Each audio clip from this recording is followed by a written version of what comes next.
yo, yo, yo, yo! What up? What up, what up, what up? I'm early? Yeah, I know I'm early. I know I'm early. A whole 60 seconds. Wait a minute.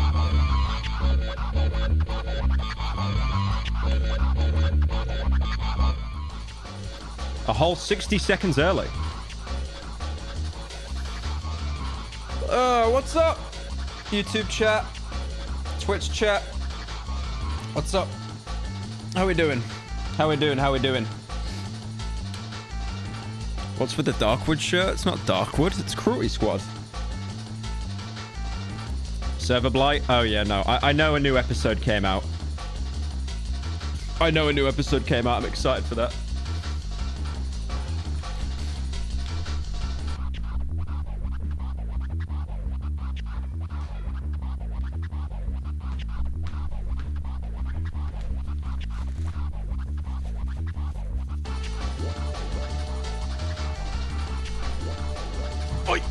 Oh my god, ow.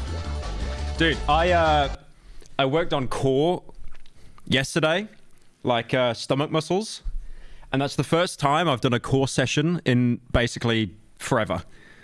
And it hurts. My stomach hurts so much, man. Like, I'll sometimes do sit-ups and stuff at the end of a session, but that was like the first time where I actually did like just solely core. And that was bad. Why did you have shoes on? Why are you looking at my feet, you little weirdo? Would you be down go watching the Cross episode 1 and 2? It honestly got me to try out Cuphead and Hollow Knight. Also, where can I get the Cruelty Squad shirt? I'm pretty sure Ville put it on his Twitter. The consumer soft products thing. I'm pretty sure it's up there. You can still buy it now, I'm pretty sure. Thank you for the 10. I know I've been rent-free about the monkfish bit, but I went fishing today and actually caught one. Anyway, your mum says hi. I don't think she did. I don't think she did. Wait, chat, can you hear like a background noise? Because I see it on my OBS. That's not good. Why is there like a background noise?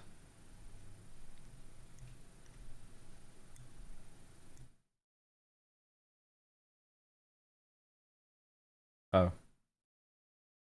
No, I fixed it. I fixed it. Thank you, Martin, for the 15 months. Thank you, Raylin, for the 31 months. 5 more months till 3 years. That's, wow. That's not something we should be celebrating about, but, you know, you do you. Dude, I wanted to go out tonight because it's apparently in Sweden it's like natural, it's like Heritage Day or Culture Night or something like that. There's loads of people out tonight. I wanted to go walk around in some museums, but I'm here. I'm here being your court jester for the evening. You think so for the prime? Neat going outside. I don't go outside. Okay. We got a lot lined up tonight. A lot. I do really want to go over server blight.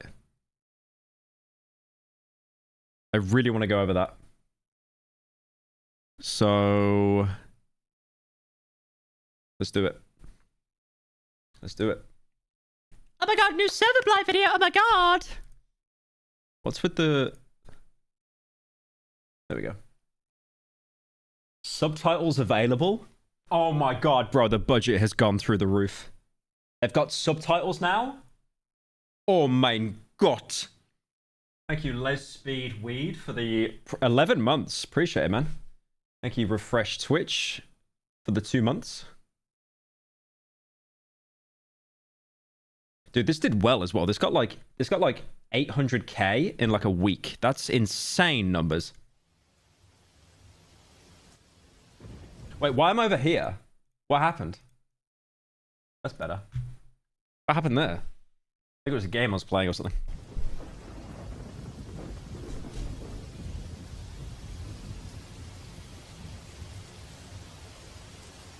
You promised that one guy last stream you'd dress as a woman. Nice troll, Lomao. Here's a tenner, keep up the slop. Thank you, Goon King, for the 10. I am dressing up as a woman, though. I'm doing a video on Amelia Perez, and I've got to dress up as a woman for it. That is happening. I don't know if I'll stream, but I've got to record a video for it. Thank you, Night Puppy, for the month as well.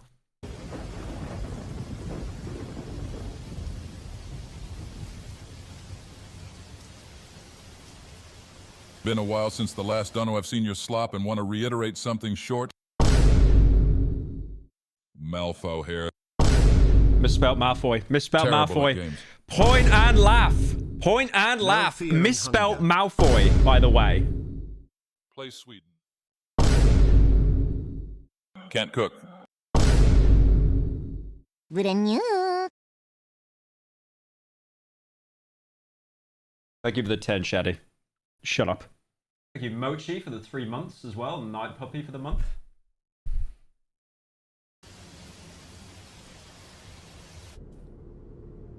I am very worried what this video is going to do. It's going to prove everything that I said as theories in my video wrong. You guys know in my server blight video, when I made basically 90% of the lore about the Thing film, saying it was this like, you know, this infection that's extraterrestrial and it's like all consuming. It's like a parasite. And then they commented on the video and they said, bruh, we didn't even watch the Thing. So that wasn't very nice to see that.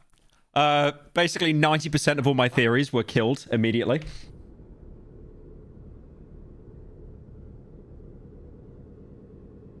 Yeah, they could have lied to make me feel better, but they were just like, nah, this didn't happen. Red Dolphin? That's not a name.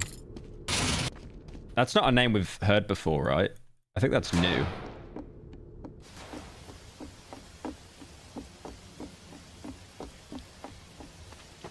I also said in my theory video, I was like, I can't tell whether the Cyberblight is malicious or not. It could just be like a line of code that wants to survive. And it's transformed. But also there are examples, like in that creepypasta, the puppet, like how it is actually taking pleasure in doing this as well.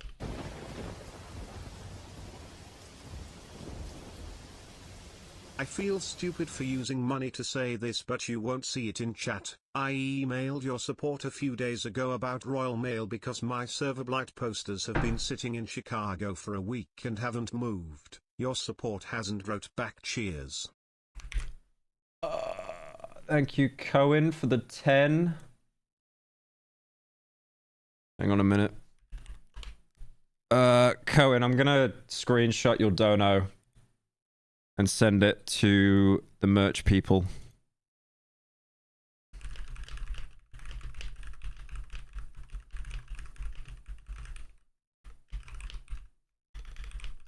When I say the merch people, I mean I'm emailing my mum.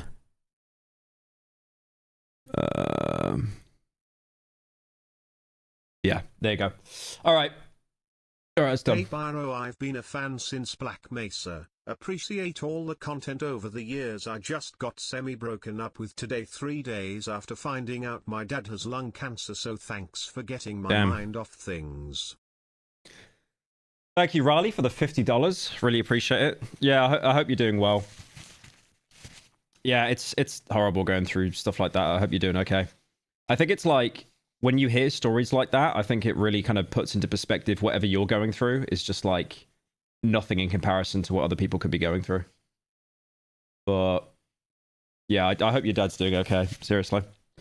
Okay, yeah, Cohen, I sent the message off to the merch people anyway. So yeah, anyway, will I play Oblivion? No, it flopped on Pyro Live, so I'm never playing it again. Right. Mycelium. Okay, that is a free-to-play lobby. That is a free-to-play lobby. Oh no! What's this plan for snatching up animators for a summer project? Oh god, are we doing a 20 grand video of you getting chased by Charlie? Summer project? Oh my god, the name was verbalized. The name was verbalized when he gave the money. Okay, is that actually him?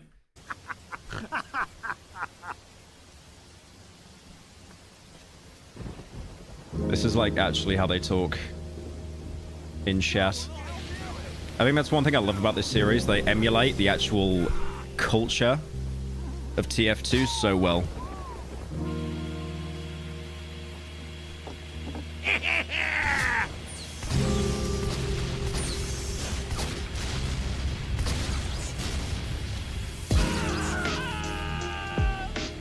Spy is actually so OP, man. Genuinely. Like, that revolver does some... Like, if you can actually hit your shots, it does some fat damage. Make super knife. Wait, Headshot Fraudster joined the game. That's not a name I recognize either, I don't think. I am going to I'm literally just waiting for the point where like 40 names join. strangle you with your...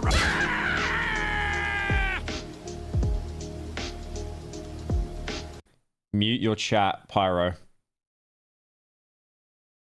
I should actually turn off my Twitch chat right now.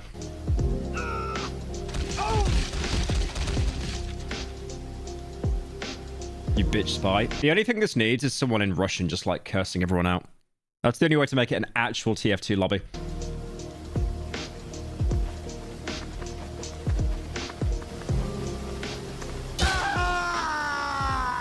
Nice trick stab. Holy sweat. Thank you, Violet, for the 5 months. How's your day, man?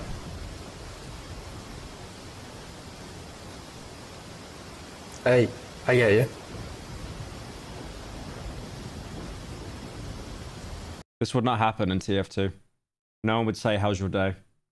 It'd be a bot inviting you to trade to scam you out of your inventory.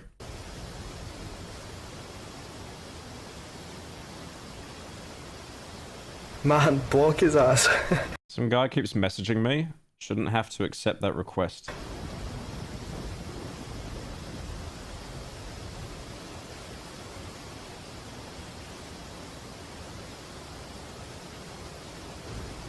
Well, I kinda gotta log off. Keep doing your thing, man. These players suck ass. Thank you.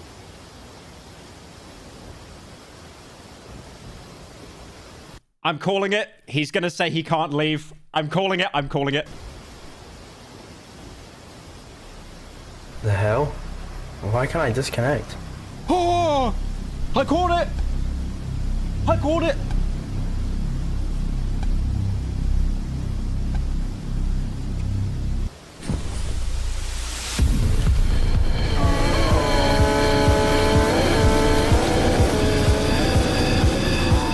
That was quick.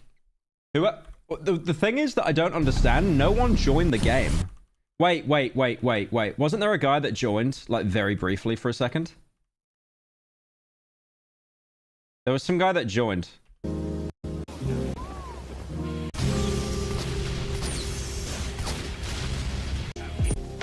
trying to find it. Hello, Pyro. Any chances of you playing the original Ratchet and Okay. Clank trilogy? I noticed that sometime you use the OG soundtrack in your videos. Greetings from Italy.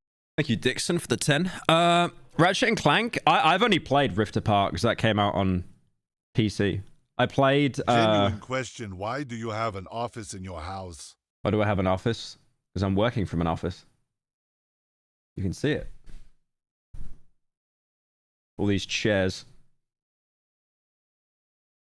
All my Twitch viewers, all 5 of them. 5 chairs. Look, this name here that joined, Headshot Fraudster, this is... That appears so quickly. I reckon that's the character that joined. Right? Because nothing bad happened until then. And that was such a quick... And you never see this character's name appear ever, right? There's so much fan animations on server Blight that are well made, but they all miss the point of the series. It's combining both regular gameplay and animated horror. But most of them just do the first or the latter. I haven't even seen that much Server Blight fan art, but it's really cool that it's getting the attention, though. Yeah, I'm not seeing the name.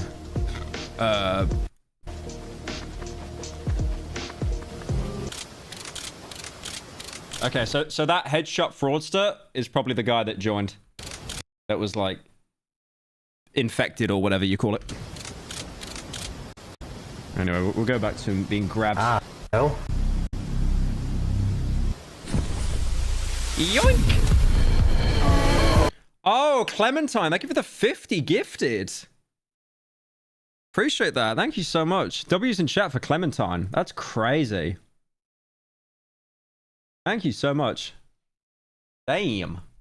Started watching My you go. because I had mono My one go. summer and couldn't leave the house, and now you're into fat furries and stopped using slurs, so I'd rather have mono again. Don't make me laugh. My stomach hurts, man. I did core. Thank you for the $100, Riley. I started watching you because I had mono one summer and couldn't leave the house, and now you're into fat furries and stopped using slurs, so I'd rather have mono again. Thank you, Riley, for the 100. I appreciate that. I like how they're on the same level, right? It's like liking fat furries and he stopped using slurs, it's over. Thank you, Dranov, for the 18 months as well. Appreciate it.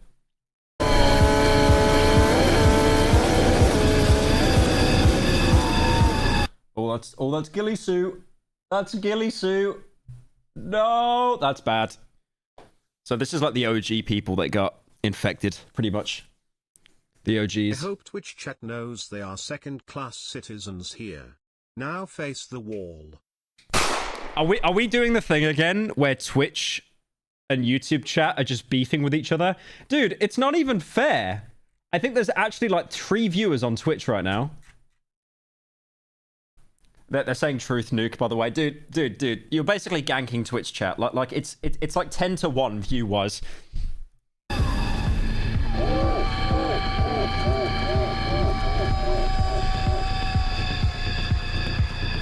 Oh, Serenix as well. You just did core? Would be a shame if someone donated 600 for 150 squats. $600 for 150 squats. That's brutal. Wait, hang on. Can I test if I can even do it? Can I do it like without like? Oh, that's fine. No, yeah, that's not really using core. That's fine. No, you asked me to do a sit up. It's over. It's actually over. Look, you want to see me do a sit up now, like after doing core? Hang on. This I will actually not be able to get one out. This is going to be pathetic. Hang on.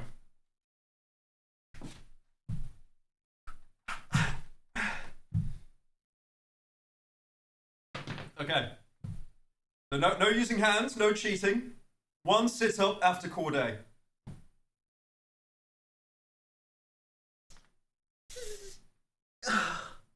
I can't do that. I can't do that. Oh my god. Oh, new press ups though, like.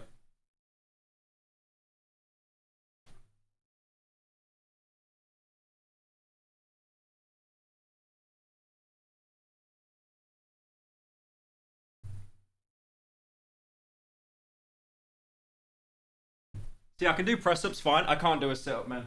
I can't do it. Oh. When I did that sit up, I felt like my stomach was just about to tear in half. Right, anyway. Serenix was the kid from the last video that got turned, right? I think. Holy out of breath.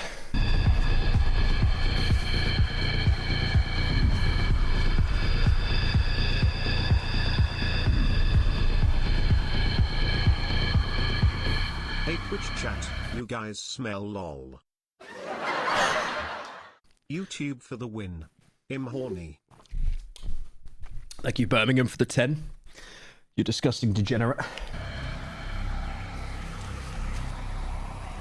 Chat, who was Cyrenix again? Who was Cyrenix? Am I getting it wrong, or was it the kid that was the spy? And then he got turned.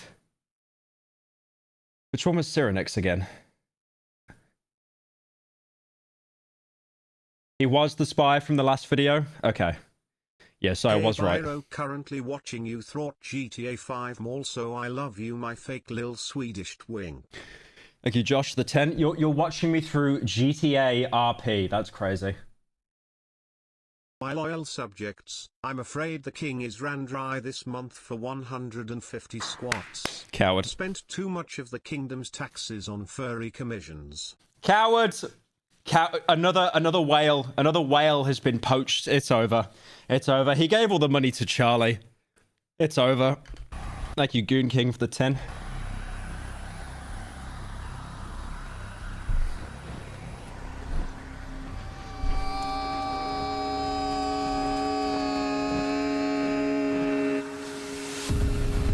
Oh, it's Dixalot! It's Dixalot! Why am I soy facing over this? So Dixalot was the soldier, right? And he actually managed to escape. Like, he didn't get turned. If what I think is correct.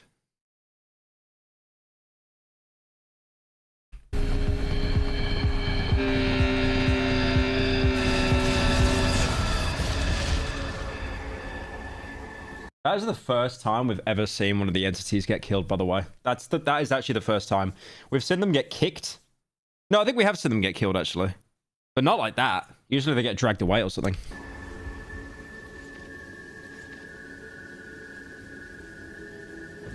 I like how everyone in this game just cannot speak a sentence without spelling mistakes.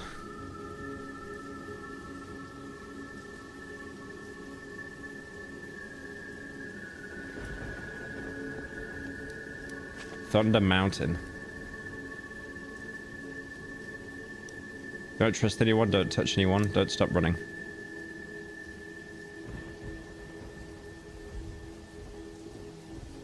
What I don't understand is as well, like, Dixalot, I think when he was talking, and when the others were talking, when they typed in chat, they spoke through their mouths, but these guys aren't doing it.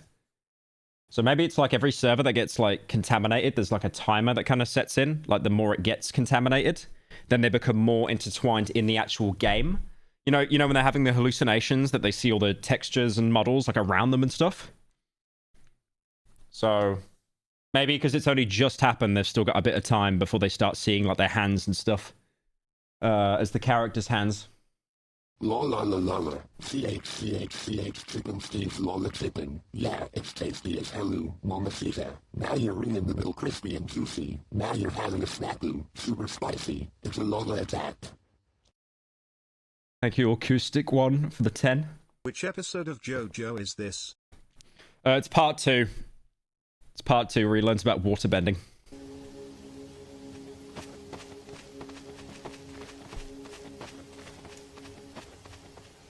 Wait, server blight's in the chat? That's Cap. I don't see it.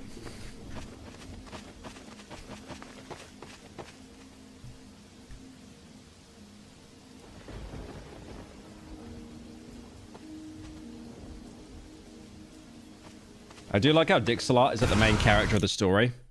And he's just got the most comedic name imaginable.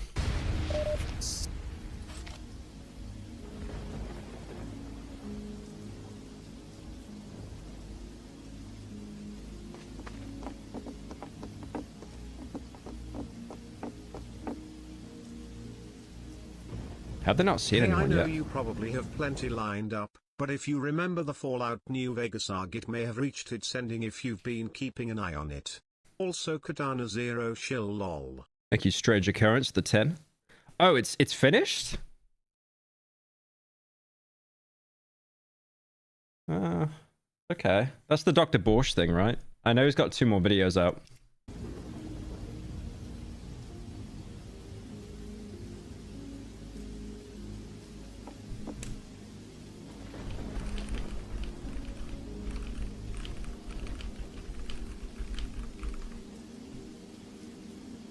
Oh, there you go, there you go. Yeah. But your content helps distract me. You help far much more than you realize. Thank you so much. Thank you, N, for the 10. Like he just the letter N. Crazy. No, I appreciate that, man. Thank you so much.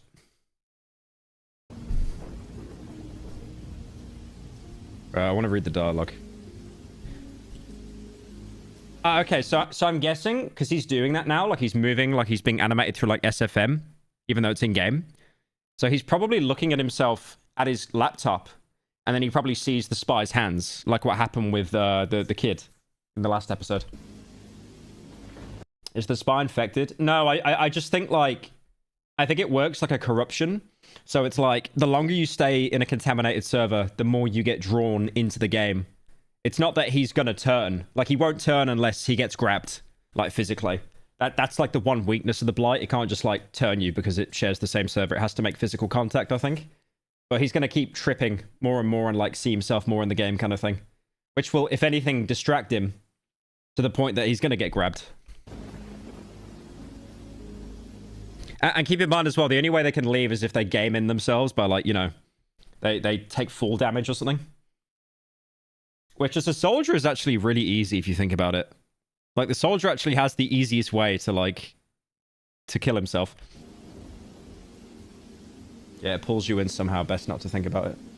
Yeah, like, he's talking in text, but he's using his mouth now. So it is, like, I guess it resets, and then when it joins the server, there's, like, an invisible countdown that starts. Because he's probably seeing himself as the spy in the real world now, as well. Like what that guy, Cyrenex, on the computer, on the laptop.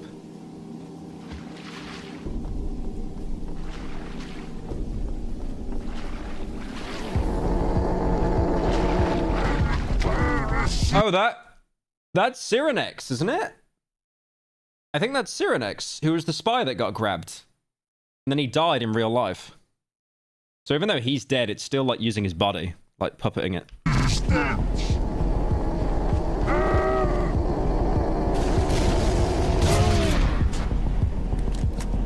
That was Cyrenex, unlucky. Yeah, so even though he's dead, I'm guessing what's happened is like, he died, right? His body died. But his, the spy like... checked his hand while looking at his reflection because the water doesn't reflect you in the game, so it was a fake. That's why the spy knew something was wrong and ran. Oh, the spy checked his hand when looking at the reflection because the water doesn't reflect you in the game, so it was fake. That's why the spy knew something was wrong. Oh, I just thought he had like a 5090 graphics card. So that was Cyrenex. Yeah, so like Cyrenex is dead. So it takes your body and just puppets it. So that might still be him, like his mind, like his consciousness, just stuck in the game like forever. Which sounds like hell. That sounds like a necromorph thing, almost like Dead Space. Because in the thing, which I compared it to, when you got taken over, I think like you're not there anymore. You're just gone. But I think what happens with like the necromorphs and stuff is like you're still conscious. Because I said this in the comparison, like when the thing takes you over, there's never been any recorded thing in the original film or the prequel film in like 2011 that there's a process that like you fight back, you feel like you're being taken over, because there's never been a character that gets infected that starts to freak out and stuff like that. But with the necromorphs in Dead Space, they do that. Like you can see early stage necromorphs that like, you know, that they're like crying and moaning and stuff like that because they realize what's happening to their body, basically. Because even though the necromorphs, like the marker works off dead flesh, you can still be turned when you're alive through like an infector and stuff like that. Redophile.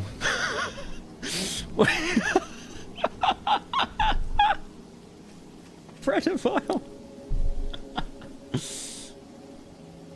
Crazy thing to pull in this dire situation we have. I can't look away from my screen. Yeah. So it's not even like when they get... It's not even that they can't leave the game, it's that they're physically stuck to it.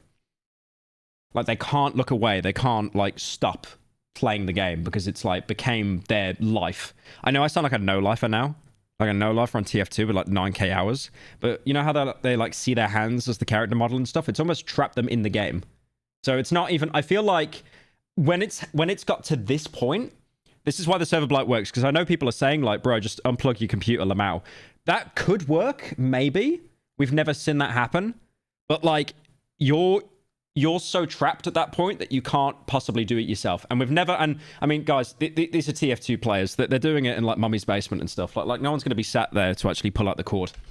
I also have a feeling as well that, like, it's not confirmed or anything, but I feel like if the cord was pulled out of the laptop or the PC to like kill the power, that might actually kill them as well. Like kind of a Matrix thing, you know, like you unplug them before they actually log out and stuff.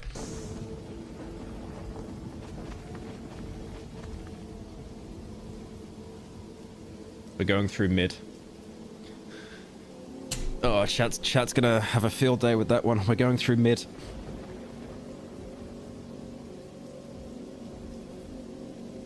How are you typing so fast? Binds. That's a cap.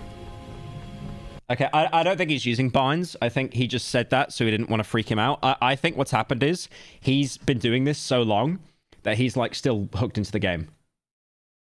The creator did confirm in a comment from a fan animation that pulling the cord would keep you trapped. Oh, okay. So if the power supply gets killed, you're just trapped in the game. Okay, yeah. Okay, that makes sense.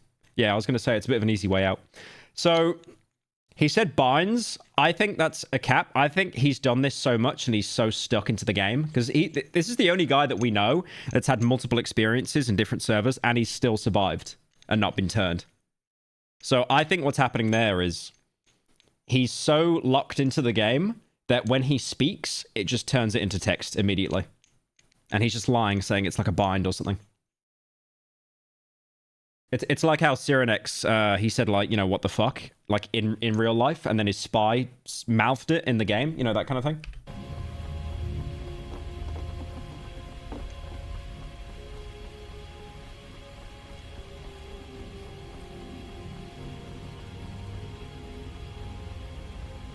Cap the point. Mid. Terrible words. Hey Pyro, just wanted to let you know the last 2 episodes of the Dr. Bosch Fallout New Vegas series, they're a bit long. I don't know if you plan on doing something else today. I just joined. Thank you, Bird, for the 25. And the crypto mining malware I got from downloading hentai from Pirate Bay comes on clutch and crashes my computer so I don't get infected. You sound like a soldier main. You sound like a soldier main saying that. The malware you got from downloading hentai comes in clutch and it crashes your computer. Well, no, what you could also do, because it's a source game, just alt-tab. Why has no one tried doing that? You alt-tab, it'll brick the game, and it's not technically killing the power. Why have these guys not discovered this yet? Have you never played Half-Life 2? You never alt-tab on a source game. Imagine that's the way that they kill the server blight, they just alt-tab. Yeah, thank you, Bird, for the 25. Appreciate it. The Dr. Bosch thing. Yeah, no. Someone mentioned earlier. We might watch it. Are you gonna check the horse race test? Oh yeah, I wanted to go over that in a bit. Too slow. Would you be down to watch Indie Cross? I wrote it off as Reddit Smash Brothers for like a year, but it's honestly really well animated and the characters are very true to their source material. Can't wait to see what they do for episode 3. Yeah, I could go over that. You're the second person to ask, I think. Thank you, Hornet, for the 10.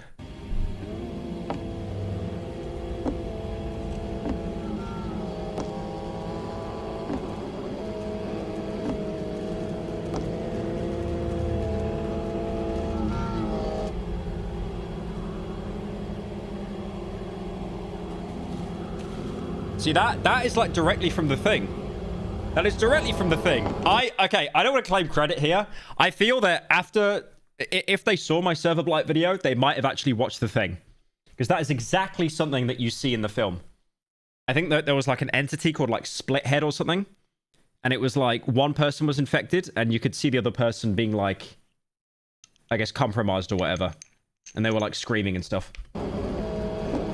It's not cope, it's not cope.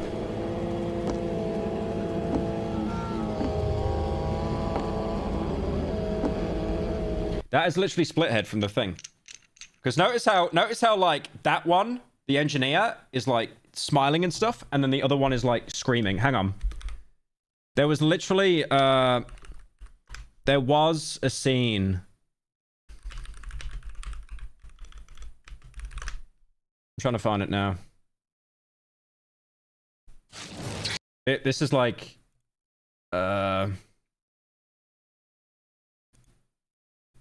yeah, there's like a scene in the thing.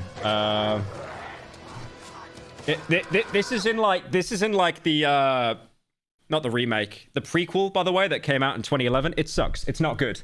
But that you see a split face in the thing original, but it's already been burnt. Copyright incoming. I mean, you can see it there. Like, I don't know if I gotta like mute it or something, but you can see like how it spreads, because that guy's already like, that's not even a person anymore. That's the thing. But then you can see like, you know, combining all the flesh and stuff like that. You know the worst thing is about this film as well that really sucks is like, this looks really bad even for 2011. They wanted to do the entire thing sequel with like prosthetics like the original, and they just backed out of it last minute, and they were just like, nah, let's not do that.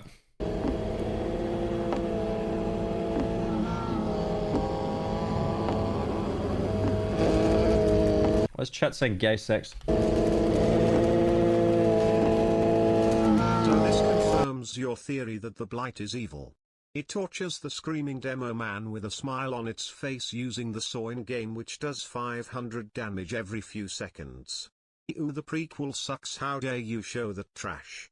Thank you, server brat, for the 10. What do you mean using a saw to damage it? I mean, that's the guy, that's the British guy that spoke earlier before he got yoinked as well.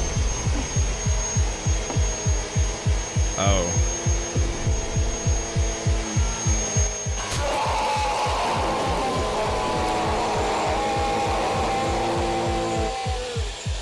Oh, that's brutal. Oh, that's brutal. Yeah, I thought it was like just a bad line of code or something, but yeah, this pretty much just proves like it enjoys doing it. It enjoys like torturing people and stuff.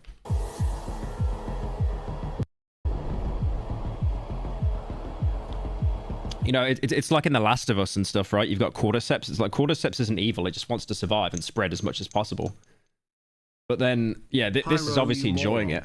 The two idiot Germans literally commented on your video they didn't watch No, I the said thing. this. Even in an interview they did before your video came out they said it, and in the same interview they shit on you for react-andying their vid on stream.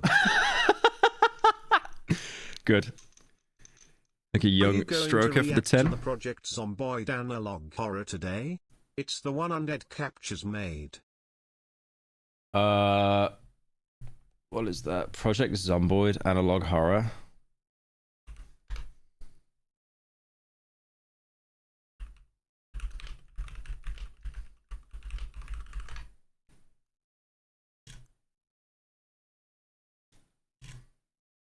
Undead Captures.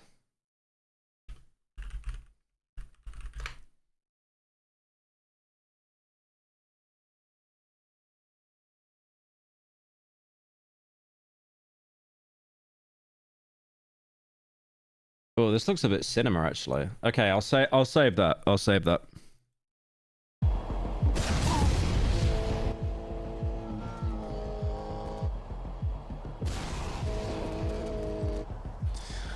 Even the server blight got outplayed by a soldier. It's over.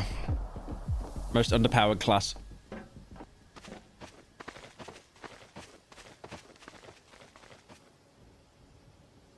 Yeah, I noticed that little movement the spy did as well. That was like, I mean, you literally can't do that movement in game. So the movements become a bit more human and stuff as well.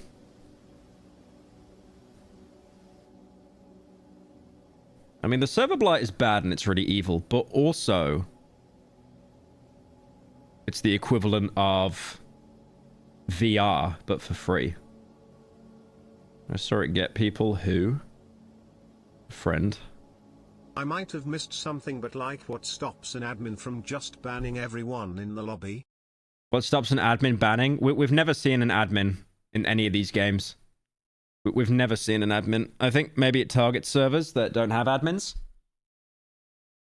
It's not like we've ever seen an admin say, I'm going to ban. We've seen a vote kick happen once, and that's actually worked. But... my best friend was on Thunder Mountain. Haven't heard from him. Have you seen him? What's his name? Direction Z. Oh, who's Direction Z? That's like the first video, right? Isn't that the very first video with the sniper?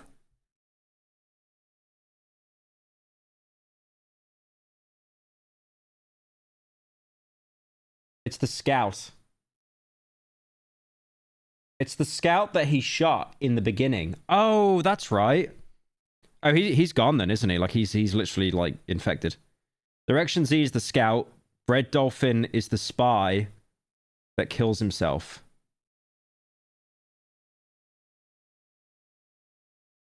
Wait. Wait.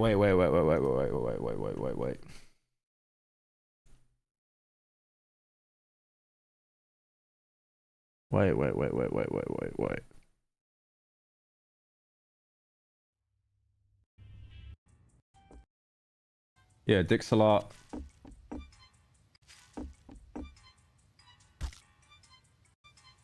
That's dicks a lot. Ah, right. Yeah, he did shoot Direction Z. It's actually crazy how much better the series has got since this episode, though, like the animation and stuff. Yeah, so this is Dixalot, who was playing as the sniper. He obviously managed to escape at the end of the video. But I'm guessing Direction Z just got, like, yoinked, hey, Pyro, pretty much. Are you going to play more Oblivion? Thank you. Still move for the 10. Probably not on this stream, but maybe again in the future. I'm not sure. I did do a video on Pyro live, but it kind of turbo flopped, so I'm not sure if I'll touch it again.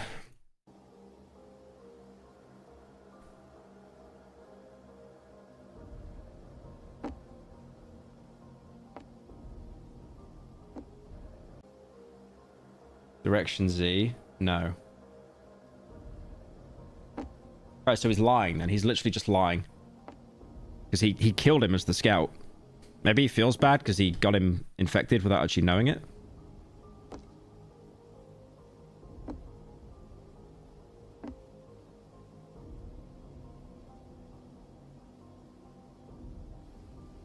Shoot me.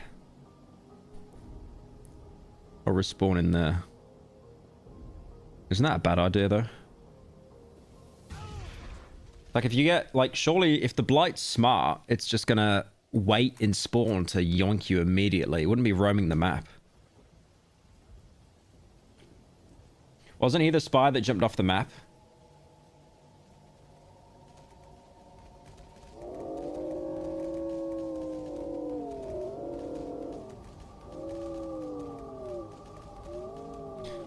The spooky long fingers.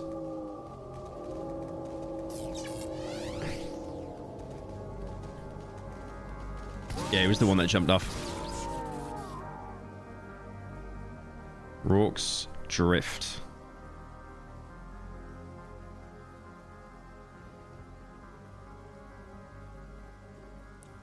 Oh, they're gonna try and kill themselves. Yeah. Okay, so I think the ragdoll should make it out. Okay, so hang on. You don't have to die from fall damage. It has to be outside of the map. Okay, because I thought it was just any kind of fall damage as long as the body doesn't gib. But I think it has to be outside of the map. Some people need to be aware of this entity in the real world or they're compelled to come back to it. Because why in the sweet fuck would you go back into that hell knowing that monster exists? Thank you, Dixalot, for the 10. Is that the real Dixalot? Giving me $10? Some people need to be aware that this entity, they're compelled to come back to it. I don't think he's compelled to come back to it. I think he's just looking for his friend.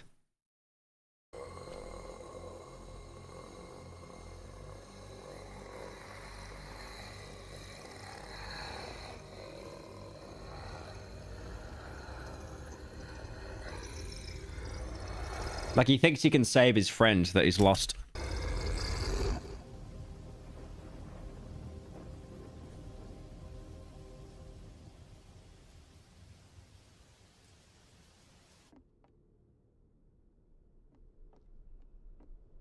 No jump scares?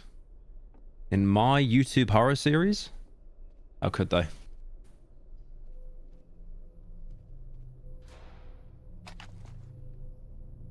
Right, easy win.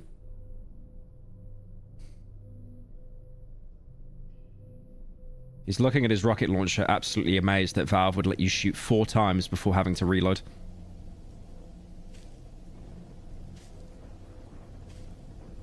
Yeah, he's got to do a rocket jump, but he needs to, like, do the jump well, because if he shoots himself at too low health, he'll just gib.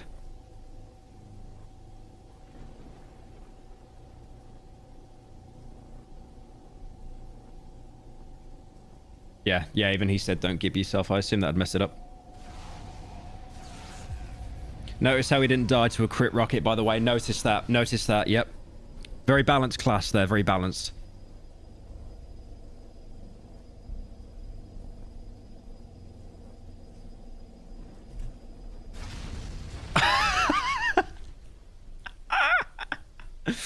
Well, was that funny?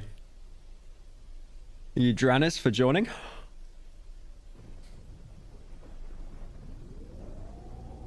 I'm respawning, now move.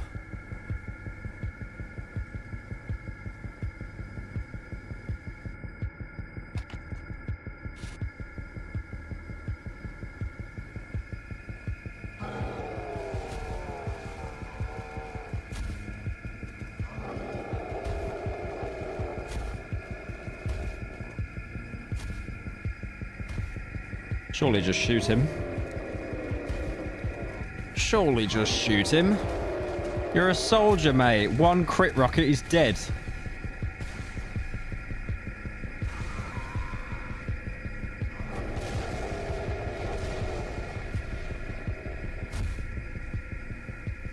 He died. Headshot fraudster. Oh, that was the guy that's the guy that joined that I talked about, by the way. N, but it's purely because my name is foreign and hard to pronounce. Nothing dodgy LOL, but thanks for helping me through a really rough patch. Thank you, Annam, for the 10. Yeah, I really hope you're doing well, man. Red Dolphin left. Okay, he's out. He's clear. So that might have been the guy that joined. Instead of doing such a convoluted ass way to get out the map, why do they not equip the Boston Basher as scout and keep smacking themselves until they die of bleeding? Are they stupid? No, I think it hasn't been established from what I've seen, but I do believe that they basically have to go outside of the playable area of the map like their body does when they die. Because he died in the map, but then his ragdoll went over and out of the map. And I guess it's something they've set up in the lore that it's like the server blight can't get you there. It kind of breaks the connection so you can just leave the game. Because, yeah, I thought originally it was just only a full damage death. But I think it has to be your body just has to get outside of the map to actually leave. Because, like, he's actually, like, kind of kicking ass a bit here, right? His biggest concern is if the server blight is on his team. Which is exactly what that engineer is. Like, that engineer is basically a bigger threat than the sniper. So, about the airport for dogs run by aliens. Thank you, that one guy, for the $100. Okay. You know what I'll do? I can't do it today. But you have literally been asking this for like a year. So, you know what? I'll do it tomorrow. Okay, I'll do it tomorrow. I gotta dress up as a woman and stuff tomorrow for a video, but yeah, if I get time. Thank you for the $100 though, man. I really appreciate it.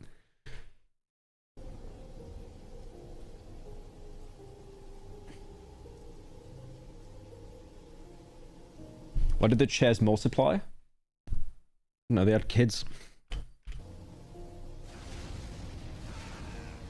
Don't fumble it. Don't fumble it now. Did he make it? Yeah, he made it. Okay, he's out. Yep.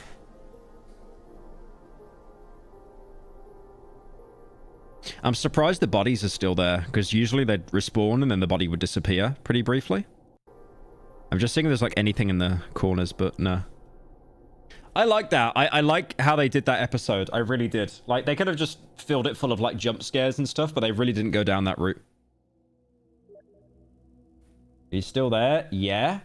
Feel all right. I like how his profile picture is just Ghost from Call of Duty. Like the depressed looking one as well. So Dixalat is the Ghost picture and then Bread Dolphin. Yeah, feel all right, I guess. I could feel it pulling me when I disconnected. We're out now. You showed me how to leave on Thunder Mountain. We're even. Thank you. I need to know. Will you help me? I don't know what's happening. But more people might get hurt. Maybe we can warn them, get the servers shut down, anything. Yeah, trying to contact Valve. Good luck, buddy. Good luck. Maybe I could see Matt again. We could find your friend. I really miss him. He's gonna say Libby alone. Yeah. But I can't.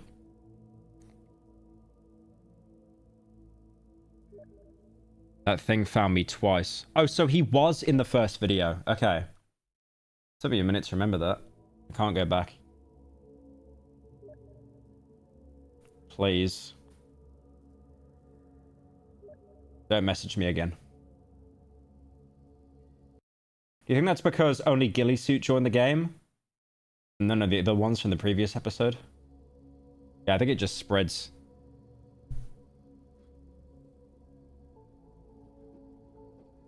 So that's a different character. Hey Pyro, just wanted that your streams make my day. Keep up the good work. Thank you, Pyro's long veiny. I'm not saying that. I'm not saying that. Thank you for the $10. I'm not saying that. Right, so that's... So he's obviously trying to... He's lost his friend Matt in the game. Hey man, Matt, please answer. Matt, please, you're right. Hey, please respond, man. What happened? Damn. Damn.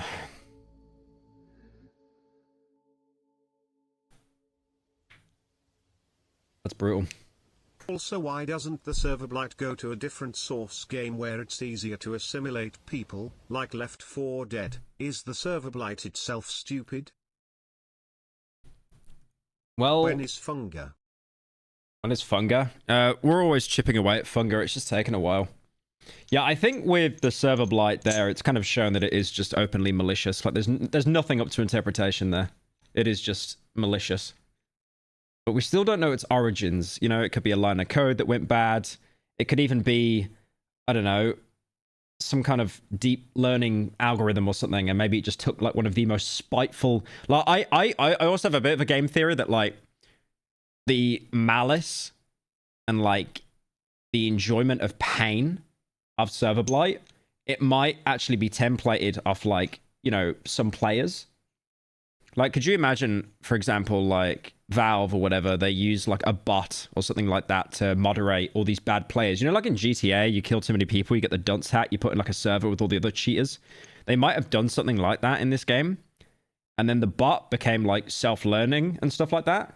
And because it was just surrounded by like toxic people, it just like basically became like just cancerous, and it just spread everywhere. And it became like really kind of evil because it was just surrounded by people that would just that would just take pleasure in like killing each other and stuff. And like, you know, I don't know. There's a lot of theories there, but I really love that series and I really love where it's going. And I'm happy that it's actually got a lot of success behind it as well. It learned malice from toxics. I mean, I wouldn't be surprised. Wait, I saw this one as well. What is the cost of living in Night City? Why would you want to live there, bro? It's basically LA. Why would you want to live there? This video is brought to you by War Thunder. Is to live. Holy and sponsor. The conclusion we came to was that under no circumstances, for any sane reason, should you go anywhere near Night City. I could not imagine a worse place to live. It's like when you're a kid and you're watching The Walking Dead and it's like, oh, it'd be so cool if there was like a zombie apocalypse and, you know, we'd be like survivors. Like, no, it wouldn't. No, it wouldn't. You can look at that and be like, that city looks cool. You do not want to live there. It is the most dangerous city in fiction, featuring gangs equipped with weapons capable of raising an entire nation. A state of living so poor that the trash... Did you see that? Did you see that Batman Arkham homing punch, by the way? Did you see that?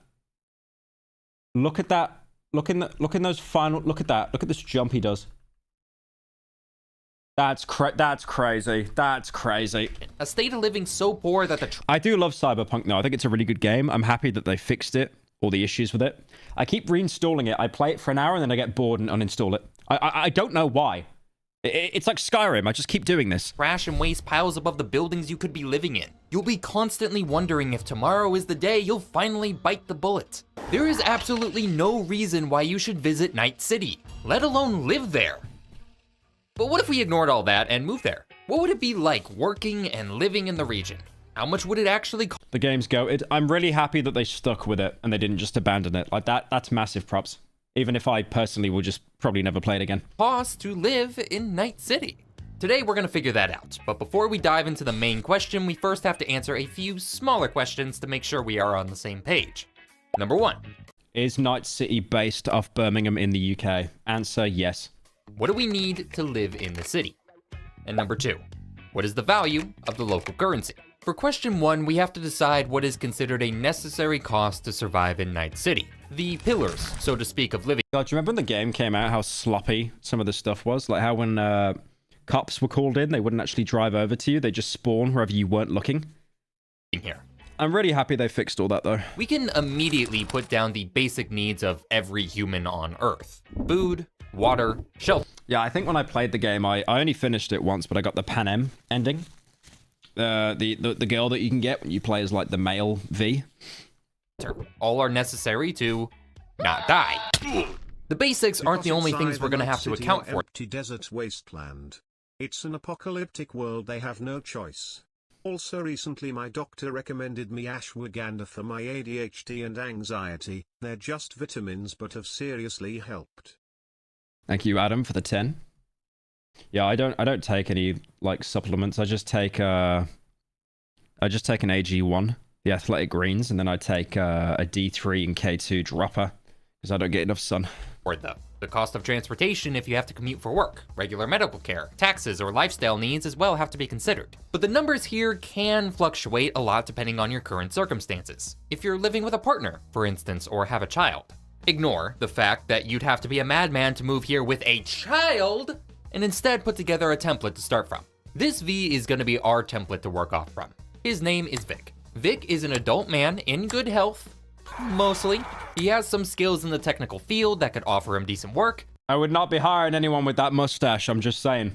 And his lifestyle stays relatively Bro is trying so hard to be Pedro Pascal now. simple, with no partner or child to speak of. Hallucinations of rocker boys do not count for this analysis. Knowing who we're working with helps, but none of that really matters if we don't have money. And before we can make money, we have to ask, what is Hank, don't abbreviate Cyberpunk. a euro? Shut up. Dollar. It's like how they have COD points. Like that is the worst imaginable form of currency that I can imagine using. Even prestige points in Dead Rising, you abbreviate that, it's PP. Like I PP myself. Like that is way better than COD points. The ED, or European Currency Unit, is the primary currency used in Europe and North America, whatever part of Night City you're in right now. It's safe to assume you need Euro dollars to live. Are you even from this game? Is it that weird for us to be here when you already have a dead man in your head? Stick some iron in your mouth and pull the trigger. Fair point. Euro dollars, or eddies, are going to be the money Dude, I remember when I did a Disco Elysium bit in the Cruelty Squad video. we use here in I need to play that game, man. I actually need to finish it. Night City. But how much is an eddy worth? To figure this out, we're going to try and make a conversion rate between eddies and the current USD.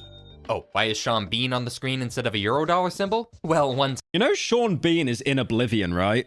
So many people were shocked to find out that he plays a character in the remaster. And it's like, no, he was in the original as well. Time I accidentally misspoke when trying to say eddies and said neddies instead, which made me think of Game of Thrones as Ned Stark, and I had a hearty chuckle thinking about Sean Bean on a dollar bill. So anytime we talk about eddies, I'm just gonna put a picture of Sean Bean up to represent them. We already know Ned's head is— Yeah, I haven't watched Game of Thrones, but I hope Sean Bean's character makes it past season 1. is pretty portable anyways. To figure out the conversion rate, I tried to compare the prices of common goods you'd find both in modern day and in Night City. That way we get an estimated conversion rate off of those prices. My first thought was to try the vending machines near the apartments you start the game at. Vending machines are generally pretty cheap no matter where you go in the world and can be a nice baseline to work off from. I checked out this corner of vending machines and found this one offering pre-packaged pies for 5 eddies. Based on some quick Google searches and my own memory, a pie like this would probably cost around $2 to $3 from your average vending machine. We'll make it $2.50 for our topic here. That makes the amount of currency necessary to buy a pie in Night City to be twice the amount you need in the current day. A ratio of $2. Have you seen the movie Sinners? Genuinely one of the greatest original films ever made. I'm gonna go watch it tonight. It subverts your expectations and that scene is so good. Also Ludwig Göransson does the soundtrack. Sinners. What is Sinners? Holy rating, 8.2. When did this come out? Is the movie about vampires? Do not fucking tell me that Google AI just spoiled the film. Play Disco Elysium and do a 30-hour main channel video. You get to punch a child, 10 out of 10 experience. Sinners is main channel worthy from what I hear.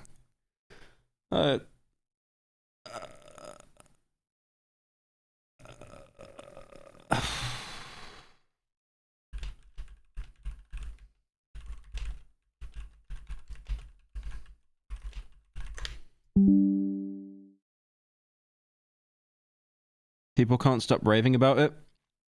Yeah, I've actually never heard of it. But I might actually go to the cinema and watch that. It's actually cinema. Please go watch it. Movie night on Discord. Do you remember when XQC got his like $80 million kick contract, and then like 4 days in, he just started streaming The Dark Knight Rises?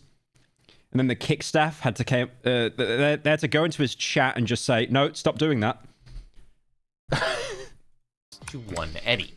That seems good, but it's important to check other prices first before we finalize that value. We can check the other vending machine prices too. Drinks are a pretty common thing to buy, and in the US, you can expect a price of $1 to $1.50 for your average soft drink. Whereas a regular can of soda in Night City is, holy shit, 9 Eddies? That's Yat.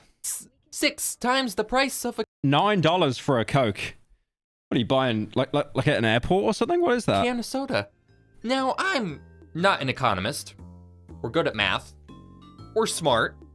But I think even That's like how much you pay for like a soft drink when you're on a plane. smart people would be just as confused as I am looking at the prices of the items in the game. And there's a few reasons why. Someone in chat said average price for Nestle water. A few issues No, average price for Evian. That French water. arise trying to compare real money to cyberpunk money. The first is inflation. The value of money had to change between Chat, not one word. Not one word. I don't want to hear it. I genuinely don't want to hear it. today and 50 years from now, so our modern day dollar is already worth a lot less in the city. But on top of that, Cyberpunk exists in an alternate universe that is best described as post-apocalyptic. Chat, read the second word in that sentence. Job. Get it now. Acquire one. Job. Makes money conversations even more complicated.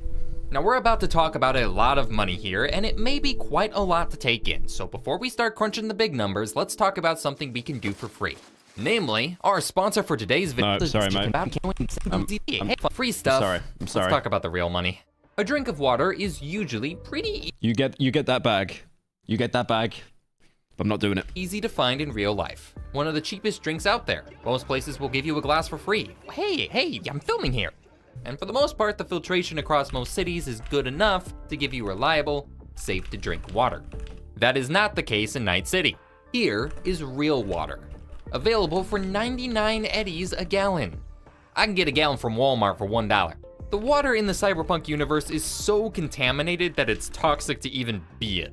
Fresh filtered clean water is a luxury in this city. Comparing this to modern day water is just not feasible. And that goes for more than just what they drink. The worst problem, I mean, that's like LA water in general, though, so that's not really much of a change. however, with comparing Apparently in LA, you can't drink the tap water. Or you can, and it just tastes awful. the prices isn't the inflation or even the apocalypse. Stop saying that word. It's video game mechanics. This is the Rayfield Erendite S9 Guinevere, the most expensive car in Cyberpunk 2077. A hypercar of the That looks so mid for that being the most expensive car in the game. It just looks like all those Chinese cars on TikTok that, like, they don't have windows, they just have, like, a display. The most expensive car in Cyberpunk 2077.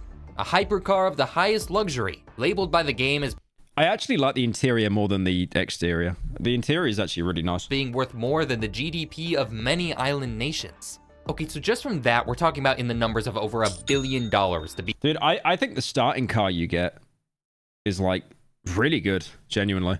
The likes of the Cayman I actually like the aesthetics on that more. Islands, Greenland, yes, Greenland is an island, Solomon Islands, and smaller nations. That's a pretty insane price, but we actually get a significant discount in the game thanks to Wakako, who acquired the car through an Argentinian ambassador trying to dump all of it. Google. The director, Ryan Coogler, has said the vampires were inspired by Vampire the Masquerade universe. But aside from that, it's a genuine film and the music and cinematography is key. Also, Spider-Gwen's voice actress is in it. Okay, so it wasn't spoiled. Thank you, Annan, for the 10. It was inspired by the Vampire Masquerade universe. That's sick. Okay, I might go watch that tomorrow, actually, at the cinema. His assets before fleeing the country. That means we can buy the car at the highly discounted price of 150,000 eddies. That's literally nothing. Go and see it tonight. It's like 10 o'clock now, and I'm probably going to be streaming until like 1 in the morning, so just everywhere's going to be shut. Even if we convert at the rate this lady's butt presented us, that only reaches 10 million. The car in the game is also a used car. The CEO who owned it wanted to sell it cause he bought a far more expensive car. That is the perfect analogy to capitalism in Cyberpunk. I love that. $1 a far cry from the billion that the Rayfield is estimated to be worth. In other words, this is like selling a PS5 during the height of COVID for 20 bucks. Go and see the film now. Yeah, should I take you guys with me? I just stream from my phone. I'm sure showing a film that's only in cinemas won't get me into any kind of legal trouble. And a pack of gum. Obviously. You know, the worst thing is I could stream it from like both sides, like Twitch and YouTube. YouTube would not care. I don't even know if YouTube has a moderation team. They would not care. Twitch would ban me like immediately. The Rayfield only costs that much due to game mechanics, not any actual lore reason. An issue that is... Also, notice how they got it from Argentina at a discount. And Argentina is like, if you buy YouTube memberships through Argentina, when it should be like £250, it's like 7 pence. Going to come up a lot in this video. I've spent more than a page and a half of my script trying to find the worth of an eddy and have come up with 0 concrete answers. So at this point, I did what any idiot would do in this scenario and checked if Reddit had the answer instead. And they did! Reddit user Wiggly Otter, great name by the way, made a thread that went through most of the stuff we talked about here and even a few we didn't mention. They also couldn't... Wriggly Otter? You know, like no hate to this guy, no hate. But you know his most used subreddits are like r-funny and r-cats. Find the answer for the Rayfield, so we're just gonna ignore that GDP bit and find a relative value of 3.2 USD for 1 eddy. We're gonna round that down to 3 just for each. No, I do hate on Reddit a lot, but it can be a really good source of information for specific things, definitely. Easier math, make sure to thank your local otters for their hard work. Let's say that Vic makes a pretty average salary statistically, right in the median. For the US, that would be about 66,000 USD. Divide that by 3 and we learn that Vic earns roughly 22,000 eddies per year. So now that we know all of that, what can Vic, with these circumstances, afford in Night City? We're gonna start with a place to live in. I feel like any adult under 30 already knows what it's like to live in a world where 90% of the houses are bought up by corporations and rented out at exorbitant prices, so you will feel right at home in the Night City. Dude, I'm in Place Sweden, as you guys know. The housing market here is a meme. It is a meme with how bad it is. Like, here, because there's so few properties available in Stockholm, you have to, like, go on a wait list to get a house. You can buy one outright or rent one, but the prices are ridiculous. But if you go on this waiting list, like, I know a mate who's been on this waiting list since he was, like, 10. So he's basically been on that list for nearly 20 years. Just to get like this small 1-bedroom apartment. It's bad, man. It's really, really bad. The housing market. Maybe pre-ordering a house is crazy. No, you're not even pre-ordering a house. You're pre-ordering like somewhere to rent. We can still get a good rent price though. I'm gonna be very generous to Night City here and assume the rent prices we find include the utilities for the property. Water, electric, gas, rentoid, etc. It's a big assumption to make, but we don't get clear numbers on what those utility bills would be, so we're just gonna put it together. I'd like to see our fella get a nice property, maybe in the Glen. We have this property available here with a lovely open apartment. Huge windows, massive TV, a small kitchenette, and a spacious bathroom. This would be a very nice place to live, and you'd only need 80,000 eddies. It isn't even the most expensive property you can rent here. The apartment at the center of Corpo Plaza. That's not... That's really good money, though. If you're buying that outright for 80k, then again, actually, no, I need to realize how it compares to actual American dollars and stuff. Plaza dwarfs the Glen apartment with 110,000 eddies. Oh, by the way, that price is per month. Okay, never mind. I actually thought he was saying it outright, and it's like, okay, that could be good.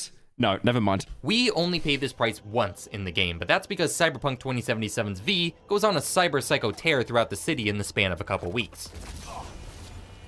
Our Vic, however, plans to live a long and fulfilling life, and at the moment, he can't even afford 100 grand a month just to live in LA. a fourth of that monthly price. We're gonna have to I actually could not imagine, like you should be paying me to live in LA. find something cheaper. This Japantown apartment is pretty. It's in a more dangerous part of the city, sure, but hardly the worst area. It's got a decent view, kitchenettes, comfortable vibes. I think this could be a great place to live. Oh, god damn it, 30k. 30,000 a month. Hey, fine. To be fair, I can't imagine the Also, Eddie. you remember Michael Mando was in the first Spider-Man Homecoming movie? He played the Scorpion McGorgon who later becomes the second host to Venom. It pisses me off cause we could have had Vass as Tom Holland's Spider-Man villain. Marvel are idiots. I mean, the thing is, you love Marco Mando probably because, like, you're a guy in your 20s. That's not a huge market.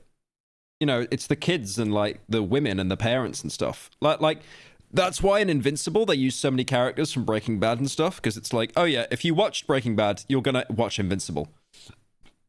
But, like, Disney are just so much more like, we need, you know, it's like Zendaya. The reason why Zendaya's stuck in everything is because, like she is basically one of the biggest, most successful female actors, and that will bring women into the cinema. Fine. Thank you, Christopher, for the 5. Average cheapest apartment in New York City. There's gotta be a cheap property around here somewhere. The last apartment available is on the north side in this little apartment building. It definitely is not a safe area as shown by the 1 gig you do here, but we will take what we can get. You have a bed, a bathroom, no kitchen, an armory because every house in Night City needs an armory, all for the low, low price of... If it's over 50k, I laugh. 10,000 eddies. Vic can afford to be at this property for 2 months. That's assuming he gets his yearly salary together in that time too. I'm willing to make some concessions and say that these areas have cheaper properties without giant armories in them, but even with a discount, most of these are far outside the range we could afford. That leaves us with one option to look at, the mega buildings. These places are practically an entire slum. That is just actual Judge Dredd. Like the mega cities they have.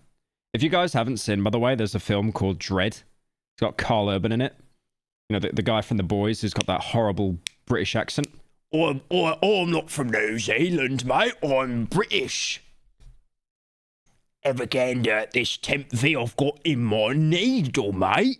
Crammed together into a giant box. Place where the poorest are dumped to live in. And because of that, we can find probably the cheapest real price for a property in the city. We don't actually have a price. Oi, Huey. I'm not Huey, I'm not from New Zealand. I'm not. No, I'm meant to be British. I'm meant to be British, Huey. What I'm doing right now, I'm acting, Huey. Price for the apartment V lives in at the start of the game. But it's clear from the intro that this was the first property V could afford after moving out of Mama Wells' house. And given that they don't have... He doesn't sound British, he just sounds like a Kiwi trying to be a Brit. ...have 20k on hand to pay off the tab with Victor, it's a safe bet to say these apartments are cheaper than the ones we've seen so far.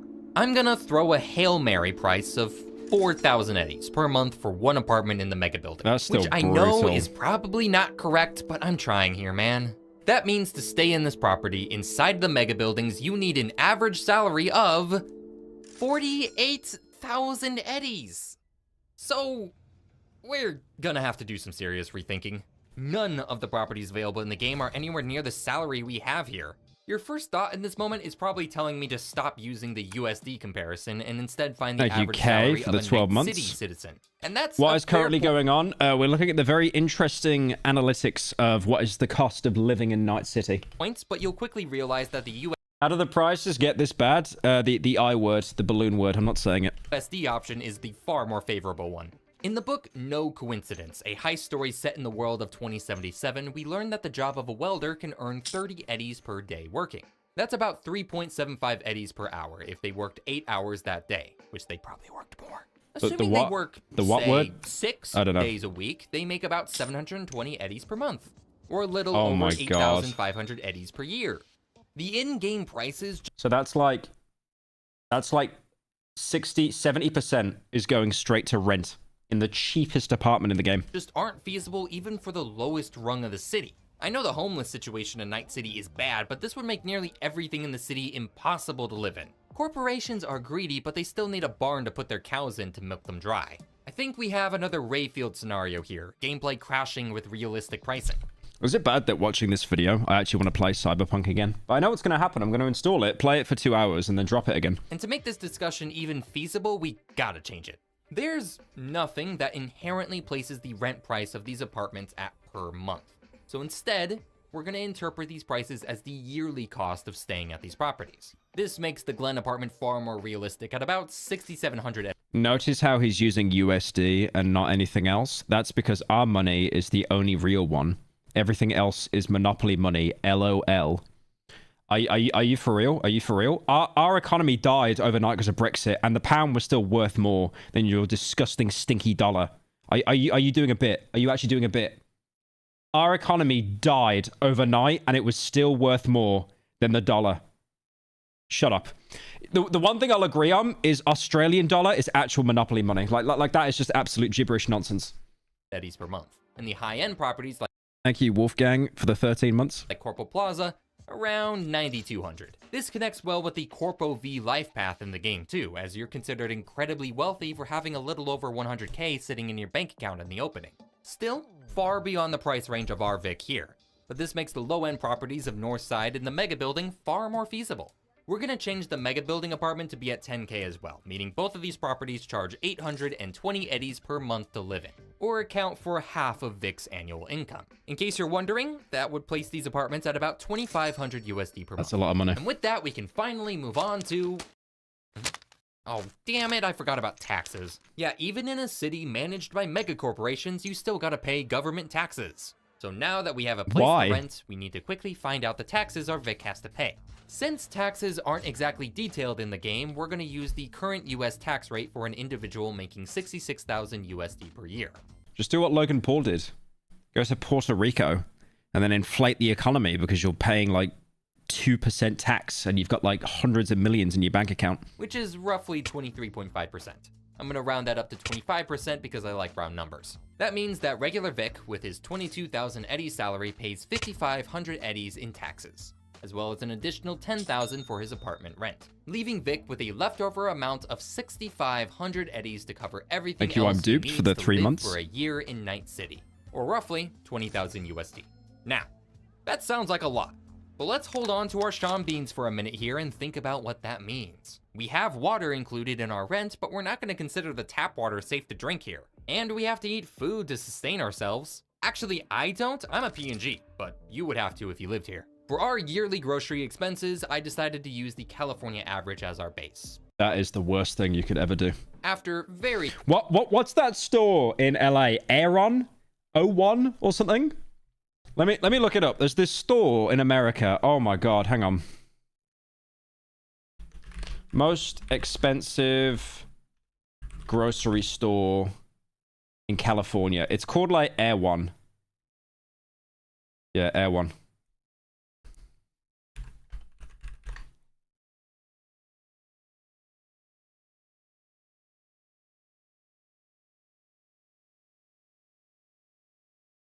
Look at this. Look at this, bro. Look at this. This is the Air One Cope. Olive oil, $43. Sweet potatoes, sweet potato chips, $30. A turkey is $200. Irresistible yuzu lemon cookies, $20.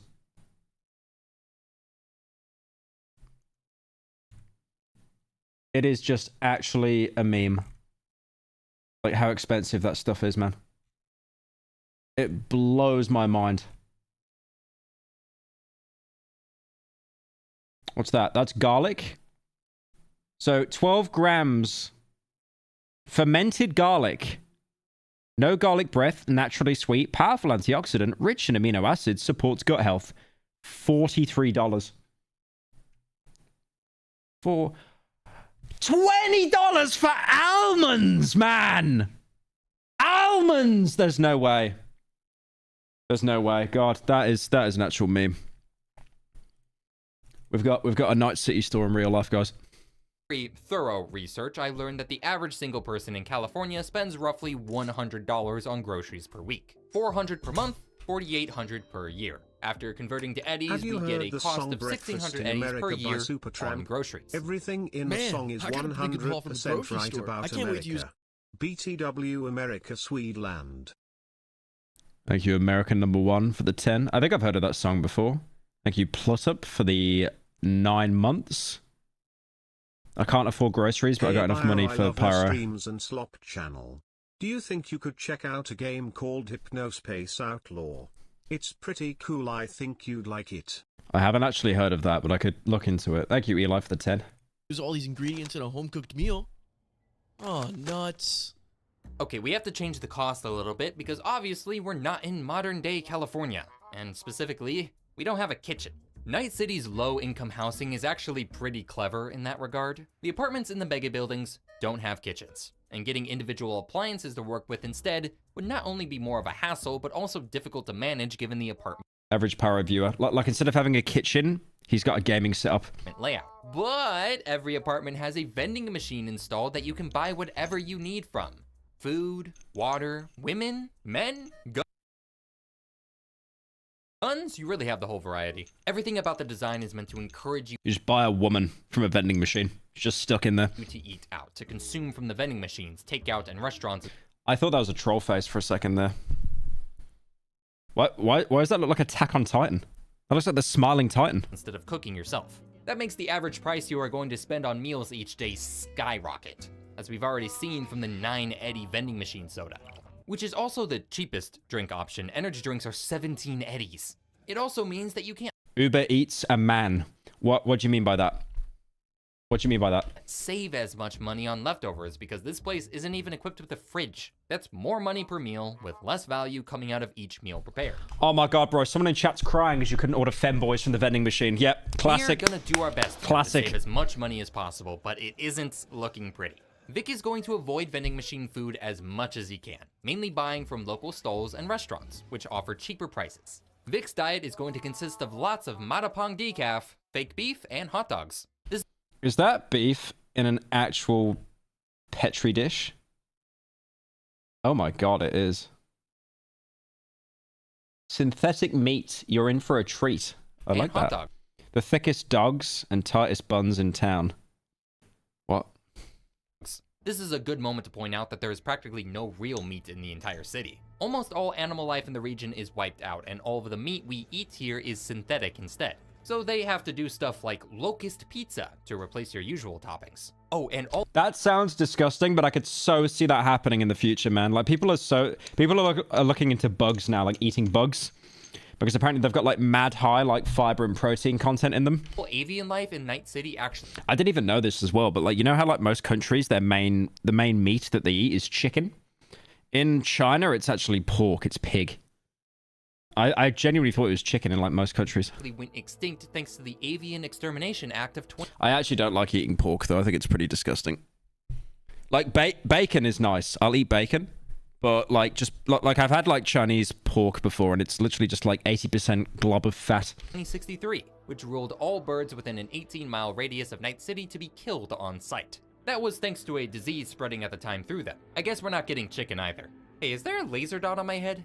I don't have an exact statistic I can work with, but to account for all of this, I'm going to say that this results in a 50% increase in total expenses for food, and even that's being pretty generous to Night City. That leaves us with a total of 2,400 eddies per year on food and groceries. And now we have 4,100 eddies left. Pig is haram. Yeah, I just eat chicken and fish. Like I'm actually addicted to fish. If I couldn't eat seafood, I would cry. Or 12,300 USD. With all of our needed to not die needs met, this amount is enough to live somewhat comfortably on. But we're not done yet. Vic needs to keep working if he's gonna be making rent, so that means he's gotta commute to work each day. Now we gotta calculate how much his commute cost him in an average year. Now we could go the car route, but something says that I gotta open my window. in a mega corporatized world wouldn't be a great idea. Car manufacturers today are already jamming as many subscriptions as possible in cars. I don't even want to imagine how many there would be in Cyberpunk. Beats. Time to go home. Your free trial on acceleration has expired. What? To accelerate, please confirm your subscription to a premium driving plan, including acceleration, braking, 12-hour battery capacity, opening windows, air conditioning, and glove box. Radio, GPS, and speedometer not included. Maybe a cheap, less software-dependent vehicle wouldn't be too bad for Vic, but I think for our purposes, we're gonna have him commute on public transport, namely the N-Cart line. I talked about the maglev rail system Night City has in my last video, but I didn't actually give You did not need to wear pants that green on the train. You did not need to do that. it that much credit. The You did rail line not in the need to do city that, is little bro. actually really good. It has consistent trains arriving at each station every 5 minutes, as shown by the monitors on the screen. And getting on and off of them is as simple as using your N-Cart pass. We're gonna make a scenario where Vic has to travel from his apartment in Mega Building H10 to the Shito Imports building. You missed a really good practical joke. Go back. Corporatized world wouldn't be a great idea. Car manufacturers today are already jamming as many subscriptions as possible in cars. I don't even want to imagine how many there would be in Cyberpunk. Beats. Time to go home. Your free trial on acceleration has expired. What? To accelerate, please confirm your subscription to a premium driving plan, including acceleration, braking, 12-hour battery capacity, opening windows, Is it air Tesla? conditioning, and Did he glove rent a box. Tesla? Radio, GPS, and speedometer not included. Maybe a cheap, less soft minutes, as shown by the monitors on the screen. And getting on and off of them is as simple as using your N-Cart pass. We're gonna make a scenario where Vic has... What card? What card did he say? What card? What card was that? What card? Dude, I hate to admit it, man. When he said that, I just thought of like the N-word pass card that Tumad was selling. Oh my god. Oh Jesus, oh my god. That was like unlocking an old memory. Has to travel from his apartment in Mega Building H10 to the Shito Imports building. Do you guys remember that? He was selling a card. That's like the official N-word pass. God, that's a real throwback, man. That's a real throwback. Thank you, NCR Trooper Scout, for the $100. Thank you, man. I appreciate it. If you're doing video reactions, I suggest watching the stoic design of Demon Souls or the Electric Underground. Let me have a look. The stoic design of Demon Souls. Classic principles reinterpreted.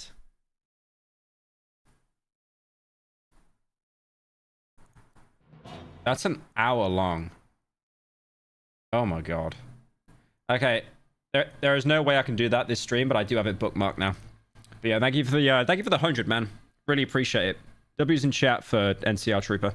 Where he works in the Glen. He can do this by entering the N-Cart terminal right next to the Mega Building and getting on the yellow line towards Pacifica. Vic then gets off the yellow line and... Rip Tumad. Yep. Rest in peace. Yeah. I mean, I don't even need to say anything about it because I already said it in that one clip that was shared everywhere. But yep. Alexander Street and changes to the red line towards Mega Building H7. We then get off at Congress and ML. Okay. I don't want to just say that and then move on from this. The one thing I will say about Tumad is like, I just wish he never went to LA, man. I wish that so much because LA just ruins people. It really does. Like that place either makes you into like some of the most successful and famous people in the world. Like if you're someone like one of the Paul brothers and you can survive that kind of environment, you'll be okay. You'll be thriving. But yeah, at the same time. Okay, and take a short walk I don't know. I've just seen it time and time again with the LA stuff, man. to Shito Imports. That's 2 metro fares to get on the 2 lines, spending a total of about 10 to 15 minutes on the commute. We'll use the LA Metro fare here as a reference, which is roughly $2. This is a bit biased, but I have a hard time believing that the NCART fare would be anything less than an Eddie. I mean, just listen to this. How can you make a passenger buy 2 tickets just because she weighs more? Because to them, we're not passengers. We're Eddie signs. We'll say instead of a 3-to-1 difference, it's a 1-to-1 this time. That woman's got like my hair from 2016. So 2 eddies per fare.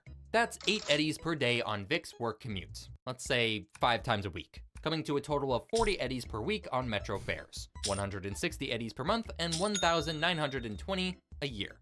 We'll round that down. After accounting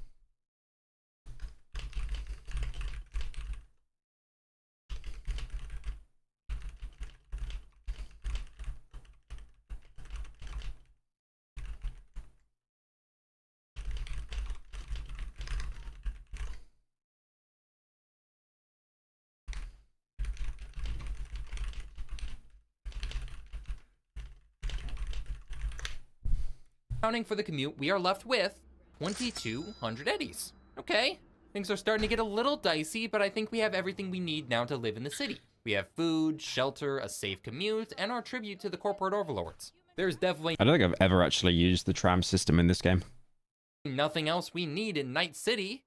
Like, say, a gun. We have all of these things now, but we're in Night City. A cyber psycho could be around any corner about to rip you to shreds. There's gang members robbing innocent folk just down the hallway. We're gonna be killed just by Okay, that was a bit of a bitch slap there. Damn. walking to work one day, and if we want to avoid that, we're gonna need some protection. Thankfully, we only need to buy 1 weapon to keep on hand, because we're very unlikely to survive long enough to get a second one. We'll just head down to Second Amendment and get ourselves a handgun. Okay, well maybe it isn't even worth it. Let's try it inside the range. You hear me? Huh. Okay, it works, but there's absolutely 0 chance we can afford that. I do love the sound effects for the guns in this game, though. They're so solid. We do need something, though. Roll Maybe back a the video cheaper to option, 1559. You missed something and you hopefully won't get demonetized. Right, take it back to 1559. To save as much money as possible, but What did I miss? it isn't looking pretty. Vic is going to avoid vending machine food as much as he can, mainly buying That's fine. from local stores. No, it's not. That's not like nudity. That's fine. 2 eddies per fare. That's 8 eddies per day. A cyber psycho could be around any corner of that. We do need something, though. Maybe a cheaper option, like a 3D printed single-use firearm. It's a good thing we have budget arm vending machines just for... Have any of you bought this gun before, by the way? This gun from the vending machines? And so it is like the worst gun. I love that they've added it in the game, but it is just absolute trash. It's terrible. I don't even think I think it only has 1 magazine. You just throw it on the ground afterwards. For that. I don't know, though. Maybe we should... I like that they've added it, though. Like the novelty of it. I really like the novelty, even though it is just complete trash. should test them first. Like, it just looks like a plastic box gun or something. I'm just testing it. It's just a test. That'll be another 100 eddies, but we can now protect ourselves. But how much are we actually going to protect ourselves with just a gun? Even equipped I still love the gun you can get that talks to you. Talk to her. with our unpainted Warhammer figurine, we're unlikely to win against a thug equipped in full cyberware. We probably should have some insurance in place to protect us. Emergency care in Night City is privatized, and in the event of an emergency, you need to be subscribed to their insurance plans to be helped. Most importantly, we want a trauma team plan to save us in the event of a medical emergency. There are 3 trauma team packages: Silver, Gold, and Platinum. Platinum offers a variety of services, but given that our Eddie wallet is already looking a little ghostly, we can assume that Platinum is out of the question. The Silver plan does mean we need to pay for every minute of transport, every bullet shot by trauma team specialist, all fuel spent in the course of a rescue, and any equipment damage sustained during, but that's just a small price to pay for the future. What do we have to pay right I really wish you could call Trauma Team in the actual game. I don't think they ever added that, right? It's just like a kind of filler website. Like, you can't actually pay for their plans or anything. Because you could call in, like, Platinum and then just, like, have a squad of goons just, like, gunning people down for you and then they heal you. That'd be server-powered. now? Yeah, I think that'd be so cool if they added that. In the 2045 version of Night City depicted in Cyberpunk Red, the silver plan was placed at 500 eddies per month. I am once again going to be generous here and say they have not changed that price for 32 years, and that it is still 500 eddies per month. That comes to a total cost per year of 6,000 eddies. Oh, we're in the red. Okay, we're in the red. It's over. You know what? It's fine. We can go with the cheaper option. There's other medical services The as cheaper shown option. in Cyberpunk Edge Runners. They're not as good, but they maybe will save your life or sell you off to scavs, either or. We can just bring that back up to 2100. We don't need that safety plan. But we may need an anti-malware service instead. See, a majority of the people in Night City Well, when he said that, I thought he'd be doing another YouTube sponsor. have cyberware, and most workplaces actually require certain cyberware to work with them. So if you want to keep your job in the city, you better Why is there so many sirens outside? Because I'm in a major city and it's Saturday night. There's probably loads of drunk people being arrested outside right now. have that cyberware needed to keep up with it, which requires maintenance, proper care, and protection against netrunners should anyone try to hack into them. I don't have an exact number for how much that would all cost, but given that the basic hand cyberware can be a couple grand alone, I'm expecting the price of it put together isn't too far off from that Trauma Team Silver plan. And we're back in the negatives. Actually, never mind, we don't need cyberware. That still leaves 2,000 To be fair, you could just go around looking in bins for spare eddies. That's what I did in the game. eddies for us. We can work with this. Vic can either live without these specific protections in place, most likely dying in a couple weeks, or maybe we can find something else. I didn't mention them earlier, but there are some areas where you can technically have zero rent in the city. Both Pacifica and Dogtown are considered abandoned parts of the city, and the rundown apartments left behind in these areas are perfectly livable if you're up for a true post-apocalyptic lifestyle. That gives us back 10,000 eddies to work with, meaning we can afford the silver plan. See, this can work. We just need to be able to commute to, okay, I see the issue with this. Pacifica is completely gang-ridden, so being able to travel through it safely is going to require costly protection. Not to mention Dogtown is completely gated. We're just gonna say that the taxes before are going towards paying off the gangs instead. Oh, and no public transport out here, so we're gonna need a car, which is I mean, again, that's just LA. Like, there's actually no public transport apart from Ubers. gonna cost us at least 16 grand for a Mahir Supron FS3. Is this Birmingham? Birmingham sucks, but at least Birmingham actually has good transport. The premier driving experience. And we also have to account for battery charging costs, which we can't do at our house since this abandoned building doesn't have power. So we gotta run our own generator and source our own polluted water to use and find our own food, and we probably still have to pay taxes if we work in the city, and we probably have an even higher chance of being killed here than inside the city, and maybe this is why everyone turns to crime in Night City. Look, I think we need to bring this back to the bigger picture. What is the cost of living in Night City? We figured out enough here to definitively say that you would need to make at least 20,000 eddies per year to live in NC, or 60,000 USD. If you are able to make that much working here, you'd be able to have a home, food, and the tiniest bit of security. One NordVPN sponsor. But you wouldn't be anywhere near safe. With zero protections in place, all it would take is being in the wrong place once to end it all. A drive-by, a cyber psycho, an angry corpo, an angry cop, automated weaponry. Really, anything could cause your life to end and become one extra stat on the daily death lottery. That's just how life would always be here in the City of Dreams. And this is the favorable outcome. We had to make a lot of generous assumptions here to even arrive at this number. Most wouldn't be as You basically had to become homeless as well, just living in like an abandoned apartment, like squatting. lucky as Vic to even have all of those eddies. They have to cut corners, starve a few days, rob someone in the night, or take bigger risks to make it by. It makes me wonder, why even bother? I think what made this question so fascinating to me is that despite the overwhelming costs looming over everything you need to live here, people are still living. There's still communities, small businesses, events, and gatherings. Life in a place so destructive. In a way, it makes you want to find out what these random faces in the crowd can find here. How they can simply be. Sure, they're struggling, but here they are, all the same. Did you just add the coughing sound effect in post? People finding happiness, no matter how bittersweet, in the crowds of Night City, I can't say I understand. Isn't that the good ending of Cyberpunk? The DLC ending? It's like you lose everything, but you're still... It's like the only ending where you don't die, I think. You, but I wish you luck on your trip. I've prepared you as best I can. You know the costs of living in Night City. Now you just have to live in it. As you step forward, the air around you parts into a grand pathway towards a place beyond your view. A chill runs down your spine. Panem ending is the best ending. Don't you literally die in that ending as well? You just stepped into the 18-mile perimeter of the Night City limits. A laser sight has clicked onto your location. The Avian Extermination Act of 2063. Where'd the shades go? Oh, fuck. Where'd the shades go? You should duck. Let's go. I like that video. I really like that video.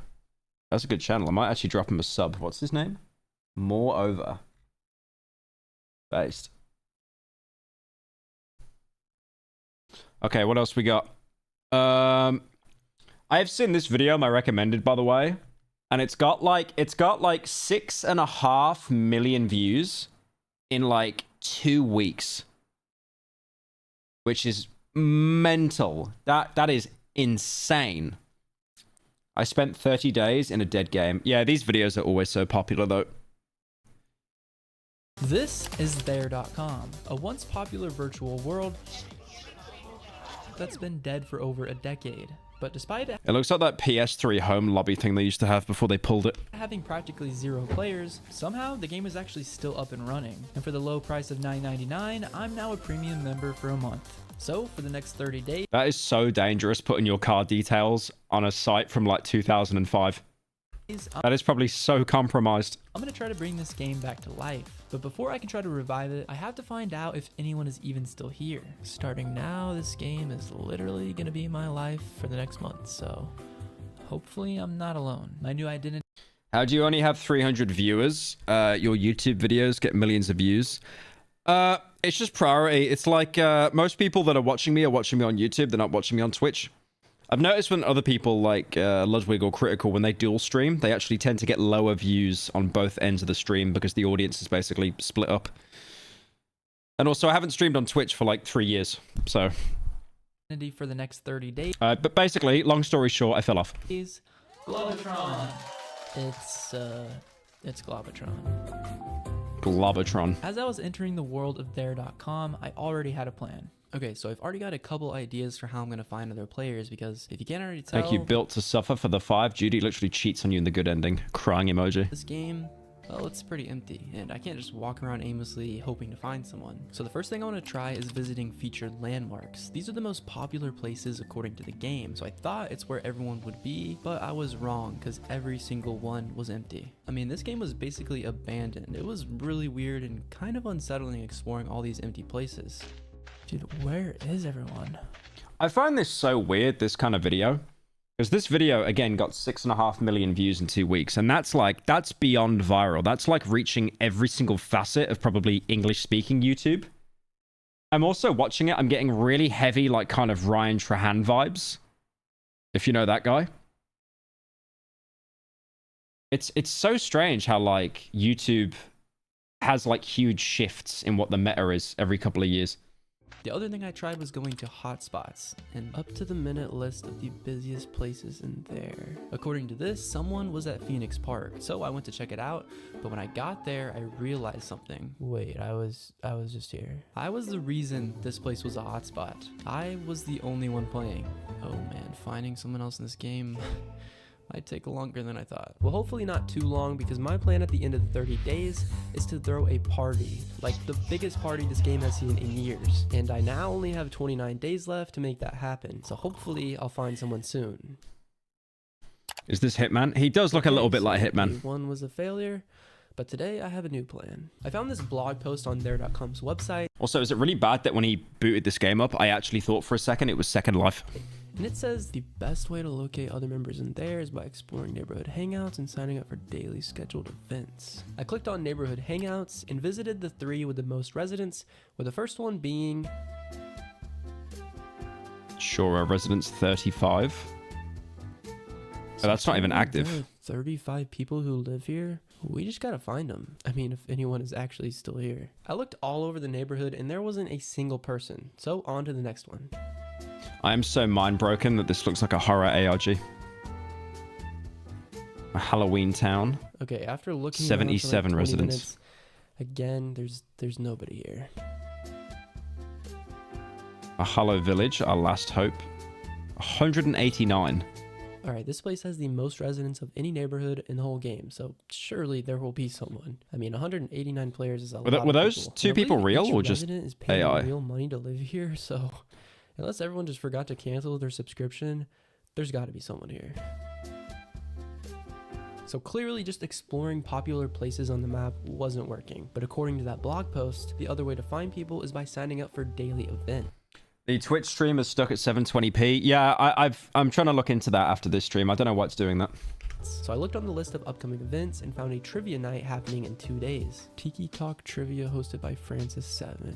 There's already 4 people signed up. This was definitely my best chance at finding other players. I just had to hope they actually showed up. Now that I was signed up for trivia night on day 3, all I could do was wait. Dude, I would just so cheat and just post a link in my Discord server being like, oh guys, I found this new game. Oh, now there's players.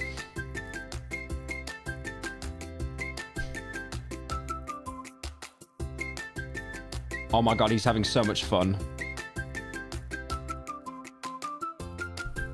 I was super... Why does he look like... He looks like Lex Luthor. He looks like Lex Luthor. And he doesn't look like a good Lex Luthor. He looks like when Kevin Spacey was playing Lex Luthor.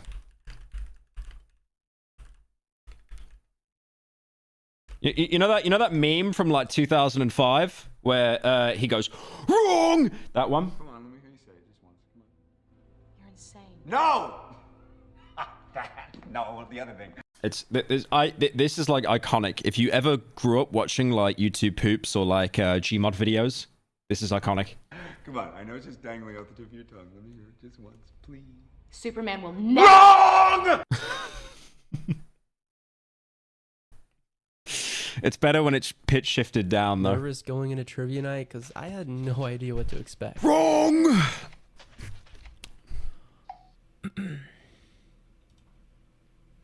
Hello. He didn't say long, he said wrong. The prize tonight is going to be a cotton candy prop. Guys, this was one of the most awkward experiences of my life.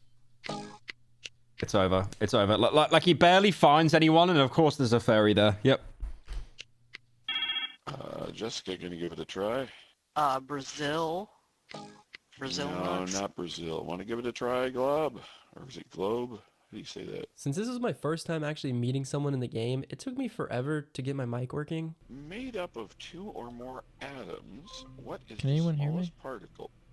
Oh yeah, we can hear you. There you go. There we go. Yeah. How's it going? Oh, pretty good, pretty good. It's my first trivia night. You first what? My first trivia night. Well, there's many more. Made up of 2 or more atoms. I also felt like an It is so weird watching people have a conversation and it isn't just constant clip farming. Like it's an actual normal conversation. idiot because Where's the guy shouting? Where's the furry in VR saying they have phantom pain, guys? I didn't know any of the answers until I finally got an easy one. Glob, name a thing that you shouldn't do at a party. Pull out a gun. Yeah, that's a good one. Alrighty, you guys. Yeah! Here this evening, we do this pretty much every Tuesday at 7:30 Pacific time. So, hope you'll join us again next week. And I'm sure there'll be more people here then. Hopefully. I think there's something really cool about that though. Like this is such a dead game, but there's still someone in that game committing to having like quiz nights the same day, every week at the same time. I don't know. I think there's something really cool about that. 2 at least to play, so. Well, that was awkward. But at least now I know I'm not actually the only one here. The only question I have is why? Like, why are they still here? There's nobody. This place is empty. I didn't do much on day 5. Someone but I did said do some stubbornness. more exploring, and the more I explored, the more I started wondering what even happened to this game in the first place. So I looked up old videos of there.com to find out, and this is what I found. Okay, this is the last day on 15 there.com. years ago. Let's see. I love there.com. I really can't pick one thing about there that I absolutely love. This is my home. Dude, even 15 years ago, there were still furries, man. That's crazy. And well, I just wanted to say goodbye. So apparently back in 2010, the game shut down. Then in 2012, it reopened, but with a $10 subscription, and you had to be 18 or older to play. And ever since then, the game's been dead. But somehow it's still here, and apparently people still play it. I just still didn't know why. For the next few days, there wasn't any events happening, so I didn't find anyone. I was just alone in this world. But I did find out you can jump off mountains, which is really funny. What? And with how empty this world was, It's like browser physics, man. Life, I needed some help. Someone who could guide me in the world of there.com. T-posing penguin. I just didn't know who that would be yet until bingo night. There was actually a decent amount of people who were there, but everyone was so focused. Wait. Is that person just naked there? Hello? Hello? Hello? Everyone was. How is that allowed? So focused on winning that no one was really talking. G47. I-29. But after it was over and everyone was leaving, I got a message. This was exactly what I needed, so I accepted the offer. Okay, so I'm being summoned apparently. It's like Second Life. I can barely hear. I was in the box. If you click on the box, you can talk in there. The window, do you see that window that I summoned you with? Oh, I'm in the box. Okay, now you're in the box. Okay, you see it's much louder and better in here. Okay, this is Crystal Gardens. It's on an island called Tyr, T-Y-R. I'll take you over to the main castle. And guys, very pretty here. Yeah, you can definitely tell that's an older person, right? That sounds like someone in like their 50s or something. You'll notice that I've noticed this a lot with games like this, like old social games like Second Life and stuff. It is literally just populated full of boomers. I have no idea what she just said. Where are we going? We're going to Tyr Tower Gate, where the big castle, the main house Colossal is crazy viewer. Too young. is that's on this island. They're at least 80. Okay. Wait, are we? Just leaves him.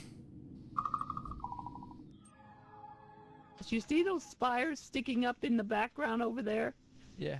Yeah. Those are the tops of houses. Let's run over there and look These at are houses? Yeah, they're real unusual. All the places here are very unusual looking. So people live here? Back in old there, before they started charging a $10 a month fee, there was a... Dude, could you imagine that this like older lady climaxed like playing this game? That's not the word I meant to say. That's not the word I meant to say. I meant to say peaked. Peaked playing this game. Oh my god. Oh my god. No. No. Wait. The point I was trying to make is, imagine she peaked playing this game when, like, imagine if you shown her, like, Call of Duty Warzone, like, the graphics on that. Her head would just explode. Like, she's trapped in, like, a 2005 game when graphics have had, like, so many evolutions since then. No, I didn't mean it like that. No, no, genuinely, it wasn't even a clip farm. It wasn't even a clip farm. Genuinely, I did not even... Okay, one second.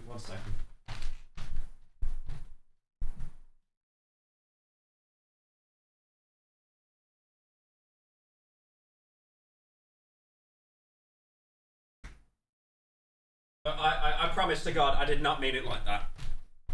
I did not mean it like that. I used a word. I used an accidental word. Someone's just screaming outside the window now. Okay. A lot of people here. Then it kind of... Oh, we can't get over there. Do you have a hover pack? Click on the button and it'll say, there you go. I have about 10 places here in this world.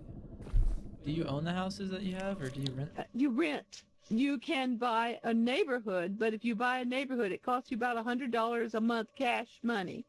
It's like $100 a month. 198,000 T-bucks. Green This gushing place is very grannies. expensive, but I do it because Like you res for the 10. I love it, and because I've been here since 2008, and I've got friends here that I've watched their kids grow up, for goodness sake. You know, Yeah. I mean, how many years is that? 18. It's so weird of me to think that you get boomers that just like they play a game and they just commit to it. Like social games that no one else touches. That's so weird. I got nothing against it, but Yeah. That's 20, that's 17 years I've been here. Okay, well, let's go somewhere else. Okay, this is Tumagara paintball. I love paintball. Let me give you a paintball gun to play with. I'm almost legendary in paintball. Oh. Okay, let's see if I can figure out how to put this gun away. Somehow my computer's not letting me put it down. Do you want me to give you your gun back? No, that's... she seems chill though. Oh no, definitely. Like I've seen like Daniel from SL and stuff, and he's like messing around with people on Second Life, and you can tell that those are people with like absolutely shattered egos. You know, like they think that they're God in the game. But no, this is obviously just some woman that just wants to, you know, talk to someone. Talk to her. Say that again. yours to keep. You sure? Yeah, I'm positive. I have 6 of them. She spent £1,400 on this. Yeah, but like I guess like if she's older and she's not really doing much. I mean, I'll be honest with you. Like I haven't seen anyone say it, but if anyone says that this is sad, like someone in their 50s, like playing video games, I think anyone could agree here that you would much prefer like someone that's older, that probably doesn't get out as much, or, you know, they don't really travel as much. It is much better that they're playing video games and socializing than just like, you know, like just rotting in front of like the TV, just watching like daytime TV. Like slowly killing their brain because they're getting no stimulation. I think this is a genius idea, definitely. And if she's enjoying it, based. I like to help people that are new. We don't get new people like we used to anymore. It's fun to getting everybody, you know, used to what's going on. One must be careful to what they say, lest they become the weak-willed sheep. Thank you, the wise blind lion, for the 10. A little bit about the game. There's not a lot of people in world anymore like there used to be. Okay, let me show you one more place and I'll let you go. I want to take you up in space. Have you seen space yet? No, I haven't. That'd be cool. Okay, let me take you up. This is called Ataraxia. I put this island out in the middle of space here. If you put on your... That's so cool, though. Like, she's been working on this since the game came out, and now she gets to show someone. And also, she's probably seen this video because it's on 6.5 mil views. So that's really nice. Cover pack, you can fly around and see what it looks like. It's really cool. Wait, can we jump down? It'll take you an hour to hit the ground, but yeah, it's a long way down. Really? It takes an hour? Yeah. And you see that map right there? Those are all places you can go. Yeah, I've been exploring, but I couldn't ever find it. Because the only time people are on is during events anymore. There's like 100 of us, I think, left in world. There's not a lot of people here. So I think it's crazy as well to me that this is the first video I've seen of like kind of a Second Life inspired game or type game. And it isn't a trolling video. This is the first time I think I've actually seen like actual genuine interactions. Friends, so we're buddies. If you ever need anything, you know, you can just let me know. Bye. I was over a week into playing and I finally made a friend in this game. But yeah, she's based. She's based. But I still had no idea how I was gonna pull off this part. Based grandma. Could you imagine she was just like 30 but she smokes like Day 11 was trivia night again, and this time there were some more people. Babs, have you met Glob over here? I definitely do think though, if you're playing a game from like 2005 that has like less than 100 people on it and you're still dedicated, you're definitely going to be in like your 40s at least or something. I have. I met him, I think yesterday, but yeah. This is Babs. She runs the biggest neighborhood in the game. She's basically famous, and it sounds like she does a lot for the game. She makes a lot of things in world. Without Babs, this would be a dull place. She does so much. So the next day, I went to an event she was hosting, and there were a lot of people. Thank you, Sindrus the 10. What does that mean? What does that mean? Hello. Hey, hey, hey. Hey, guys. Hey, how are you doing? Hi, hey, Glob. Glad you made it. She gave everyone a dragon, and we all flew around the map. Glob, do you want to hop on with somebody? There's a few people piloting. Music Mom, she's a great person to ride with. She will hit every single tree. There they, oh my god, okay. They came full speed into the... I like how it just makes a car crash sound effect. Reckless, but it's okay. She was able to get a lot of people to come to her event, so I was definitely... Thank you, Jimbo2, for the $45. Appreciate it, man. Squadala, we are off. Wait, is that the... Oh, that's the Zelda CDI, right? Squadala, we are off. Definitely gonna need her help to pull off the party. On day 13, I sent Babs an email asking for some help. Yeah, you Someone said virtual retirement home based. Okay, they're in their 50s, bro. They're not 80. What? can actually email people in this game. Dear Babs, I was wondering if you could help me host my own event. Sincerely, Globotron. While I waited for her to answer, I explored her neighborhood and I met someone named Noble who used to play in 2017. The next day she got back to me and we met up to talk about my event. She said it would be pretty hard to get a lot of people to show up because, you know, there's only 30 people who play this, so you know, really the only new avatars we get are people who have decided to create a new avatar. New players weren't joining anymore, and the old ones were disappearing too. Mercy's gone. Fear 21 is gone. Aurora Gold is gone. We're even for a dying breed, and I'll tell you why. I usually work at that church across the street, you know, and you know, people grow old and die as they do, but then there would be. Okay, I know the player base are in their 50s, but I don't think they're dying of old age. I don't think that's the case. Young people that come in and fill the voids, you know, beneath them. Right? That's not happening here. We don't have young people coming up and fill the spots, you know, I mean. Then she started questioning me. That is crazy to think, though, that some of them would actually die. And then it's like, shit, no one new is coming to the game. What do we do? Okay, this is the worst comparison I can ever make. But this is reminding me of like how people lived in certain time periods. Like soon, within the next couple of years, I think, we're not going to have anyone on the planet that was here during like World War II.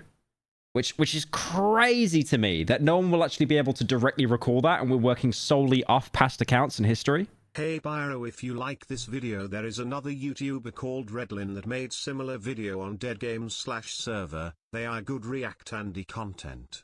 Thank you, Loxy, for the 10. Yeah, I could check that out. What are you doing here? Like, are you visiting there for the month, or? This honestly made me feel like I was invading their world or something. So for the next few days, I just hung out in the game, hoping I'd start to feel like less of an outsider. On day 16, me and a few people rode bikes around the map. Day 17, I went to bingo. Day 18 was trivia. Then on day 19, Christ 1 showed me some more places, and I learned a little bit more about her. Everybody just calls me C1. Here, let me give you a plane. Both buttons raise you up. The forward button goes forward. The backward button takes you straight down. And left. I'm surprised for such an old game. The animations and the lip syncing and stuff seems to be pretty on point. Like, this looks miles better than Second Life. And right turns you. It's over. Crash. Let me take you to a place where you can spot the UFO. I'm curious what that thing is in the distance. Oh, there it is. There it is. It's going. It's tiny. I didn't see it. Mount Chiliad, Easter egg, right GTA, there. San Andreas. I saw it, yes. Then I think her computer crashed. You there? On day 20, She I died. visited Hippie Islands, and the owner Zip showed me around. Oh, look, Bonbon's there. Hey, Bonbon. We got a guy. This is Glob. Well, at least that's what I call him. Glob. He's been playing Bindo, and I've been showing him around the neighborhood. Zip has been playing this game since the beginning.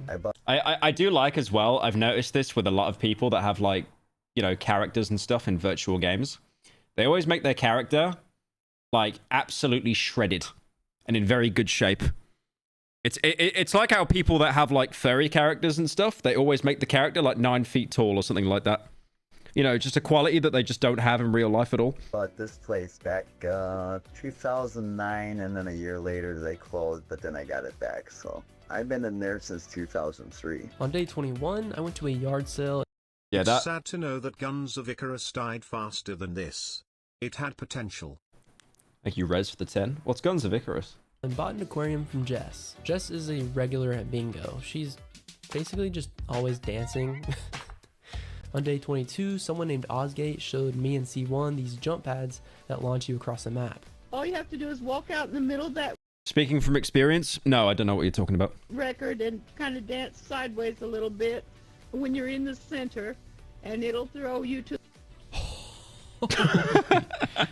This is crazy. Then on day 23, Holy Babs ragdoll. gave me a tour of her neighborhood. This is our farm over here. This is somebody's lot right here, and she Just is an actual moving P. in, It's and then- AI art.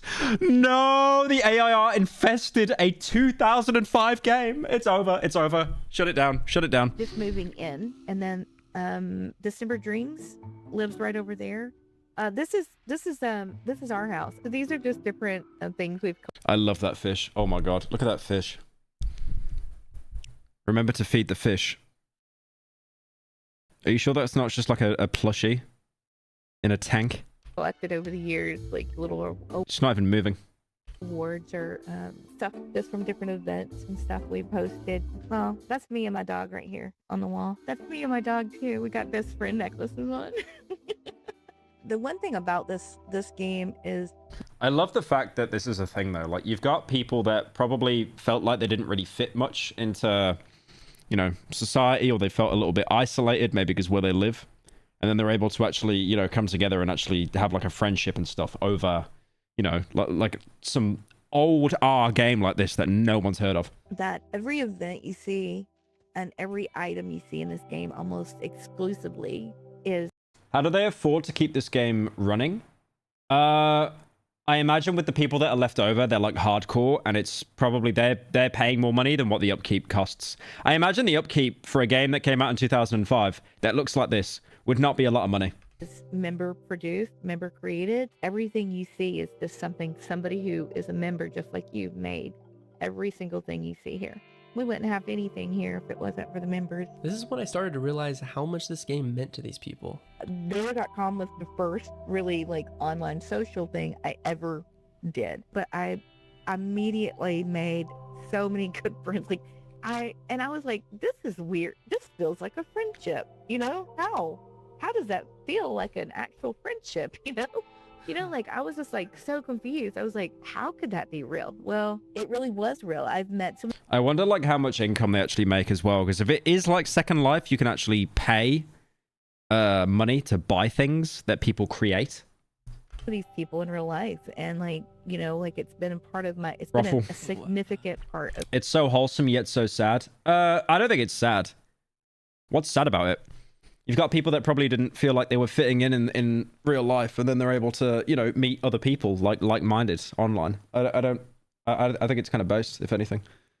You know, like what I said earlier, it's like if I had like someone in my family, like a grandparent that was like a gamer, I would much prefer that they're playing video games all day than just like sitting down watching daytime TV and rotting their brain. Because at least when you're playing video games, you're getting some kind of stimulation, and like it can be like a social game as well. Of my life, there's really no other place like.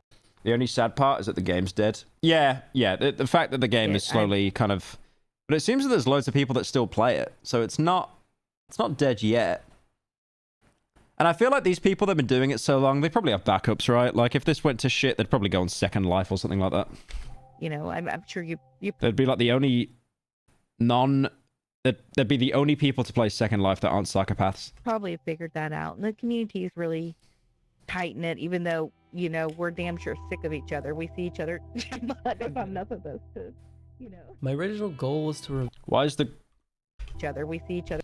Why is the green furry Why is the green furry wearing denim shorts? Please, someone explain that to me. Please. If enough of us to, you know. My original goal was to revive That's this crazy. dead game, but I realized it's not actually dead. That's crazy. So instead of trying to bring back the people who left, I wanted to do something for the ones who stayed. And now somehow I only had 6 more days to make that happen, with no idea if anyone would actually show up. Not the jorts, man. Come on. No. All right. No. I've gone back to hating furries now. It's over. It's bingo night again. We need to know another name to call you by. Glob does not cut it. Globatron, but that. Hey, what's wrong with Glob? I like Glob. I can go in there. Glob, like a glob of goo.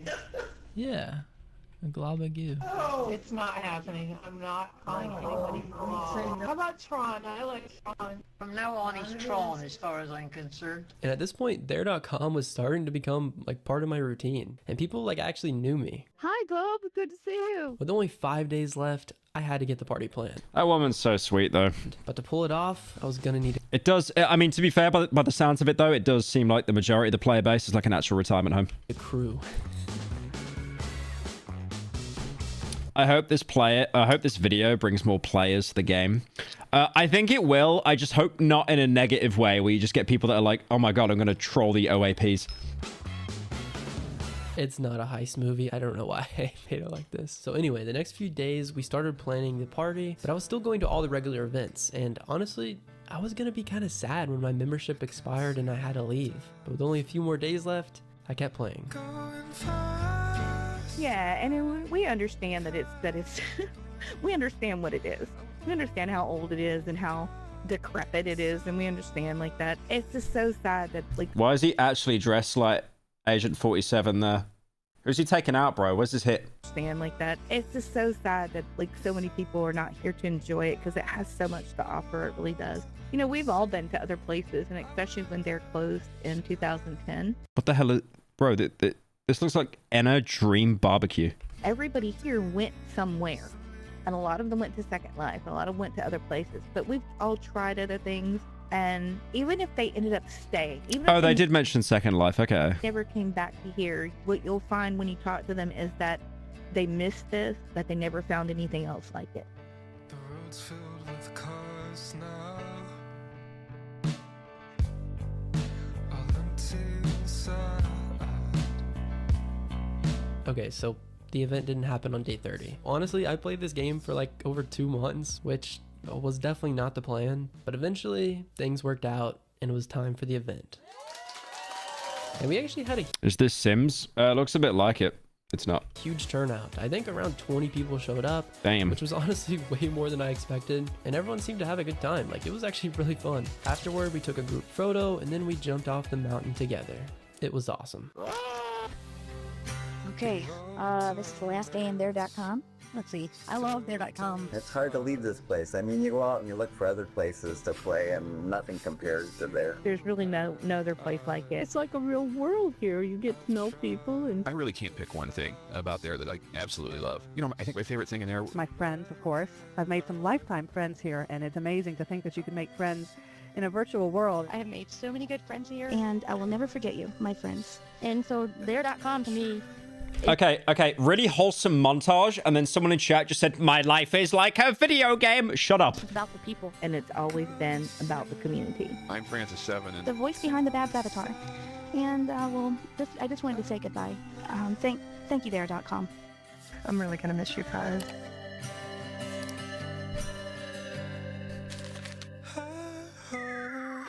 I really enjoyed that. What a disgusting YouTuber getting 6.5 million views, taking advantage of old people. Disgusting. I will not be subscribing to that man. No, that was a good video, though.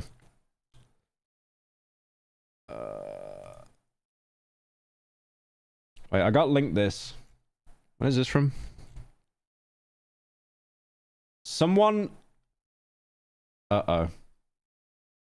Someone hacked Blackpink's Spotify profile and put this. 100,000 likes. Is this the Bowser farting?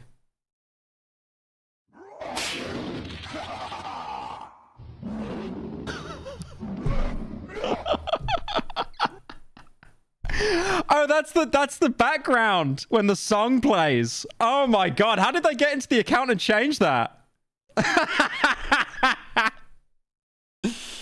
Oh, I kneel.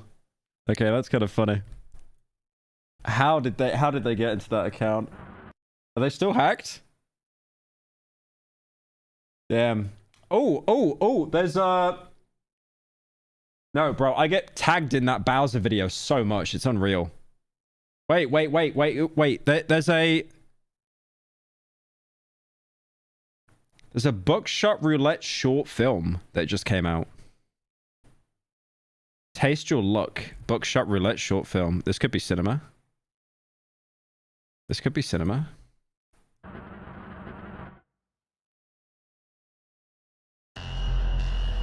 You think you're in control? I used to believe that too. Chasing success, planning every move. Now I see how fucking stupid I was. I feel like this could be a Markiplier video. Mistakes and the pain. The truth is, no matter how big your plans are, eventually, everything will get fucked up by chaos.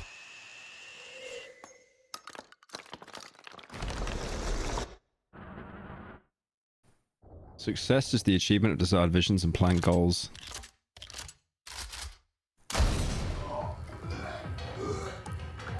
You could just not play the game as well.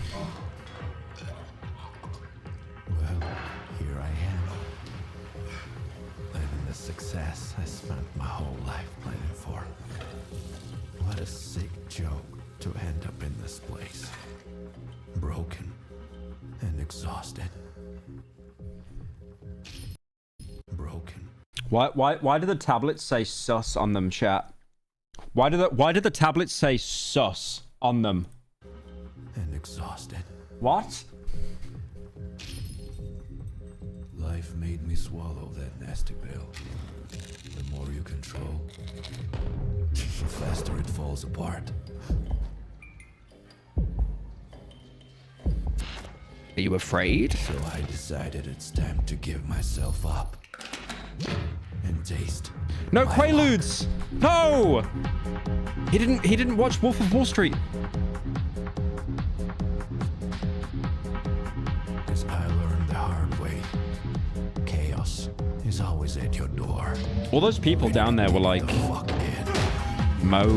they were like motion tracked. That was sick.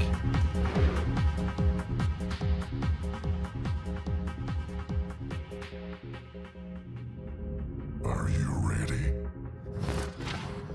Please sign the waiver. All right, think for a second. Do you really need this? It's your last chance to quit. This is so stupid. You'll die just enough to get out.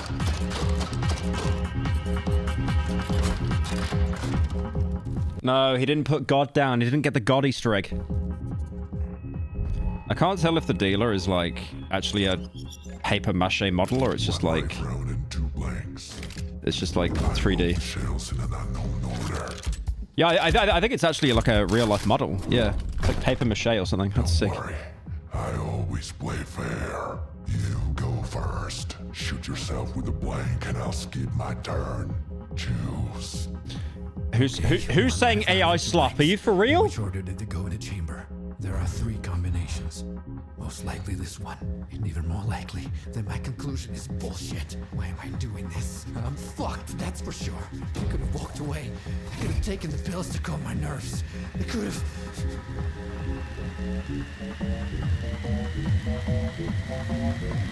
Oh, stop. I'm controlling. Do it. Do it. Do it. Do it. Man, that looks vaguely like Markiplier. Do it.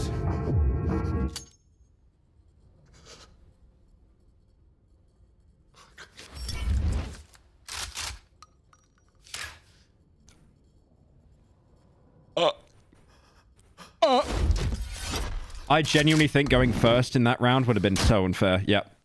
Like if you're going first and there's 2 empties and 1 loaded, like you're basically at a disadvantage going first. I got lucky? No. This isn't just a room. It has its own rules. I still have a chance. Uh-oh. That means... Quick, someone give him some cigarettes. Give him some cigarettes. 12 rounds and 3 blanks.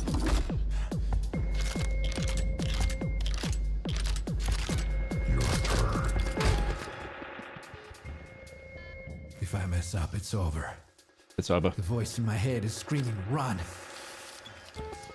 Quits the main menu, bro. Quits the main menu. Why do I feel so alive?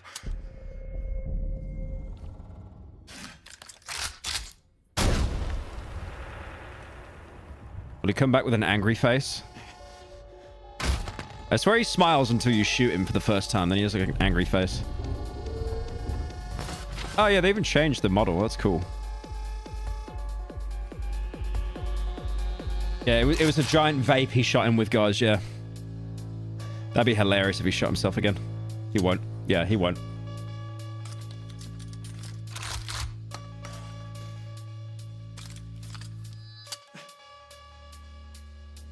Well, now there's only 1 live round left, right? Or was... I didn't actually check how many were left. Why does he get... He doesn't get another shot? Know which round is in the chamber. But as I said, I always play fair. Ah. Could you imagine he just takes it and go... He just shoots himself anyway.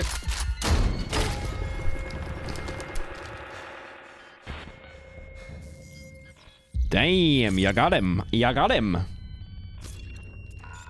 God, I hope they introduce the cigarettes. It's my favorite character. Let's make this a little more interesting. 2 items each. More items before every load. The beer. What's the beer do again? Oh, you rack it once. Items. Now the game's about to get even more random. That's okay. I'm in God's head. What? Why was God so down bad that you had to play this game, by the way? Like, what is the lore behind that? Even when I did the video on Bookshot Roulette, I was like, I don't get it. I don't get the lore. I did it again, didn't I? Before I entered this room. No. Even here. I was still relying on logic, rules, and hope.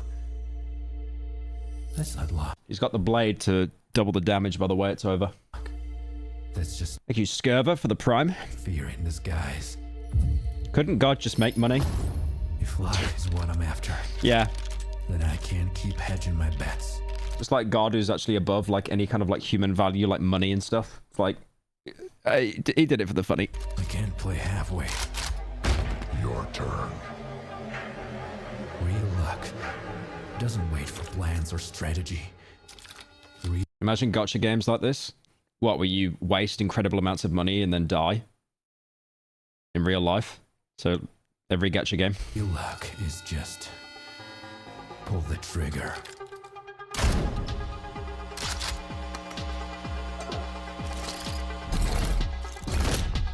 It's over. Oh, he's doing the double. Goodbye.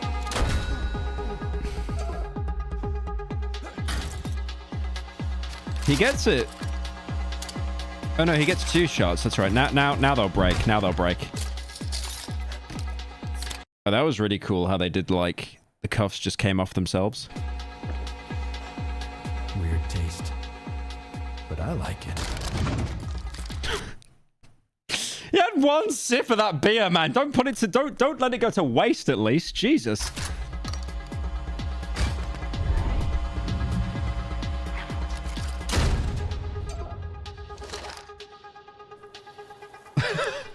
Just coping.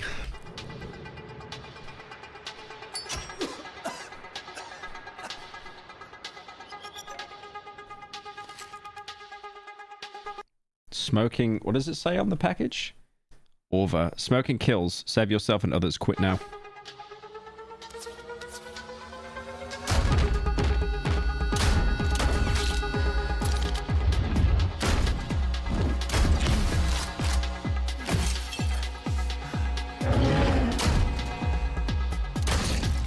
Idiots!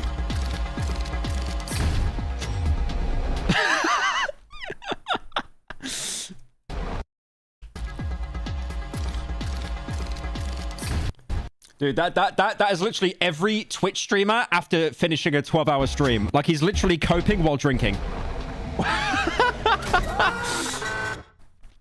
At long last, we arrive at the final showdown. No, it's really good, yeah. I like it. I like it. No more blood transfusions. Now, me and you, we are dancing on the edge of life and death. I really like this animation. They've done a very good job with it, because usually fan animations and short films, like, they're so hit or miss.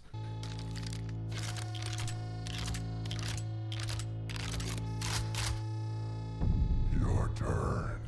All right, you made it this far, so don't fuck this up now. Let's think this through. I take a sip, skip 1 shell. Wait, what if I skip the life? He's got the DTs, he's got the shakes. He hasn't gone without a beer for 5 minutes. If there's a life round in the chamber, I'll shoot this fucker in the face and win. Yeah, let's do that.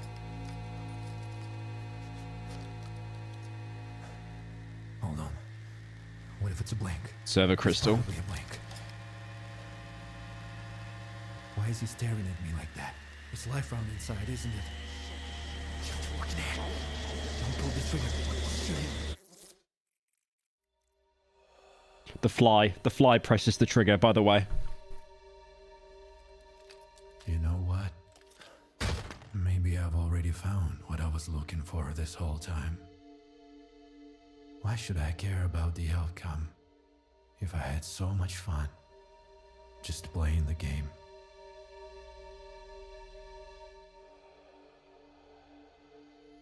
I actually thought the fly was going to land on the trigger and set it off. What I really somehow. want now is to taste that Breaking Bad delicious reference. beer one last time.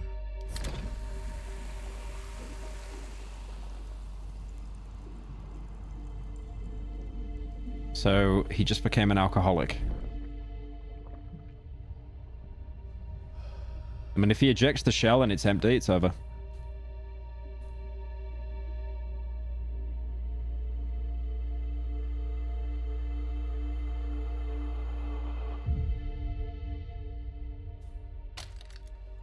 He's going to cock it now. If it's live. Holy based. Holy based. No, but it'll be empty now. Won't it? Fucking idiot. Like, if it's a live shell, you try and shoot yourself afterwards. Holy drunk. He's too drunk. He can't play the game. He's too drunk.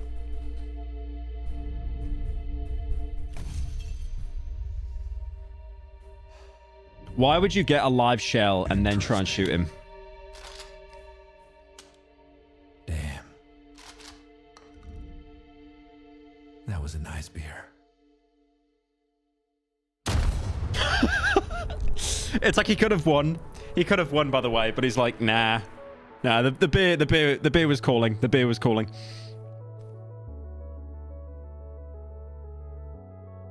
What just happened? He could have got 1 million beers. You had a 50-50 shot.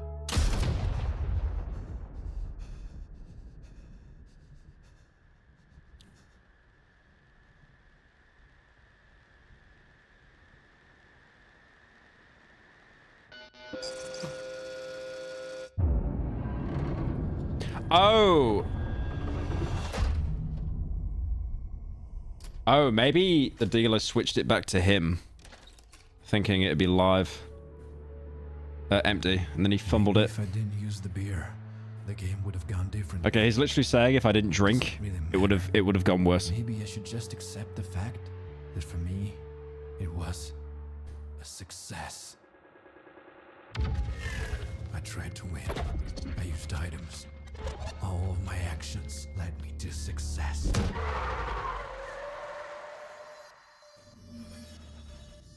And I wanted to taste luck. People just keep saying Ryan Gosling in chat.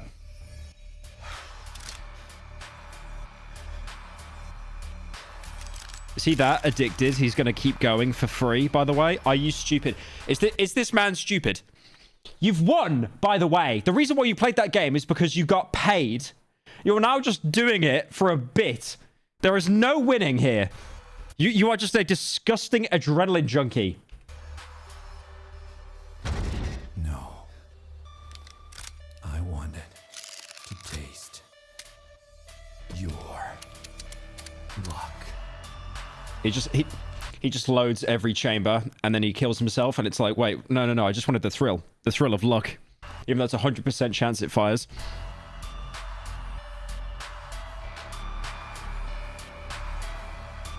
Yeah, for free is crazy.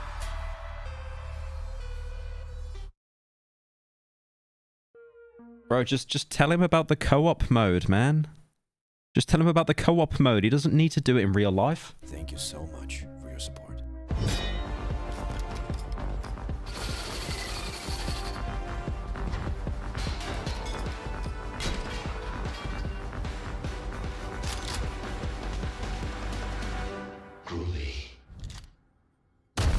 Oh, Evil Dead reference? Based. Yeah, I really like that. Found footage films. Yeah, thank you to whoever suggested that, because that's really, really good. I really like that. What else we got? There's this video about Oh, the year 2000. Oh, the year 2000, actually. Ooh. Oh, there's a video from Ahoy. Oh my god, I love Ahoy videos, man. This guy's goated. The year 2000. Oh, this is just gonna be sad nostalgia bait, isn't it? Hang on. I need to go pee. Let me just do let's do Subway Surfers or something. Just one sec.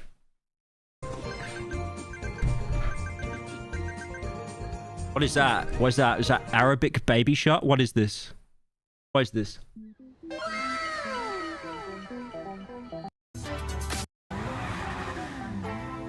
Is that death from Puss in Boots? What have I stumbled on? What have I actually stumbled on? I just went to go... Wow. Wow. Okay, let's not watch that. Let's not watch that. Let's not watch that.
Is it just... why am I hearing unlocks over and over?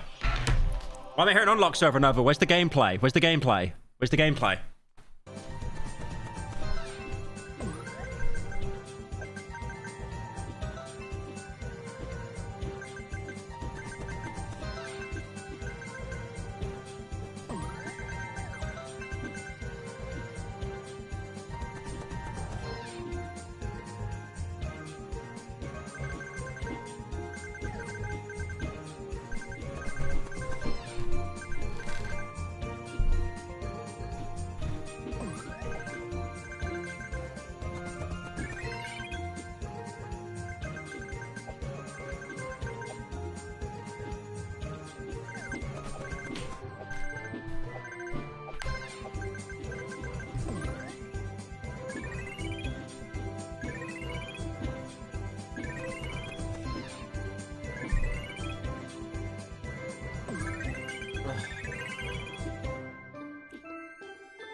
Alright.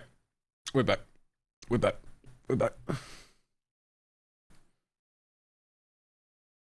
Okay, we'll go over the Ahoy video. And then there's also some other kind of funny news I wanted to go over as well.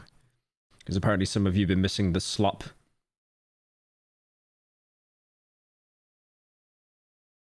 Thank you, Annan, for the 10. Why did your dono not play? Been a fan for a long while. Thought I could catch a stream. Always.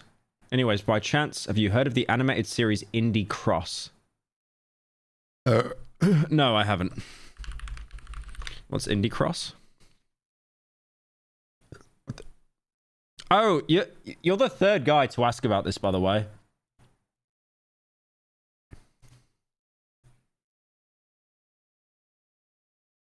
Okay, I tell you what. We'll give Indie Cross a watch, but like not this stream. Don't let Slop Live stay on top. Have you noticed how many views Dolan's been getting now since I quit doing Slop? I want him dead. I actually want to kill him, unironically. Welcome back to Slop Live. Alright, anyway. 2000 by Ahoy. This guy always makes the best videos, man. Absolutely goated videos. Chainsaw, Roller Coaster Tycoon. I loved when he covered guns. The Glock one, I love that one. The MP40. MP40, by the way, best gun in World at War. Best gun. God, he's been doing it for such a long time, though. I respect it. I really respect it. I remember when he first started doing his videos, and people always said that he just sounded like Captain Price from COD. Like OG Captain Price, not the remake one. 2000 was... What gun is the best gun? STG? STD? No, STG. Oh, yeah. That was actually the best gun in Warzone. The damage output was incredible. Was an exciting year. It was 1990 no more, and a whole new millennium beckoned with potential. It was a transitional year for gaming too. Oh my god, bro, Jet Set Radio.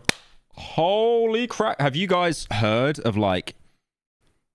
Dude, the soundtrack and stuff is so good. The soundtrack for Jet Set Radio, man.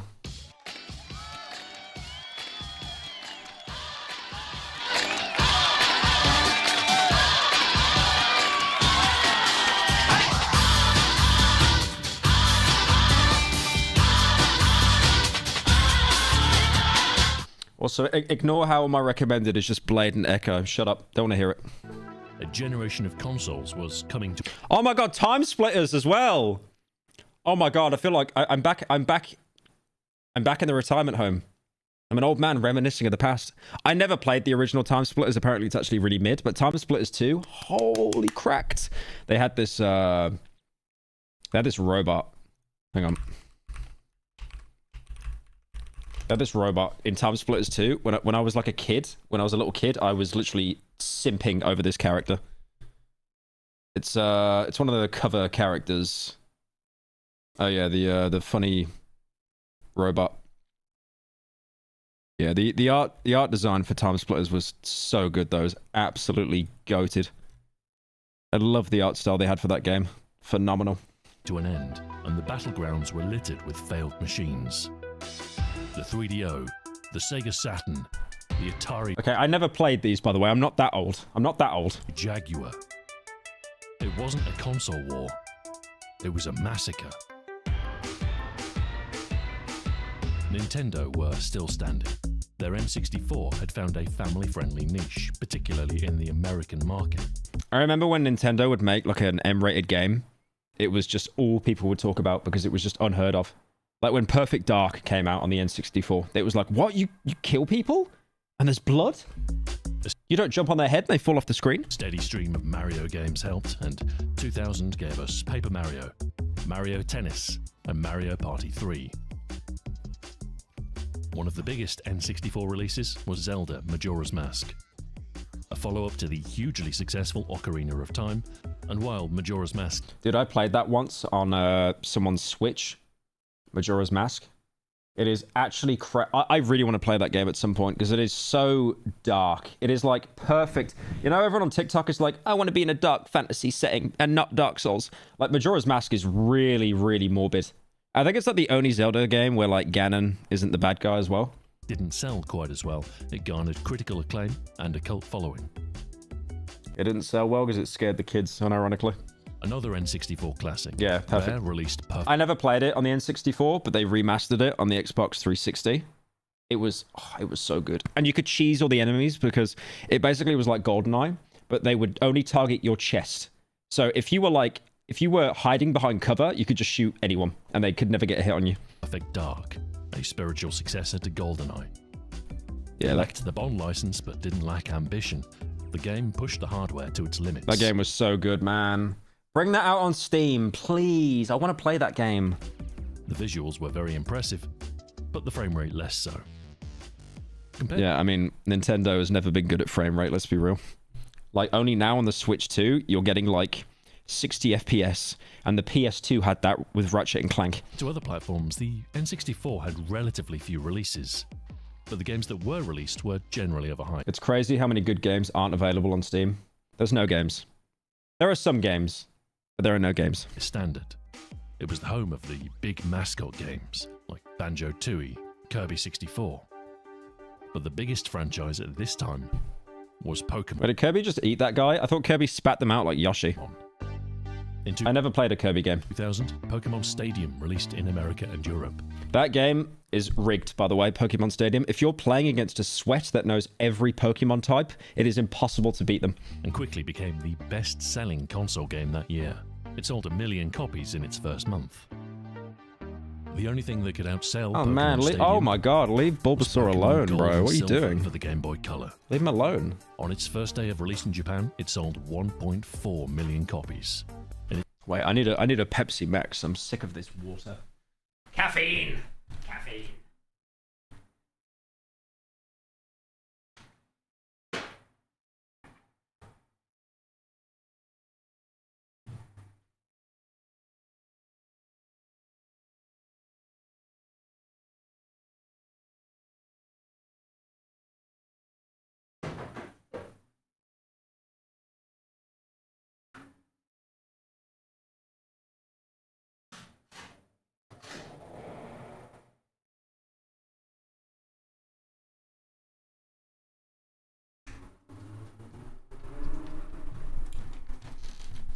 I should have kept playing the video. I probably lost 7 viewers now.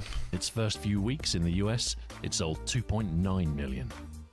12% of all video games sold this year were Pokemon titles. This was good for Nintendo, as they were facing strong competition in the console space. Mobile gaming was still in its infancy, and the only realistic option for handheld play was the Game Boy. Pokemon was huge, and so Nintendo dominated the handheld market. Nothing else came close to the sales of Gold and Silver, but there were a few other. I honestly think if Nintendo released a home console, not a portable one, like, you know, if it was a Switch but it didn't have the portability of the Switch handheld, they would probably still outsell Xbox. The notable releases for the Game Boy Color. Metal Gear Solid was the handheld debut of the Metal Gear series. Wario Land 3 continued the handheld exclusive games featuring Wario. So, while Nintendo were buoyed by their handheld success, the N64 wasn't as secure in the market as they might have hoped. With a new generation looming, Nintendo were no doubt planning how to take on their... Nintendo fans are too diehard. Nintendo could literally have a CEO pull up to someone's house, take a shit on their desk, and then the Nintendo consumer, instead of filing charges, would pick up the piece of shit, put it in a glass box, and have it on their mantelpiece, because they would feel graced that a Nintendo exec took a shit on their desk. Biggest rival. 5 years into its life, the Sony PlayStation was still doing numbers. $80 Mario Kart, by the way. I've never seen a Switch game that's gone on discount, ever. I'm sure there are cases, but I'll see like the original Zelda game, Breath of the Wild, and it's just still like $80. It had outsold the N64 by a ratio of 2-to-1 and was dominant in the European and Japanese markets. Thanks to its popularity in Japan, CD-ROM stores... They do go on discounts, 10% max. Oh my god. They knocked $8 off. I kneel. Storage and support from Square, it was the place for JRPGs. Final Fantasy IX, Vagrant Story, and Dragon Quest VII all released this year. Yeah, Vagrant Story, I heard, is like the most best looking game graphically for the PS1.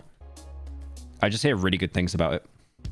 In theory, the N64 was the more powerful platform, but hamstrung by cartridge size and memory latency, the PlayStation kept pace in the 3D stakes. Yeah, I remember you could buy the expansion pack for the N64, which gave it a bit more RAM. So instead of getting like 2 FPS, you'd get 3. Also, Siphon Filter, oh my god, goated game. It's so good. I'll be honest, I'm going to get shit on for this, man. I think Siphon Filter 2 is better than Metal Gear Solid on the PS1. I will be labeled as Bad Take Andy forever for saying that, but I think the game is just so much easier to pick up and play compared to Metal Gear Solid. Third-person action games like Siphon Filter 2 were standard fare. First-person shooters like Medal of Honor Underground tapped into... There was like a taser you can get in Siphon Filter, and you could literally just cook people alive. It's meant to be a non-lethal weapon, but if you keep the taser prong like inside them for more than 5 seconds, they just sit on fire. ...to the rising popularity of shooters on consoles. Wait, let me see if I can pull up the Siphon Filter taser, actually. 1 second. It's so good.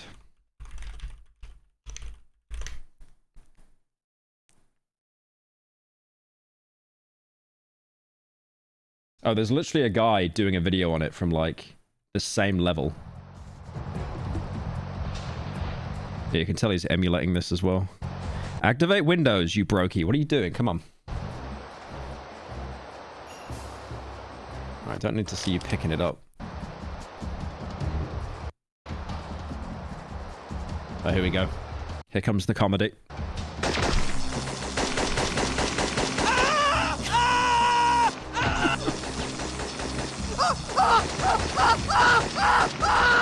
That's brutal, man.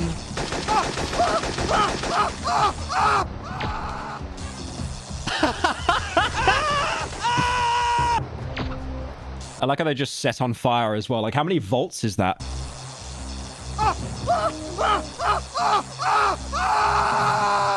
I swear they literally go black if you keep it held in for like 10 seconds. Just does a funny little roll afterwards as well. Yeah, that was funny. And then I think in Days Gone, the zombie game, they added the taser back in, and you can still do that because the Days Gone devs were the people that made Siphon Filter, like some of the old heads. The textures were low res, the polygon count low, and the controls often clunky. Graphics to die for. It's like that image you see of like the skeletons, and it's like the PlayStation can produce some mind-boggling effects. But this was the generation. You guys seen that? Hang on.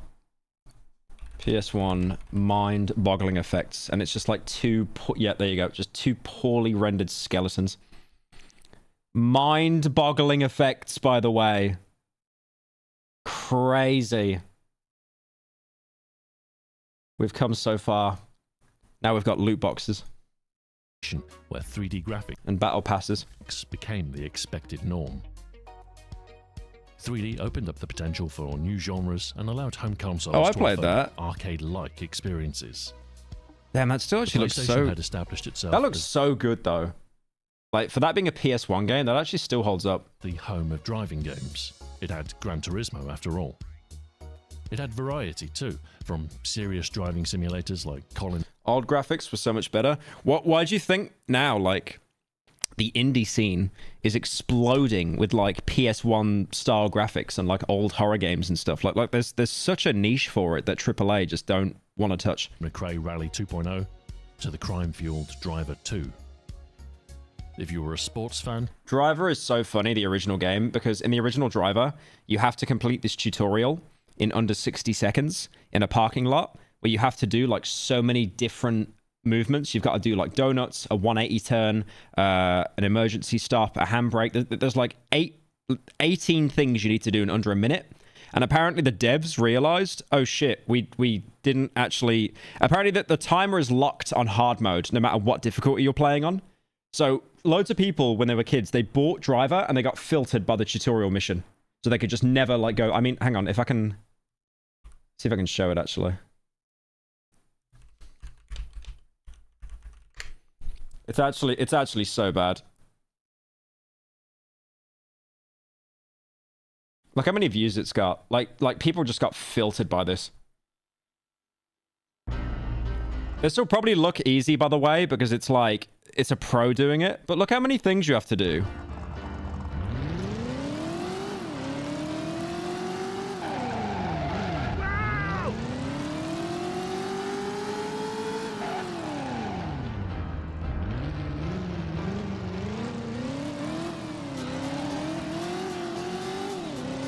Yeah, I remember being filtered as a kid doing this. It's too hard, man.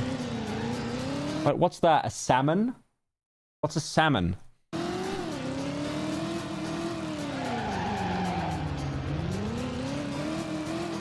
mean, he's making good progress.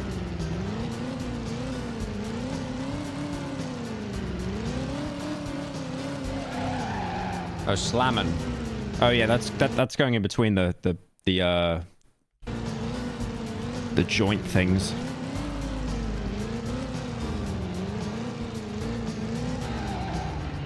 He still has... Okay, 180.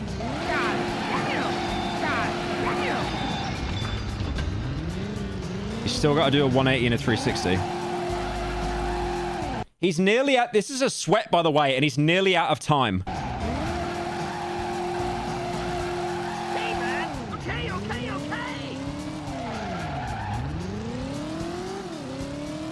He's gonna run out. Dude. Dude. Look, let me move the camera. He had like 5 seconds left. If that hit like the 12, he would have lost that. And that was a sweat doing that. I want to see the comments. When the final boss is at the start of the game. Yep. I remember this tutorial forever. I had a group of 4 friends. Each of us could do something different. We gathered one day for a couple hours and we tried over and over to pass this insane tutorial. At some point, we managed to do it. We shouted so loud and jumped everywhere that my bro's father screamed at us to calm down. Lol. But we didn't care. We were so happy. Good old times. Yeah, it's... Teacher, the test isn't that hard. The test. Yeah, that game like has no swearing or anything and like no violence, so it's like, you know, like a kid could buy that game. And that guy, like, he sweated that and he only just made it. Brutal. PlayStation had all actual Dark Souls boss. All of the big yearly franchises. NFL, NHL, FIFA. Reddit moment, you sir have won the internet. Shut up. No one said that in the comments. Skateboarding games were surprisingly popular at this time. The Tony Hawk series was topping the charts, and the release of the sequel elevated skateboarding to new heights. I really did not like playing Tony Hawk on the PS1. I just did not enjoy it at all. I was so washed at the game. And then on the Xbox, I played Tony Hawk's Underground, where you can get off your board and throw like rotten fruit at people. Like, that was cinema. The explosion in extreme sports led to imitators like Dave Mirra Freestyle BMX, and set the stage for similar games on the forthcoming generation. While Nintendo had the lion's share of mascot-led games, there were a few family-friendly titles that intruded on Nintendo's turf.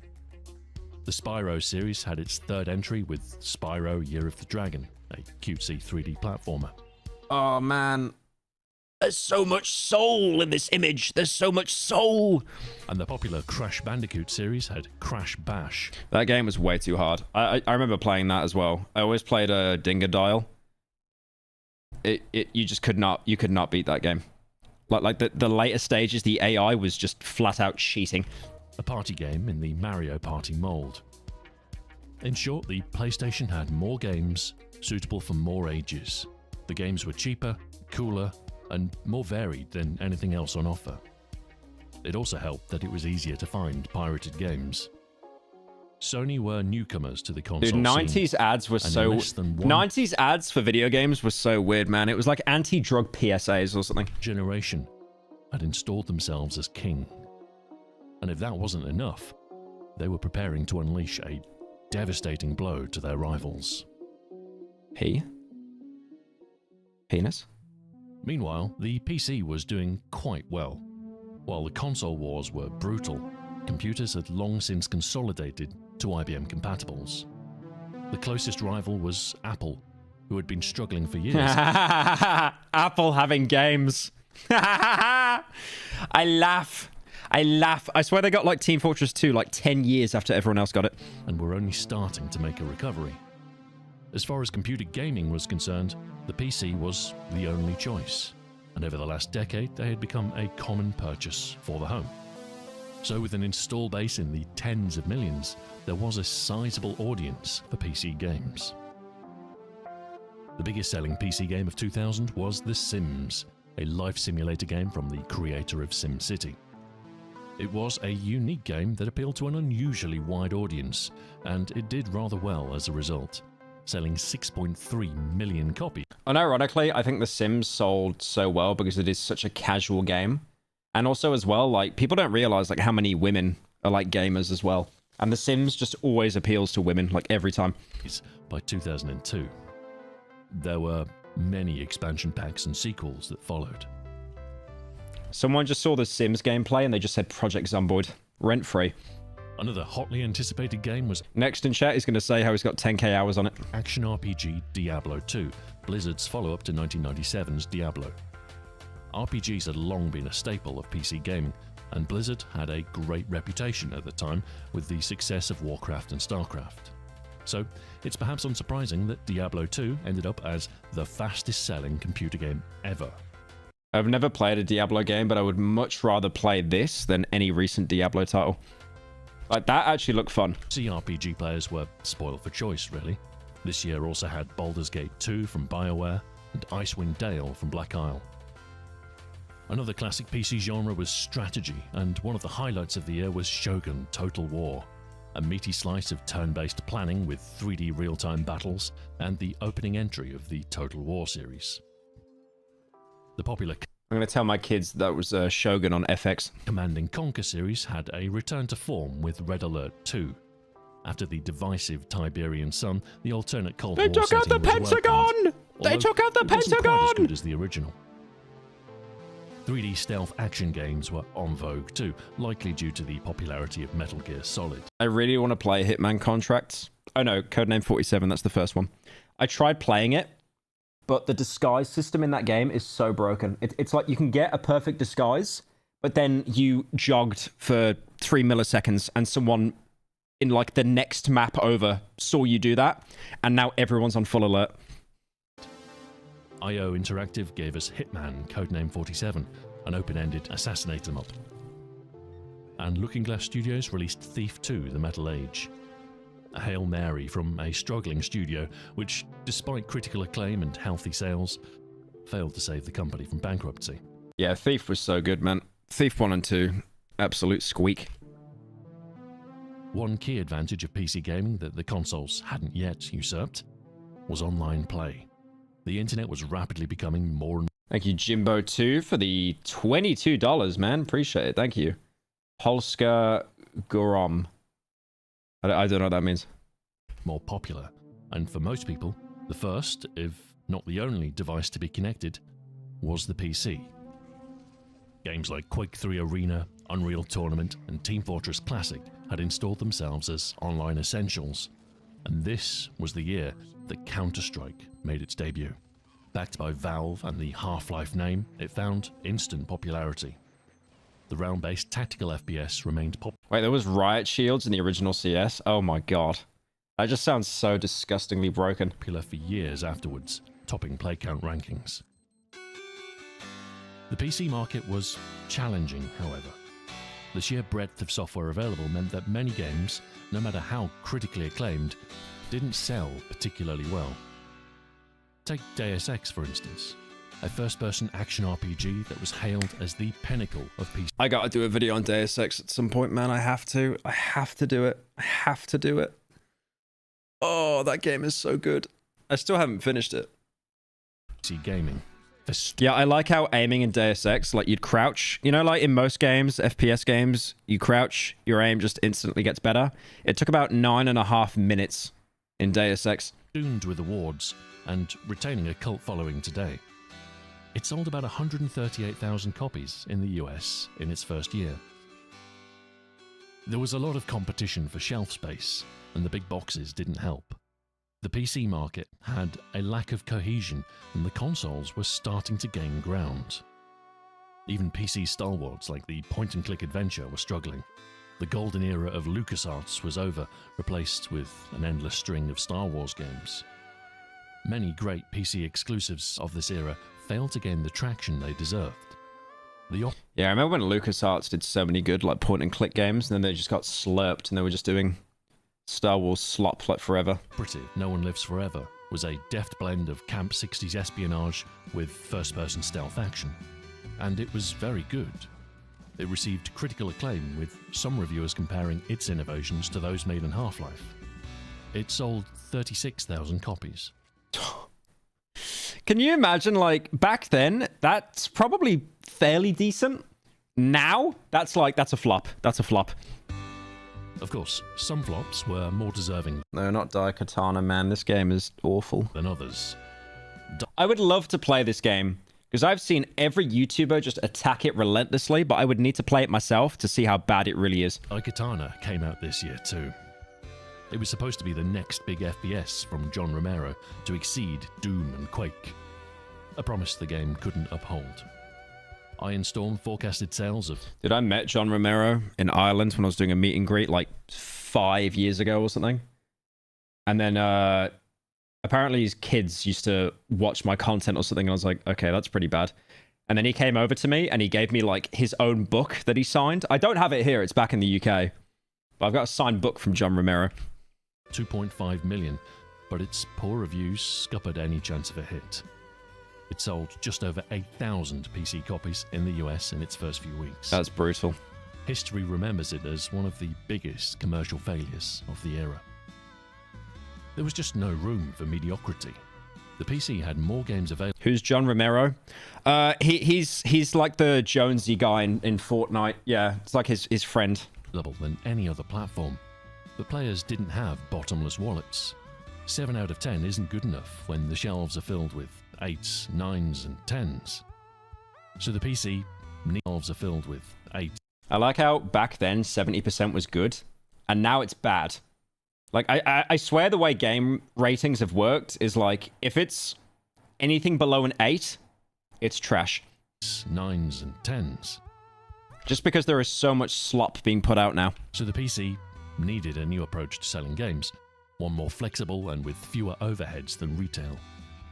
But until that solution arrived, AAA game development would become increasingly centered on the consoles. The worst was yet to come. The next generation of consoles had just arrived, eroding the PC's graphical advantage. The new hardware was ever more capable of handling 3D graphics, and provisions were made to satisfy the rising popularity of online play.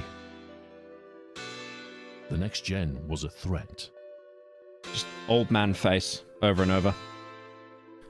Oh, thank you, Ajax, for the 11 months. Ahoy's goated? No, he really is. I've watched like most of his videos. Always makes really good deep dives and stuff. Yeah, I'll die on this hill. I think the biggest graphical jump we've ever had is the PS1 to the PS2. Like the PS2 to the PS3, not much. PS3 to 4, even less. 4 to 5. Okay, but like there's never been more of a bigger jump than 1 to 2. First to market was Sega's Dreamcast, launched the previous year. Sega had struggled during... Sorry, no. PS2 to PS3 was also a big jump. I meant 3 to 4 wasn't. But 1 to 2 will always be the biggest. The last generation, with a lukewarm reception to the Saturn and an alarming tower of failed add-ons for the Mega Drive. With Sony taking pole position, Sega couldn't afford any more mistakes. The Dreamcast was developer-friendly, able to port both PC and arcade games easily. It was powerful, came equipped with a modem, and the price was fair. It felt fresh and new, and had a fantastic array of colourful, interesting games. It had a good... The SNES to N64 was a big jump. Yeah, that was a huge jump as well. Start. Crazy Taxi was a perfect port of the arcade original. A fast-paced, zany 3D drive-em-up. That game was so hard, man. To their destination as quickly as possible. It was a must-have. It showed off the next generation's capability and tapped into a... You remember when Simpsons always made like rip-offs of games? Like, Simpsons had their own Crazy Taxi as well. Cultural vibe in a way that few games can.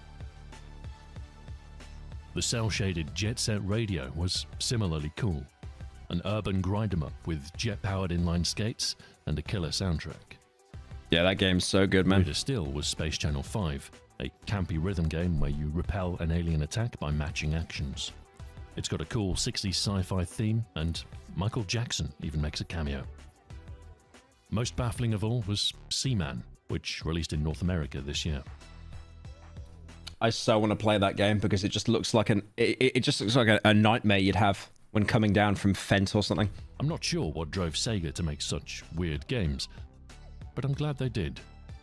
There was nothing else quite like it, and the Dreamcast needed a strong array of games to stand a chance. To anyone that doesn't know, I'm sure most of you do, it's a game where you grow a fish that's voiced by Leonard Nimoy, who was Spock in Star Trek. It's so bizarre.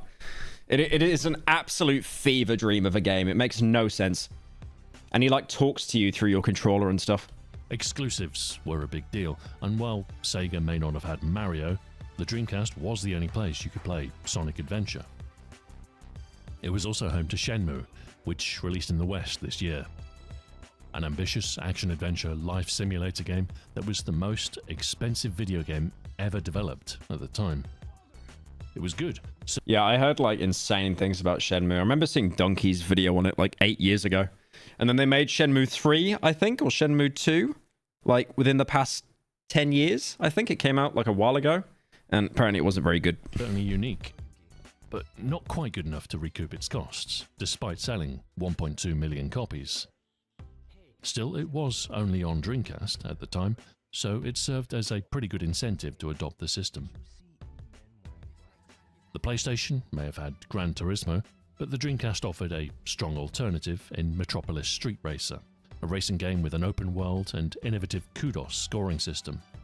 In fact, the Dreamcast had most of the PlayStation favourites covered. There was a port of Tony Hawk's Pro Skater 2, and it had its own exclusive version of Resident Evil with Code Veronica. That is not a good thing to be saying, that you've got Code Veronica as an exclusive. I've heard nothing good about that Resident Evil. There were a slew of sports games, with all of the major sports covered. Some major franchises were notably absent, but passable alternatives existed. Look at that, guys. Look, we got our first in-game advertisement here. Very dark reminder of what was yet to come. Actually, the Dreamcast had a really solid library, especially considering how young the console was. But despite their best efforts, Sega couldn't instill confidence in the Dreamcast's future. EA weren't interested in developing for the platform, nor Squaresoft. The Dreamcast was good. Great even. But it wasn't a PlayStation. It's crazy how much The Matrix like influenced all those ads as well. Sony had built a very powerful brand over the last few years. In a time awash with bad decisions and risky purchases, the PlayStation was always a safe bet. And now... It's so weird for me to think as well, like, these kinds of like gritty, dark ads that you'd get, we're never going to get those again. We're never going to get those again. I feel like gaming advertisements and stuff now, everything is just like so kind of safe and sterilized. Like it appeals to a bigger market, but it's so boring. Like you bring back these like gritty ads, no one's going to care. No one will buy the products, but I still think they're so cool. It was time for the PlayStation 2. The PS2 launched in March in Japan, October in North America, and the following month in Europe. Anticipation was sky high, with PS2 scarce on shelves and $250 million in revenue taken on the first day alone. Pour one out in chat, boys, for midnight releases. Never getting that again. 1.4 million were sold in Japan in its first month, and 10.6 million consoles globally in its first year. Sega already knew they were in trouble, but the strength of PlayStation sales by the end of the year made it clear that they couldn't continue. Okay, but who watches those ads? Boomers who still have TVs. Everyone else has ad blocks and buys games their favorite streamer recommended. Oh, no, yeah. No, literally. Like the landscape has changed so much now compared to back then. Because back then, it's like the only two ways you could get advertisements, or like three ways, was like TV ads, magazines, and then billboards. That was pretty much it. But now it's like you've got these big companies and they've got millions of dollars in advertising budget. They don't buy a billboard or anything. They give it to streamers to play. It's like when Oblivion remastered. They shadow dropped it, right? No one knew it was coming apart from leaks. And the reason why they did that is because they knew all the streamers would like pick up and play on it. Like I streamed that for like 4 hours. I got 120,000 views on that stream.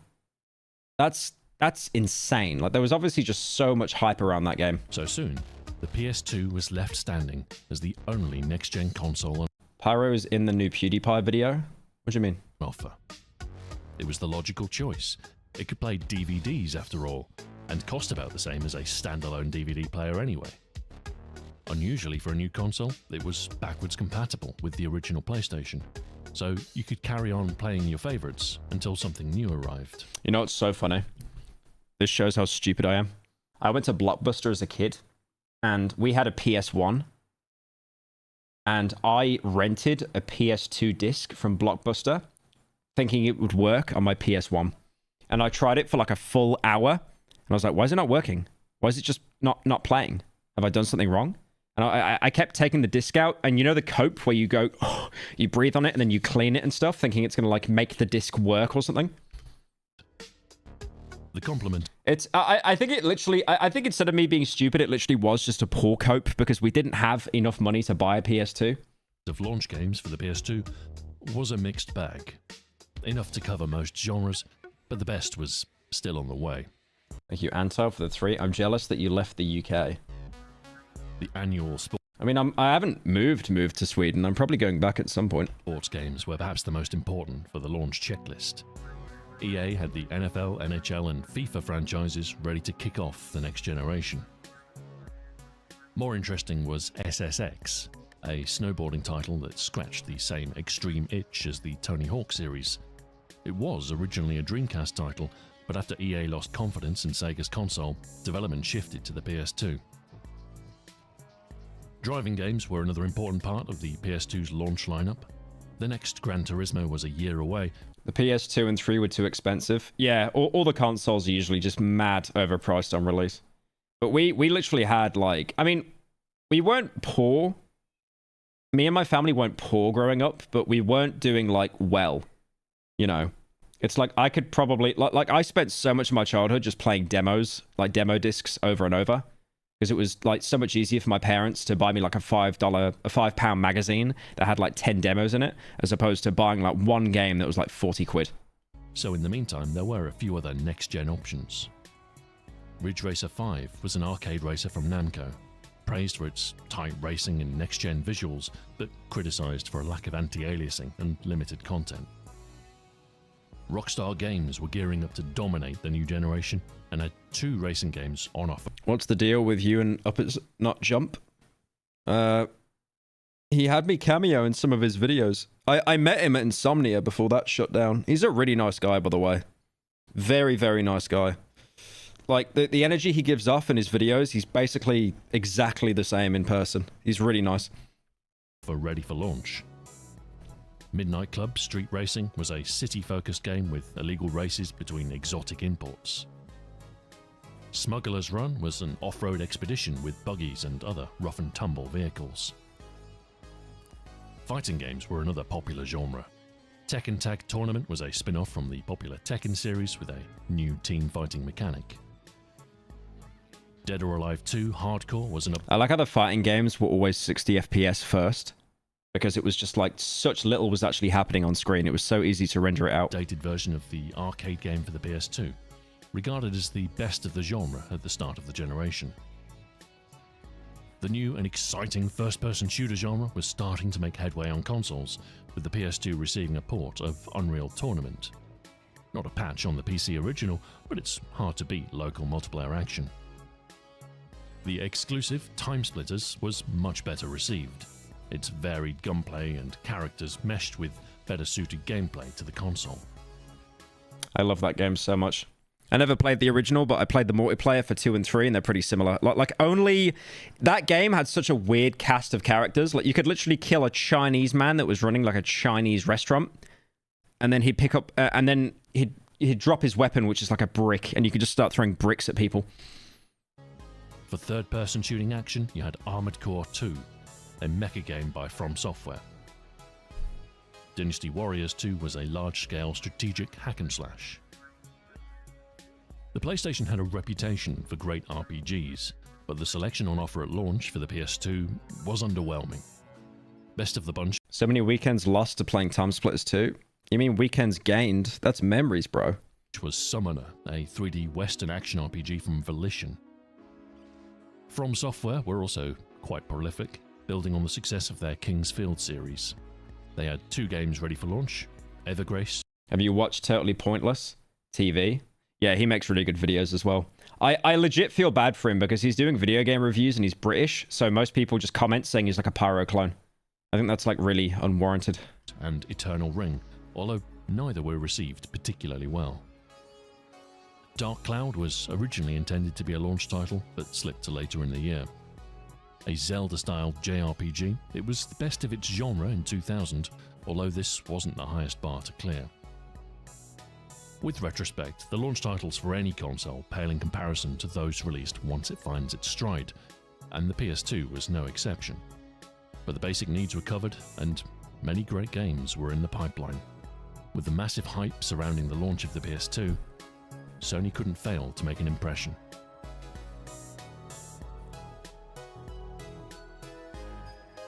I think the PS2 sold the most amount of With a strong consoles, launch right? and Apart from the practically no Wii. competition, Sony had put themselves in the driving seat for the next generation. The PS2 was a capable system with 3D graphics that looked truly next-gen. From the messy, brutal console wars of the previous generation, a clear victor had emerged. Sega had been bested and were planning their exit from the industry. The 3DO and Jaguar, nothing but a distant memory. Nintendo remained, and... Wait. Apparently I'm actually in the new PewDiePie video. What? Hang on.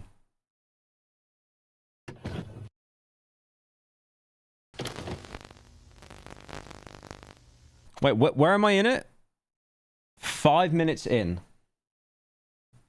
Have to give something up. I don't know what it is, but for me, it was Photoshop. I used Photoshop, again, for 15 years. All the shortcuts, all my workflow, it's all baked into my brain. The way I use Photoshop, it's...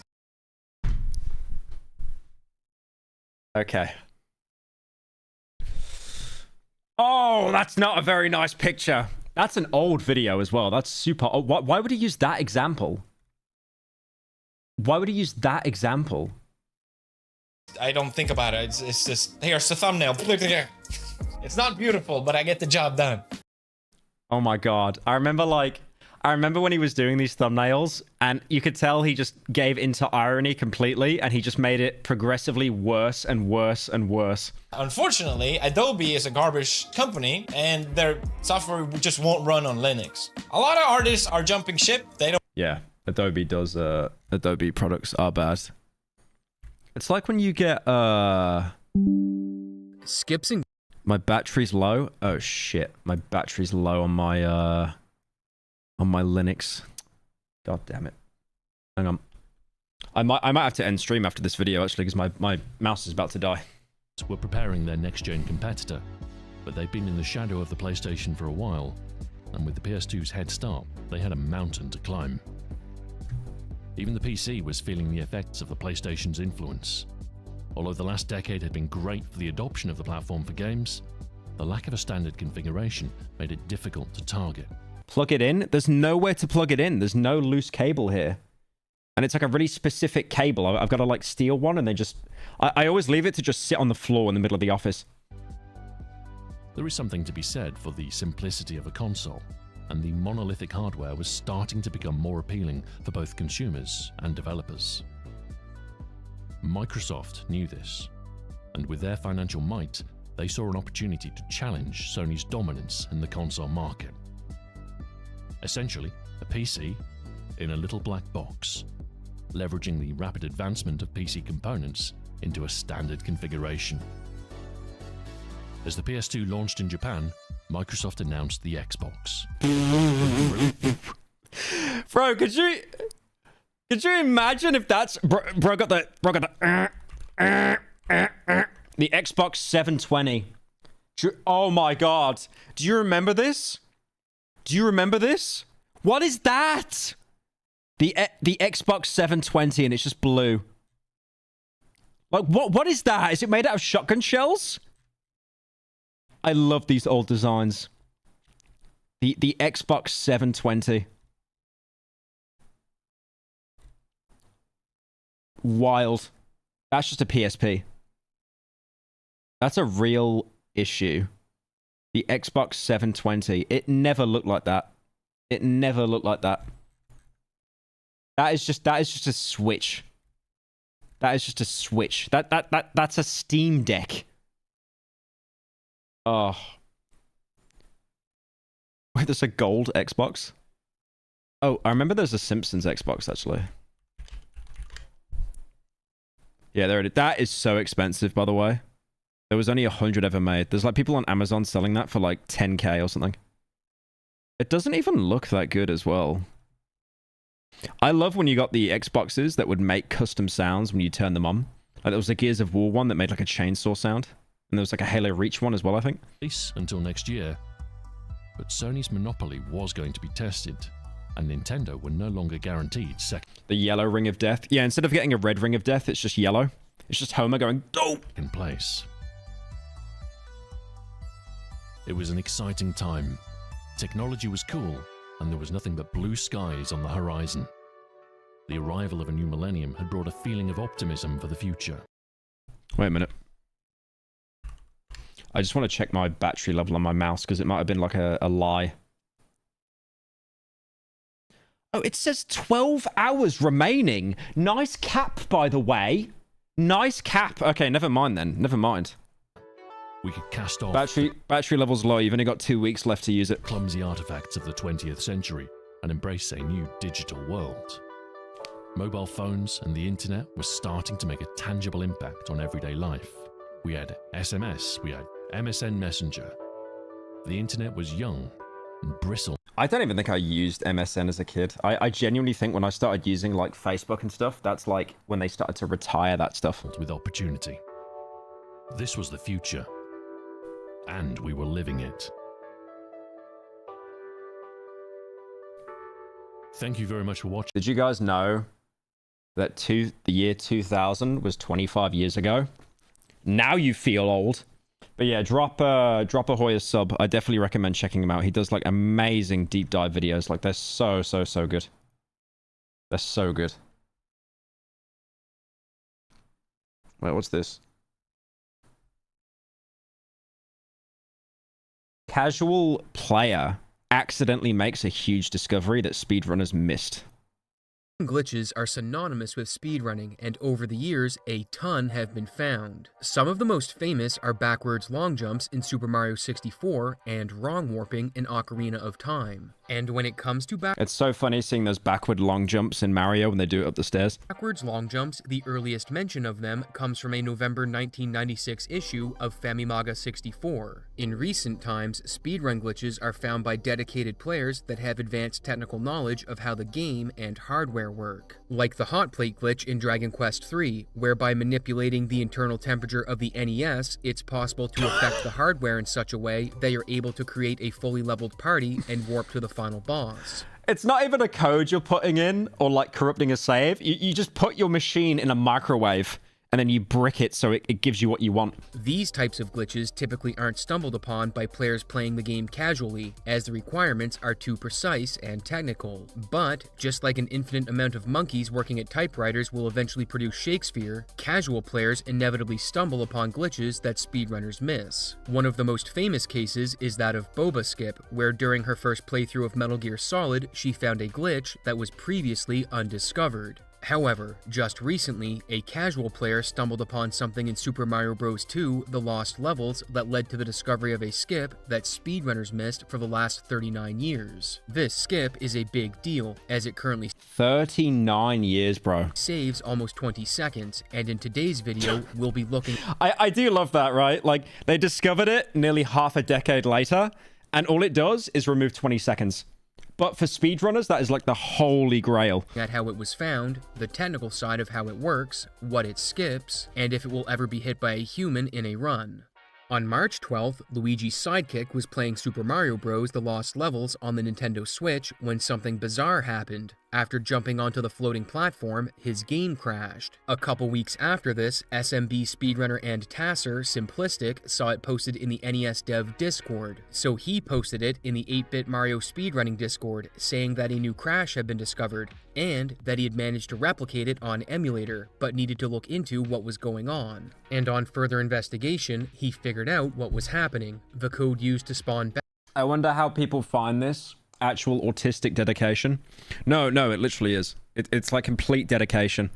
Like, especially with speedrunners as well, because they'll touch games like decades old to be able to try to get, like, you know, world record. Bowser and long fire bars had a major flaw. How this works is technical, so to get an understanding of what's going on, let's start with the basics and see how sprites work in Super... 39 years is almost 2 decades later. Oh, I meant to say like nearly 50 years. Mario Bros 2.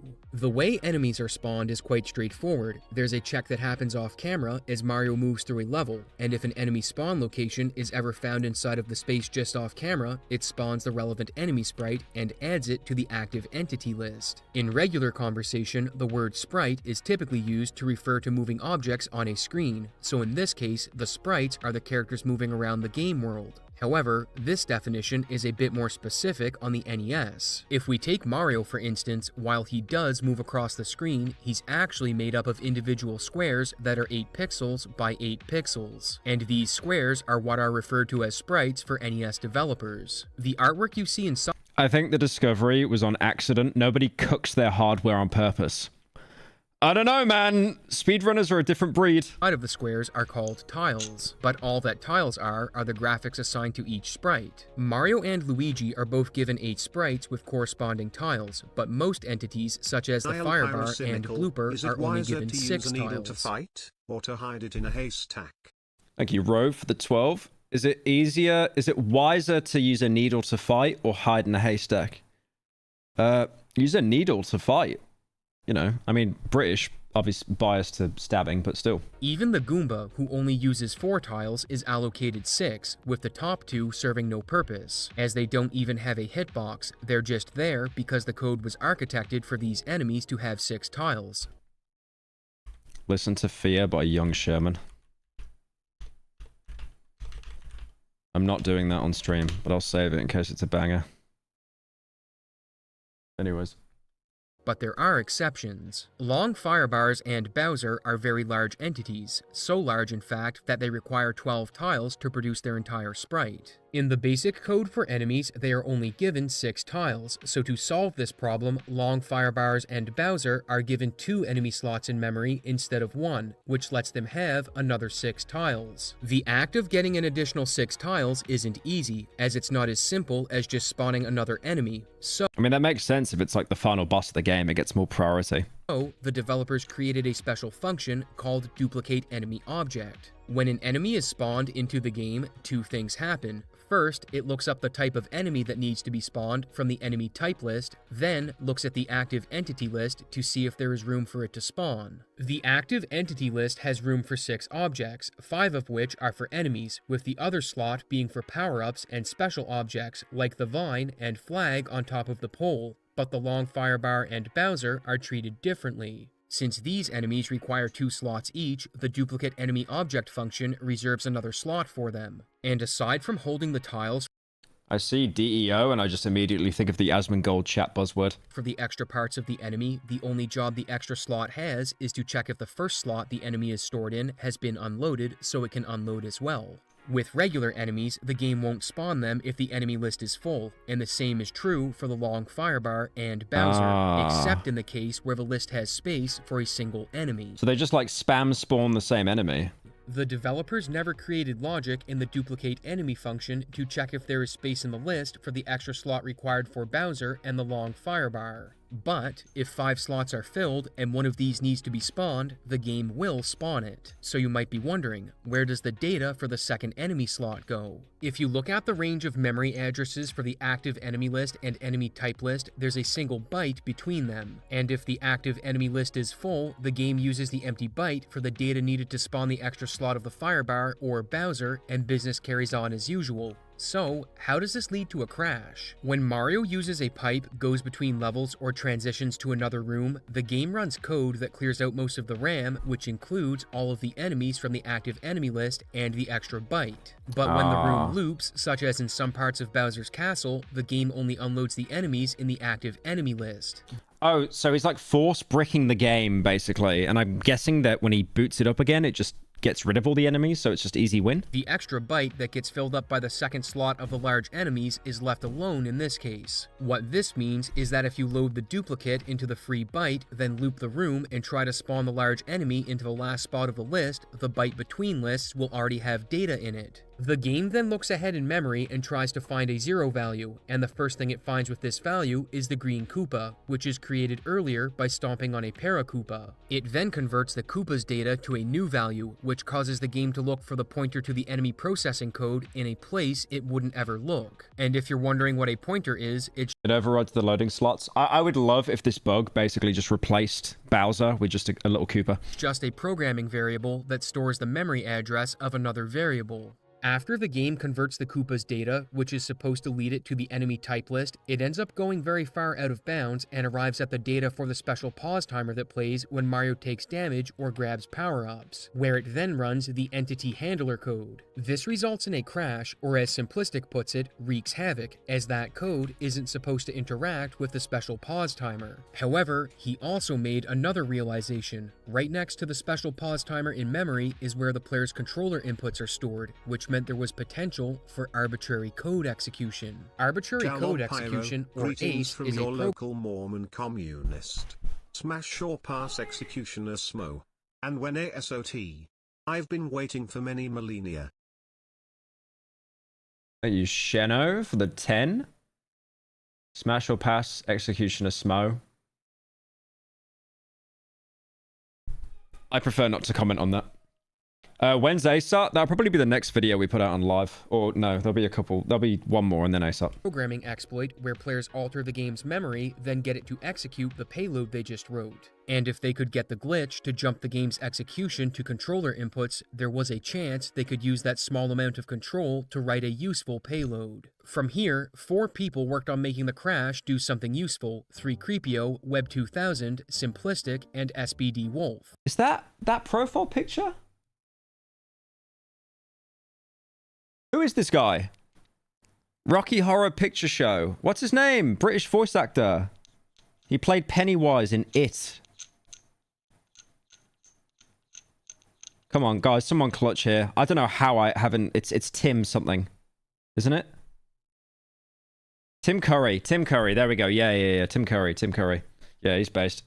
The issue they first had to deal with was that while getting the code to read controller inputs would be helpful, it was also restrictive, as it only gave them control over a single byte of data, so any instruction they wrote would... Someone in chat just said Eddie Hall. Does he look like Hercules? I don't think so. ...be extremely limited. To test if this would even work, they first loaded some data into RAM with another game, then performed a cartridge swap, then triggered the glitch to execute it, and it worked. In case you don't know what a cartridge swap is, it uses the same premise that the unimplemented stop and swap feature from Banjo-Kazooie uses. On some game consoles, if you load data into RAM... That's so dangerous though. Like the chance of you like permanently messing up the entire console or just the game. ...then remove the cartridge, the RAM stays active for a short period before it's cleared. And while the Famicom disk system and SMB2 itself clear some areas of memory on boot, there is a small part that doesn't get cleared. So by loading their custom code into that section of memory, they were able to verify that the glitch would execute their payload using the stop and swap method. While investigating this further, 3Creepio noticed that when the special timer gets executed as code, you could get it to run joypad inputs from the player 1 and 2 controllers for a few frames, which allowed for greater control when writing a payload, and once this was discovered, he worked with SBD Wolf to try and remove the need for stop and swap. Creepio then figured out something. Dude, if we put speedrunners on like something else right now, like ending world hunger, we'd probably have like the solution in about a week and a half. Else, the horizontal position of the fireballs Mario shoots can set up a payload that only required a single instruction from the joypads. And with this knowledge, they made a task that beat the game in 7 minutes and 44 seconds by warping to the credits after jumping in the lava in 8-4, the final level of the game. This was faster than the any% world record by just over 19 seconds, but the task performs the credits warp in the final level of the game, so you might be wondering if there are other levels it could... Oh, so he just totally skipped, like, Bowser and everything. It's not even removing Bowser from the game. ...be used on, and if it's... So you basically sweated it that much the game didn't know what to do and just gave you the ending. ...possible to be hit by a human. Since this glitch requires a long firebar or Bowser, that reduces the levels it's even possible on to castle levels. And of the 8 castles, only 4 of them have long firebars, 4-4. Can you explain this in Fortnite terms? Yeah, sure. So basically, they dropped in off the battle bus. and then the storm sickness came in, but they found a way to actually beat the storm sickness by bunny hopping backwards until they broke the game and got the victory royale.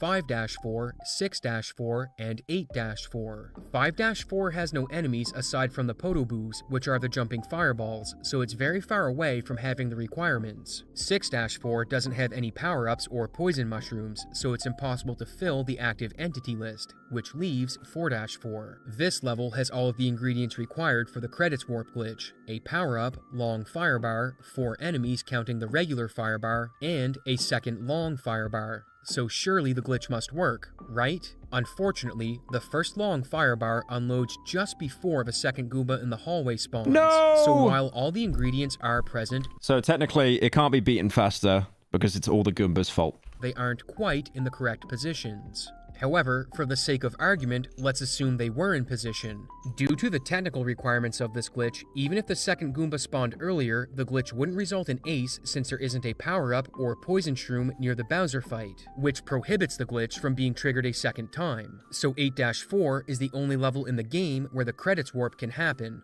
But what about other Mario games? Super Mario Bros. Shares a lot of the code base with the Lost Levels, but in the entirety of SMB, there isn't a single How room did he that make has that the crouch enemy jump, placement man? required for the glitch to be executed. But there is another Mario game where the glitch works, and that's All Night Oh my Nippon god, at give Bowser a chance. Holy. SMB. If you've never heard of it, don't be surprised, as it was made for the Famicom. Is that a guy? Is that a little fella? Is that a little fella? Look at that little fella. With the shades on. I thought that was a beard for a second there. Disc system as part of a promotion. Why does it look like the egg that Max Mofo was fixated on for a week straight? Why does it look like that?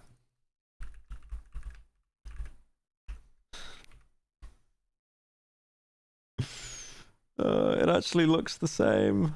It actually looks the same. Hello, Pyro. I have been watching Ervids for a wee while.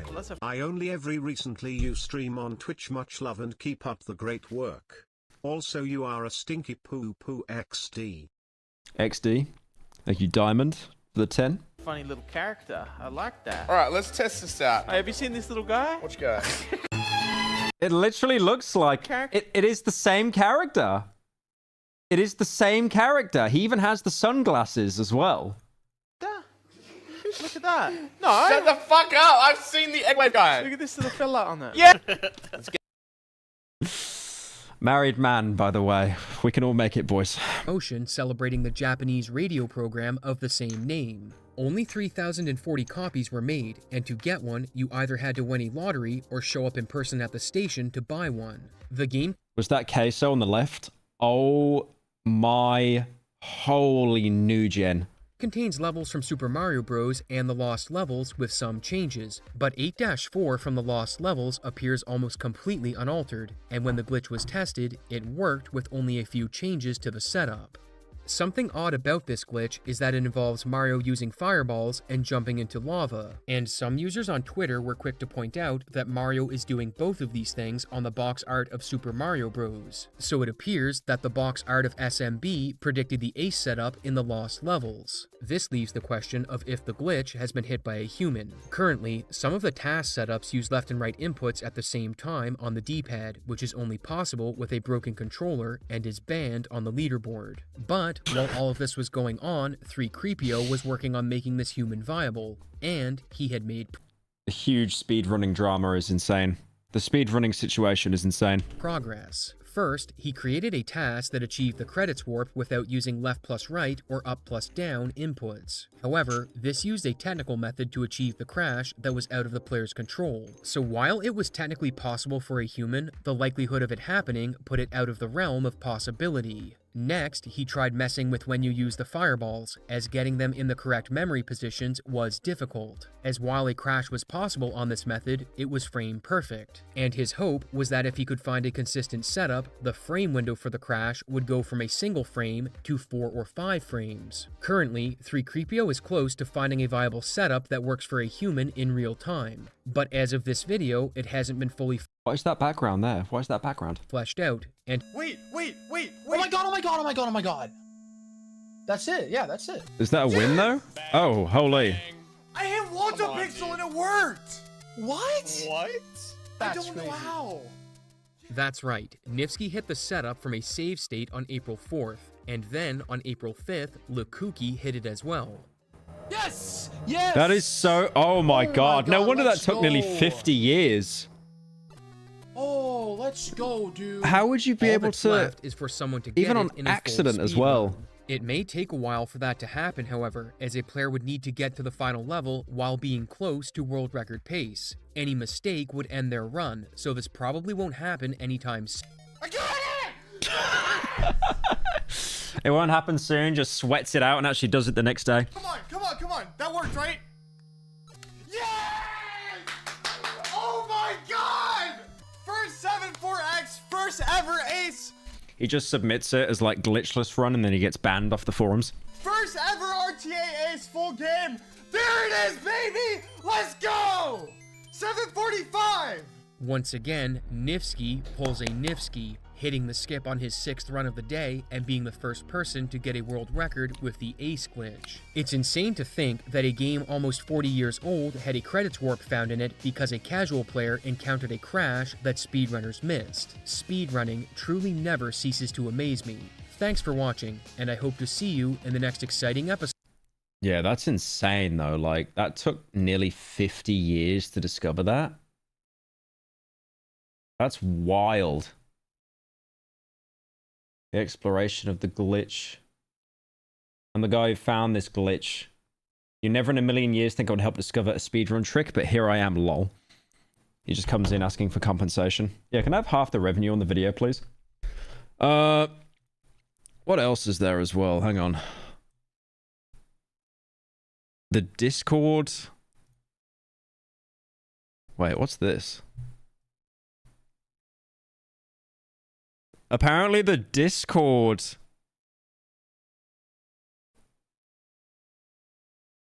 Discord is going to have a downfall like Skype. It is replaced by Activision Blizzard's vice chairman. This doesn't sound good. Hang on. What is this? Today I'm excited to share that Humam Saknini will be joining Discord as our new CEO. Building Discord has been one of the most meaningful and rewarding experiences of my life. What started as a simple idea to help friends talk while playing games has grown into something far bigger than I ever imagined. I'll be transitioning, it's funny saying transitioning in Discord, to a new role as board member and advisor and continuing to support Discord through this next chapter. I'm incredibly proud of what we've built together and even more excited for what's ahead.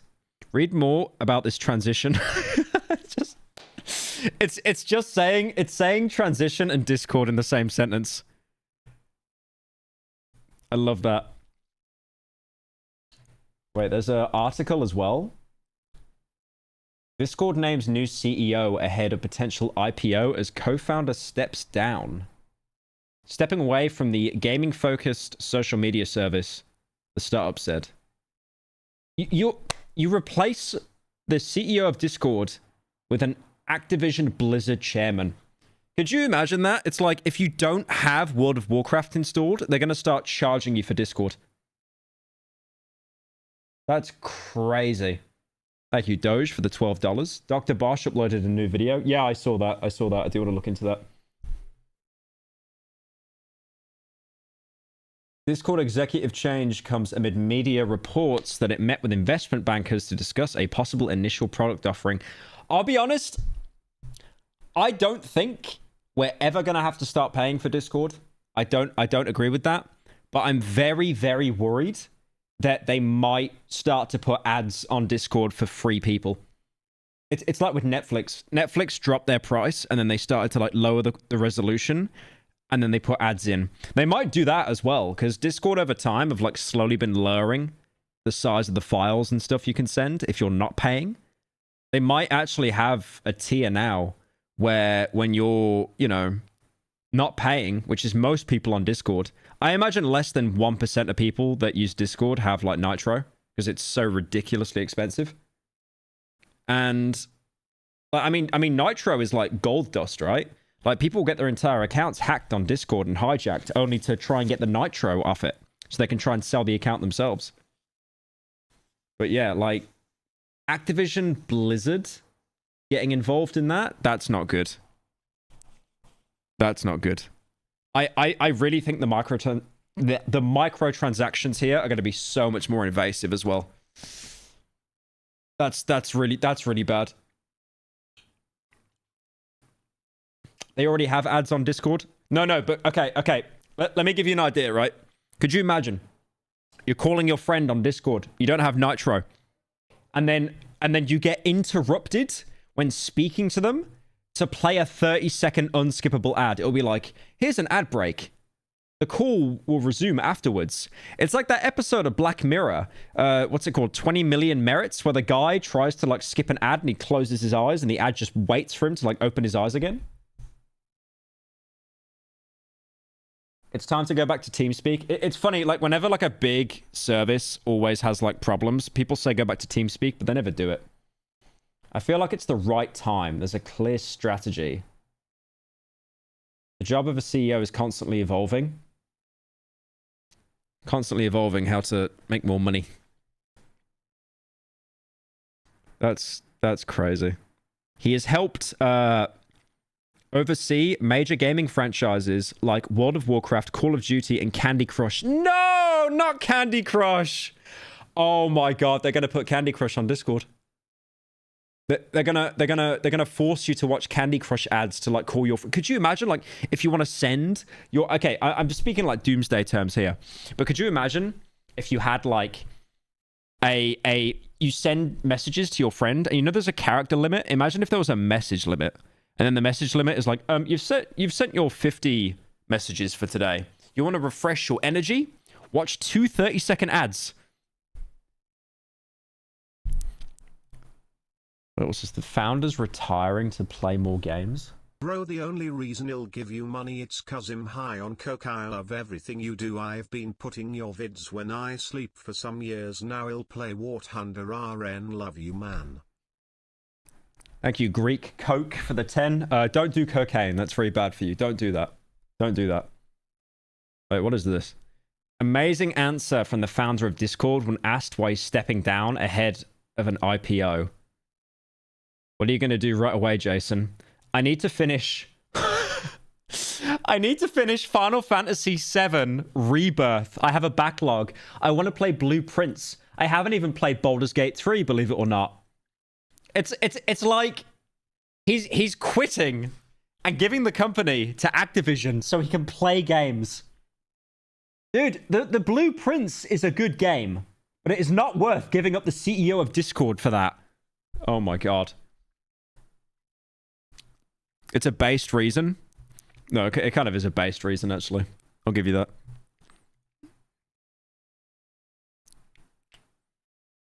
Someone was mentioning earlier this horse race test stuff. Everyone was like spamming HRT in the chat. I didn't get it. Wait, what is this? Horse race test. What is this? Oh, thank you, Canon, for the gifted sub.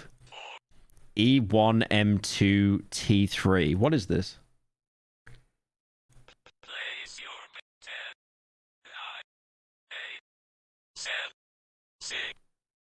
Why do I feel like this is like from the Mandela catalog or something?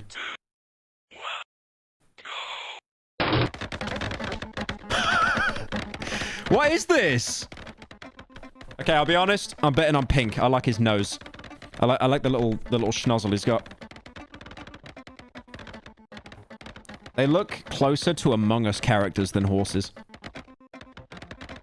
Have we just run out of memes? Is that what's happening? Are we on like a meme regression now? Come on, Pink. Come on, Pink, please. Please, Pink, please. Oh, he's getting close, though. Oh, no, no. These aren't, look, these aren't even running off like code. He's dragging these in like Adobe or something. That one just slid off the side. Any of them gonna make it to the end? Also, what is Red doing, bro? He hasn't even left spawn.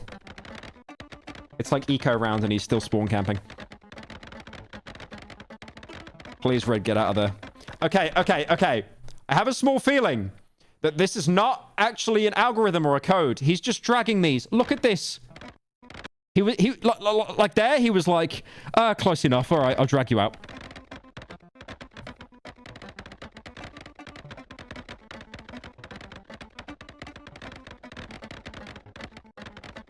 Don't let Orange win, bro. He sucks. I want Pink to win. Pink's actually being, like, ganked right now. Can't even get out.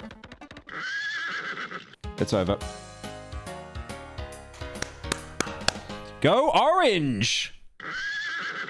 Jovial Merriment. Is that the name? Jovial Merriment. I am so confused on what this meme is. I might actually pull up Know Your Meme. I don't want to pull up Know Your Meme, but I feel like they might actually be able to explain this. What got Twitter obsessed with little horses racing inside mazes and their rapidly growing fandom? How? They're bumping around maze-like DVD logos. And the first one to bite onto a stack of carrots lying at the end wins. The races usually last around 2 minutes, and they get a victory screen with their name on it. They've done law on the horses. They've actually done law on the horses.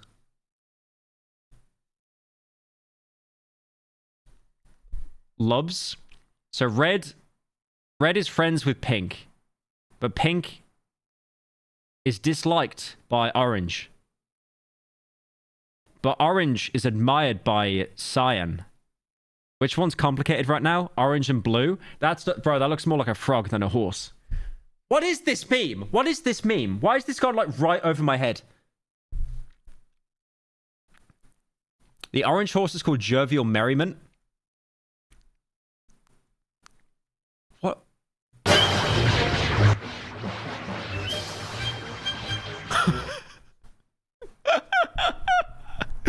It's all the trend needles, man. Why are they like trend needles? We'll hold Jovial off. Oh, they're just bullying him. Hi.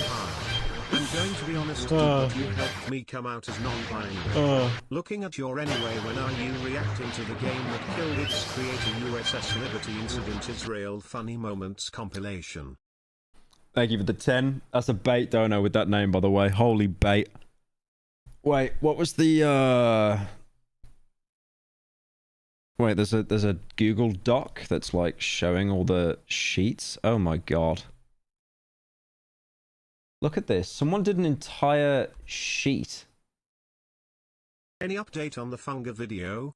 Like when it's coming out or something? I am very excited for it. Gaming. Thank you for the 10. I don't know. I can't give a date on when it comes out. We're just chipping away at it slowly at the minute. So Jovial Merriment, 8.7. Garbage. What? Garbage Bin. A Mysterious Figure. Nighttime Knifemare. Bulletin Board.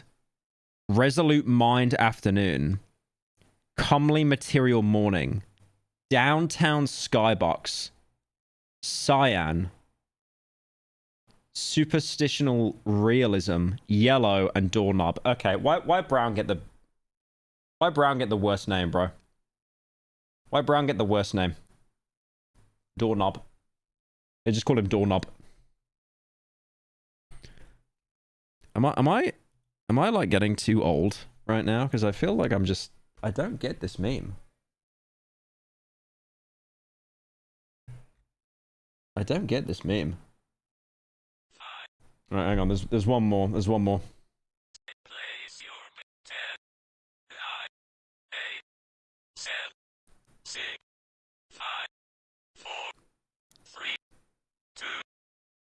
They look more like bacteria than horses, by the way. They look more like bacteria.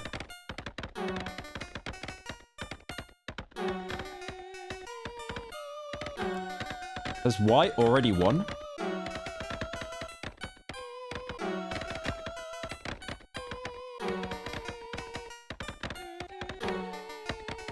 No. I'm not baiting, I'm the real Bo Black Slamar, but since I love you so much you can call me Bobby. Free. Least obvious bait. Thank you for the 10 though. Appreciate it.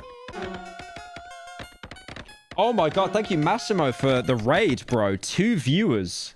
God damn, thanks. Thanks, man. Appreciate it. Thank you, bro. Who's gonna win?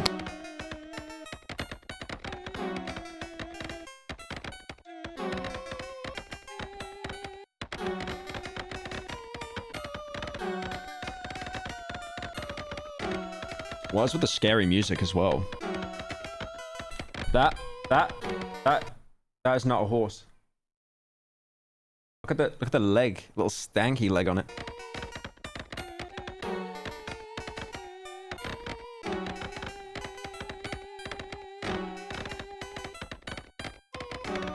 It's just this is hell. This is like hell, and we've created it.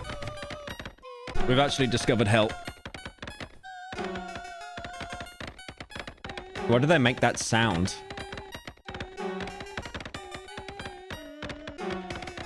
There's a jump scare? No, there isn't. Oh, white. Go on. Holy win. Free.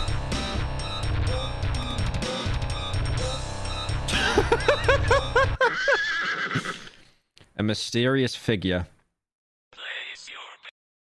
And it just loops.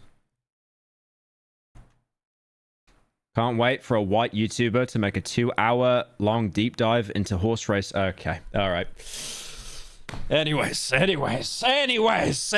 Not wrong. Anyways.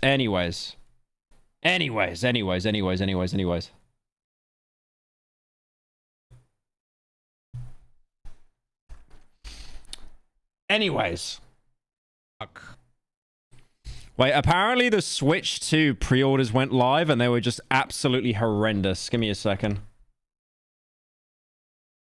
Why were they so bad? What happened? Has anyone heard about this, by the way?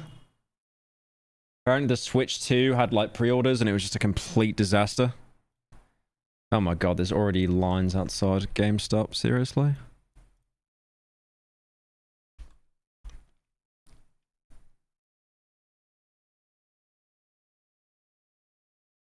It was scalpers. Scalpers yoinked them all. Yeah, I'm not surprised that it's always scalpers. $80 game. $80 game, by the way. Yep. Hang on a sec. Tried to get the Switch 2. It's just going to be scalped, isn't it? Out of stock. When it was in my cart. I'm so serious. If I see on the news a scalper somewhere got shot and killed, I don't care. I actually don't care. Like, get their dog too. I thought Nintendo were doing anti-scalping measures though. Like you can only buy 1 console per person or something. Weren't they doing some like anti-scalping measures? Because this happens with everything. It's like anytime a graphics card comes out or something, just scalpers spawn in.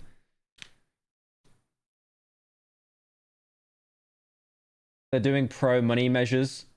They're only doing 1 per person on their own site. Are you Kaimo for the 14 months? When are we getting a repo video? Intravenous too. I don't know about repo. Intravenous, didn't Seth do a video on that like pretty recently? Wait, what's this? Finally get my Switch 2 pre-order after 30 minutes. Immediately gets cancelled. Hi, James. I want to let you know that order was cancelled. We're sorry for the inconvenience. You haven't been charged. Oh, they didn't charge you for the item you're never going to get. Oh, thank you, Target. Thank you, Target. Appreciate it. It is what it is. Get off my fucking back! You think I care? Oh no! I could be dead tomorrow.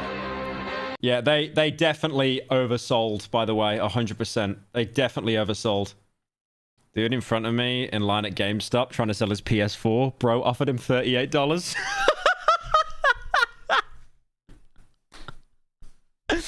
Dude, that iShow Speed... This iShow Speed GIF has to be, like, in the top 5 GIFs to ever exist. It just makes anything so much more funny.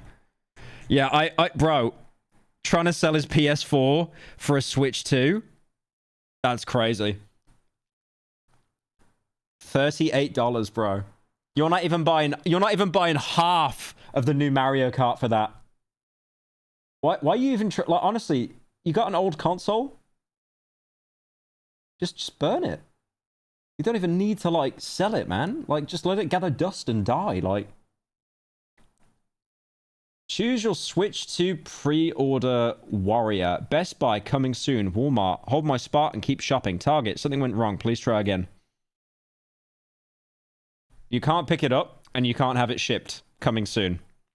Please review these errors. Something went wrong. Please try again. Hold my spot and keep shopping. That is such cap, by the way. That's not happening. That's not happening. There's a long ass Tainted Grail, Fall of Avalon. It's set in King Arthur's Camelot with classic dark fantasy storyline. I'll be honest, it's just Elder Scrolls at home, but the story is peak. Are you King Arthur for the 10? I could check it out. There's a long ass line outside of my local GameStop for Switch 2 pre-orders. Uh-oh. Uh-oh, how bad's the line? Imagine the 90-day pause with the tariffs. Oh, it's gonna get more expensive by July, right? All right, I'll get my pre-order. There's a fucking line. Oh my god. There's a line just to get a pre-order in. That's not even buying the console. Dude. I like how people that wait in these lines are actually so smart. They always bring the chairs and stuff as well. Like these people are commit. That guy has his laptop out, bro. His laptop. It's just for Switch 2, dude. Imagine. Yeah, that's wild. That's wild. It's funny because people always complain saying like, oh, there's no midnight release. This is so sad now. This sucks. And then like the midnight release in question is just people queuing up like all day just to get an actual pre-order, not even the actual game itself. There's one from Bloomberg. Analysts expected Switch 2 to sell between 6 to 8 million at launch. This would far surpass the launch of 4.5 million for the PS4 and 5. They say demand for Switch 2 is overwhelming in Japan. Yeah, it will be the biggest console though. By far, it will be the biggest console. Like, they have it so free. Like, Nintendo's everywhere, man. It's crazy. Like they will just consume all the slop. The thing is, I remember buying a Switch and I loved it. I loved it when I had it. But then I was just like, I kind of just enjoy playing on my PC more. Like, the games run better. And, yeah, I don't know. I kind of just went down that path, but...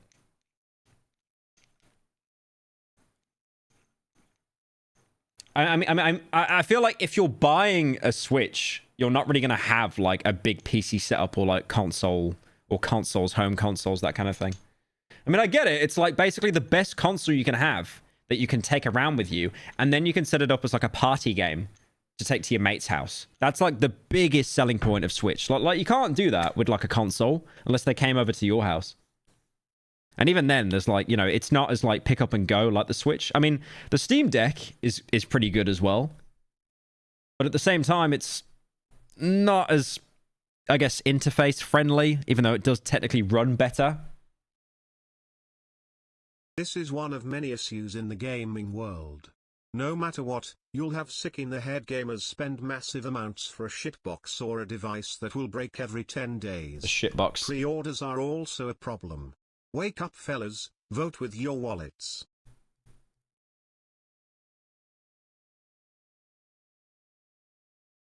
Wait, apparently they're making another repo game.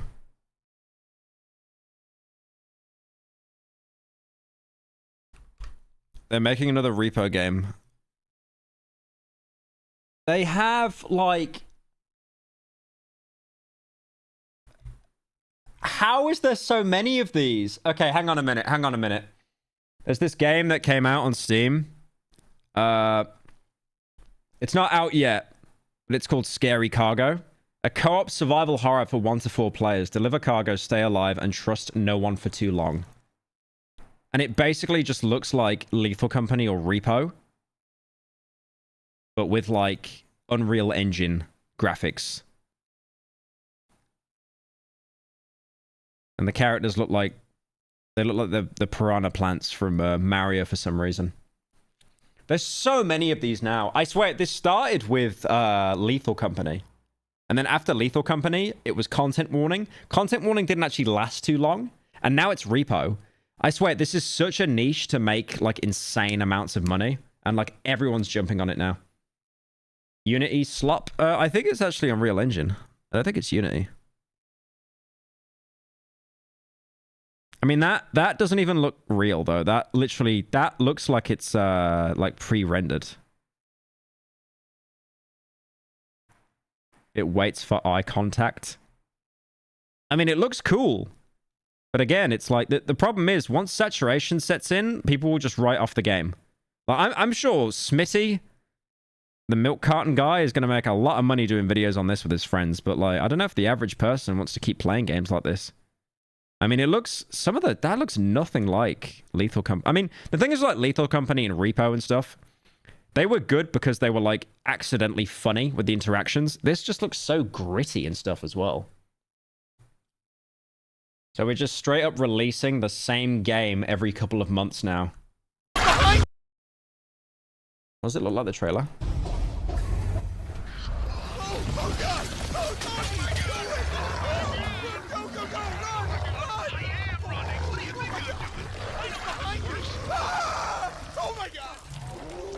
The voice acting for it sounds like those, you know, when Ubisoft used to show off multiplayer games and co-op games and how they'd hire, like, voice actors and stuff. Like how they did that for Siege. And then The Division. Oh shit, what was that? Oh, I know that sound. We're all gonna die! Ah! Oh my god! Oh my god! Oh my god! Oh my god! It's here! Whoa. That does not happen in the game. That's so obviously pre-rendered.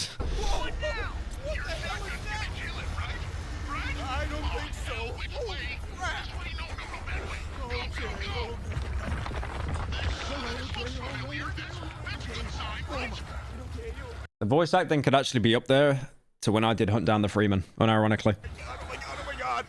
Whoa, whoa! Oh my god! Like, people shitting on this for being oversaturated, that's one thing, but it's like, this isn't real gameplay. Was there not even like a little asterisk? Oh, in-engine? Oh, the cope. Yeah, the cope. I like how we moved away from not game footage, and it's like, that's really bad. What's the legal word we can use? In-engine. Just say it's a cutscene. Like, you used the engine to make this pre-rendered animation. Like, in-engine. It's such a dubious word. Guys, come on! Oh my god! Ooh, okay. Right, oh my god. Well, that couldn't get much worse. Oh my god! Ah! Oh, goodbye, friend! Oh my god! Oh! Okay, dead. Not dead! Not dead! It's coming! It's coming! Guys, he's right behind me, isn't he? Oh my god! What do you mean? What do you mean? What do you mean? What do you mean?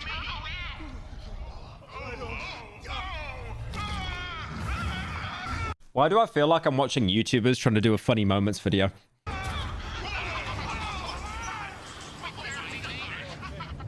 Oh my god! Like, the characters moving in the game seem legit, like they were player controlled, but I think every entity in that game, every enemy, it was just all like pre-generated. Like pre-rendered. Also, someone... I'm afraid the friend slop guy was completely right. Chat, help me out on this. There's an artist who made videos on YouTube about a fake FPS game that looks like a combination of RE7 and body cam. I remember he made a video of a deer melting from some black substance in a forest. Thank you, Anim, for the 10. Yeah, I got no idea what you're talking about there, bro. Sorry. I don't know if chat can help you. I remember this tweet. Oh my god. I don't know how else to describe it, but I call this genre of game friend slop. Its sole purpose of existence is friend farming. I remember seeing that tweet and I was like, it has to be bait. Yeah, so Lethal Company, Repo, Content Warning. Yeah, Content Warning kind of died like straight away. I think it was too close to Lethal Company. I'm afraid the friend slop guy was completely right. We're not letting this become an actual phrase. Friend slop. Friend slop. What does that mean? Friend slop. Crazy. Friend slop. I would love to learn what that word means. All right, guys, I've been live for 4 hours. It's like 1 in the morning here, so I'm gonna wrap up now.